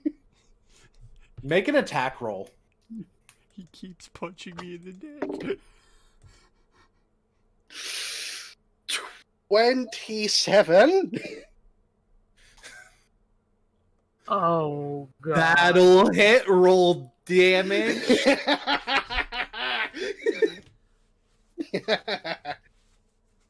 Because I'm only using unarmed, I only get a D4 for this. That is still max damage for 9 damage straight to the dick. So he'll take a total of 18 damage.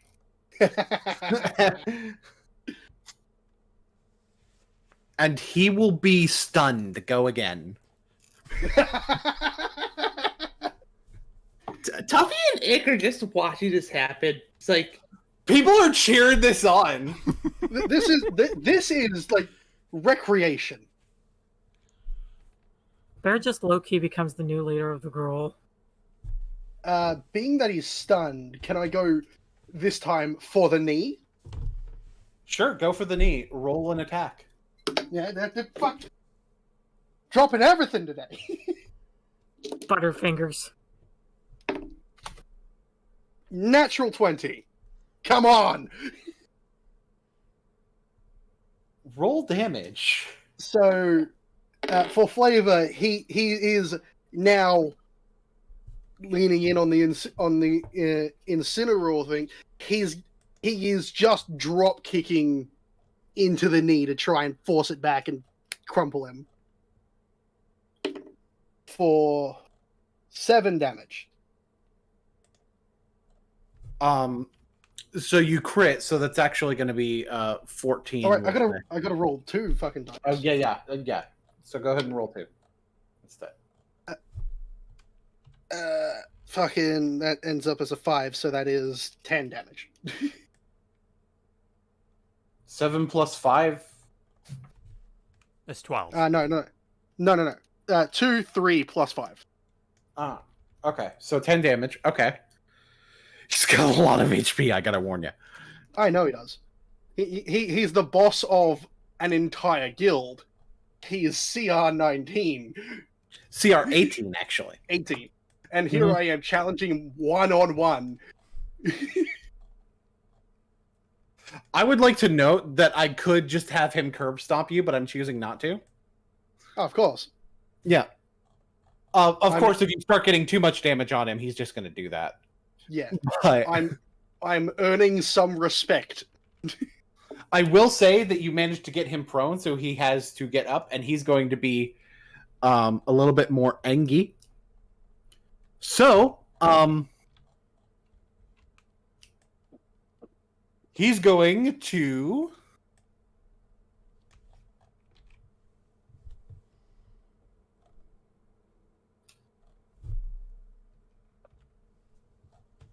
Yeah.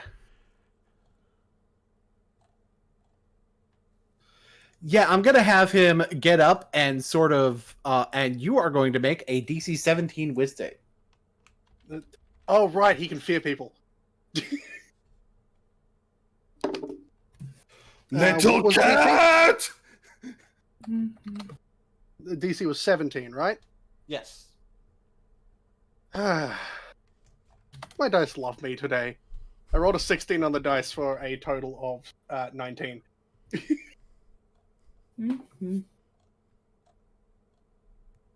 All right. So Bear just looks up and smiles.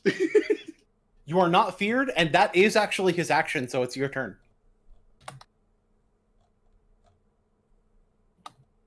So Bear just looks up and smiles, just clearly unafraid of such a giant target, and he puts out a hand. And I think this fight is loud enough to get certain someone's attention. Whose attention? Oh. Oh! With the widest grin, Bear just puts up a hand to the Borborygmos.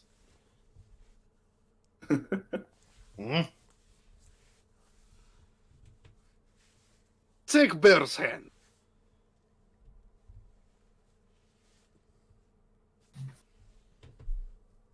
Is this trick? Maybe.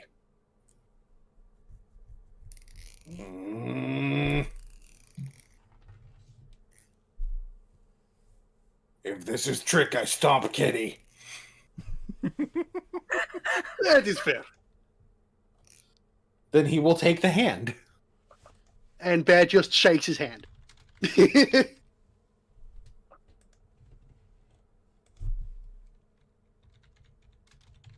People just start dispersing when the fight ends. It's like, oh man.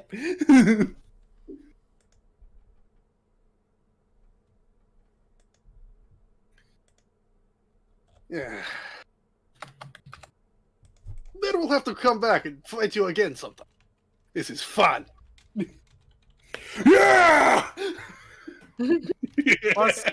Plus 1 respect to the girl for Bear. Then Borborygmos looks over. He sees Dobry. It's like, ew! And it's like, whoop! Catch you later. Did he just point that away? Yes. we need to follow him. Follow. And Bear just goes to the spot. Now, Bear's never planeswalked. You're gonna follow Domri? I'm going to try to, using the residual energy left behind by someone. Okay, so what I'm gonna do, because I didn't have a specific destination set in mind with Domri, otherwise I'd just decide that's the destination you're going to. But instead, we're gonna do it like this. To determine where Domri went, you will be able to follow him. You will follow him, 100%. Roll a D100. Here we go. Let's see where Bear ends up. Oh yeah, also I need to add Vrin to Gamataki's list of planes he can go to. All right. Okay, we end up with 46.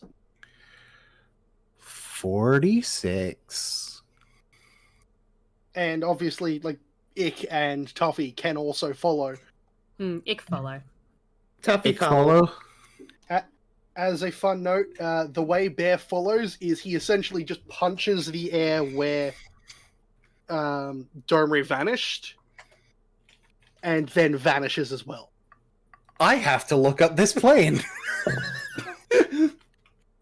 I don't fuck it. This is another incredibly obscure one.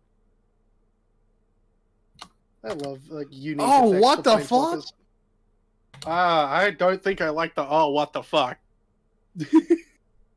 Please tell me it's not a plane I want. What the fuck? It sounds like this place is going to be really fun. I'm going to get there and have to kill something, aren't I?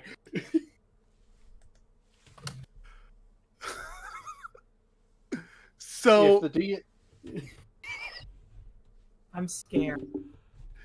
you I'm arrive intrigued. in a plane that looks like a wasteland. Australia. No, that would be Hell yeah. Zendikar. Oh. No, we're just in Australia. Just Australia on Earth. No, the description. Let me give the description. One of the most ancient and distant planes in the multiverse. Oh, bloody hell. According to Urza, it was the most ancient plane from the edge of time. Everything on that plane appears fallow and spent. Bloody This is hell. beating the Australia accusations. Yeah, no, it really isn't. Trust me. Zendikar's Australia. Even the land is trying to kill you. I mean, the best part about Australia is the place will only try to kill you if you fuck with the animals. Yeah. And the land will try to kill you if you try to fuck with the land. Fair enough.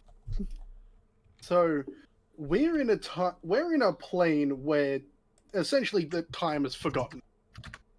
Yes. Dobry just has his hands behind his head, just walking by. It's like What is this 23, place? 24. Just he's kind of. Oh, yo. I did not plan out where I was going very well. Clearly. Where the fuck are we? I don't know. The place sucks. I'm just waiting for my timer to go off where I can go back. Well, now that Bear has you here, he pulls out the notebook again. Even in another plane, Bear does his job. It seems that you were interested in the fight, eh? I mean, I could hear it like halfway across the city, and somebody actually kicking Borborigmos' ass other than me is always funny. Bear does not think he was kicking his ass. Oh no, he was oh no, if he wanted to, he could have absolutely killed you. Bear is aware of this. Anyway, Bear has been looking for Krozek. Hunter, very unique knife. Oh yeah, I think I've heard of him. Yeah, God. He shows the knife specifically. Apparently, he's gone missing, and somebody has stolen his knife. And has I've used it to seen. try and kill I someone. have seen somebody else with that knife. Do they look Mhm. like this? the sketch of the suspected perpetrator. No. What do they look like? Flips to a new page, ready to draw. He gives a description of another completely different person. Damn it. When did you see them with this knife?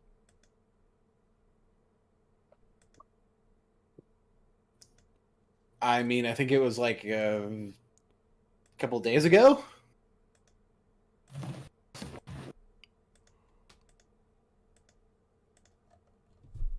The knife has changed hands.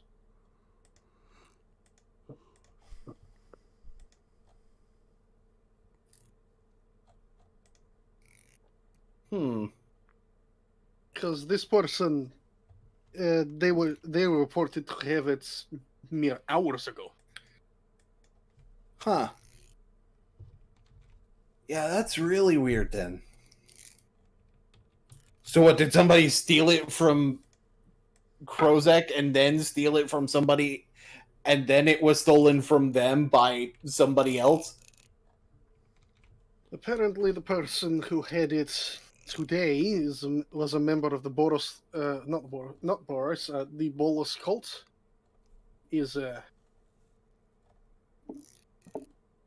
Bear doesn't believe that one.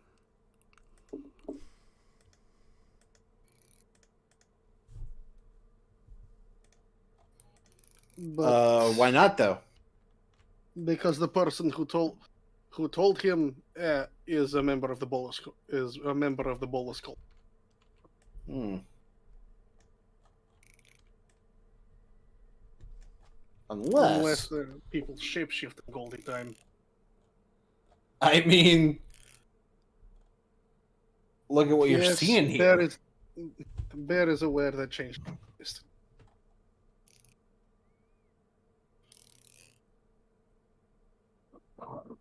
But Krozak hasn't been seen since Chaser's first head meeting. Beginning of week.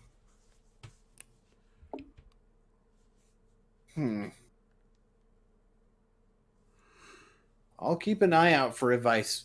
Do you know what that guy looks like? Which guy? Krozak? Yeah. Badges. Do I need to do a history check to get the description of Krozak? Yeah.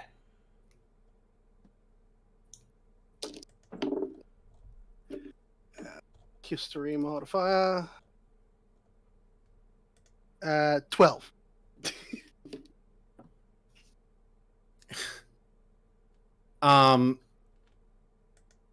You kind of remember, but not well enough to be able to give An Domri accurate and description. yeah. Unfortunately, Bear has seen a lot of faces recently and cannot exactly remember him.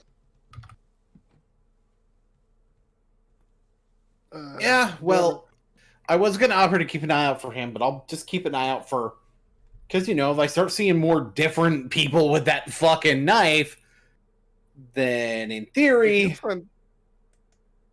if you find person carrying knife, try to capture them.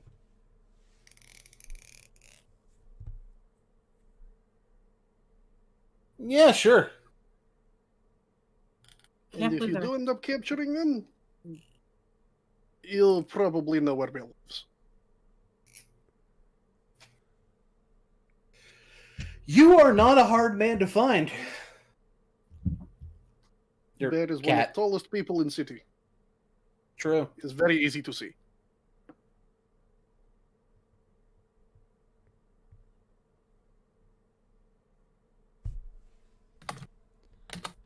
Anyway, and they're just waiting for several minutes.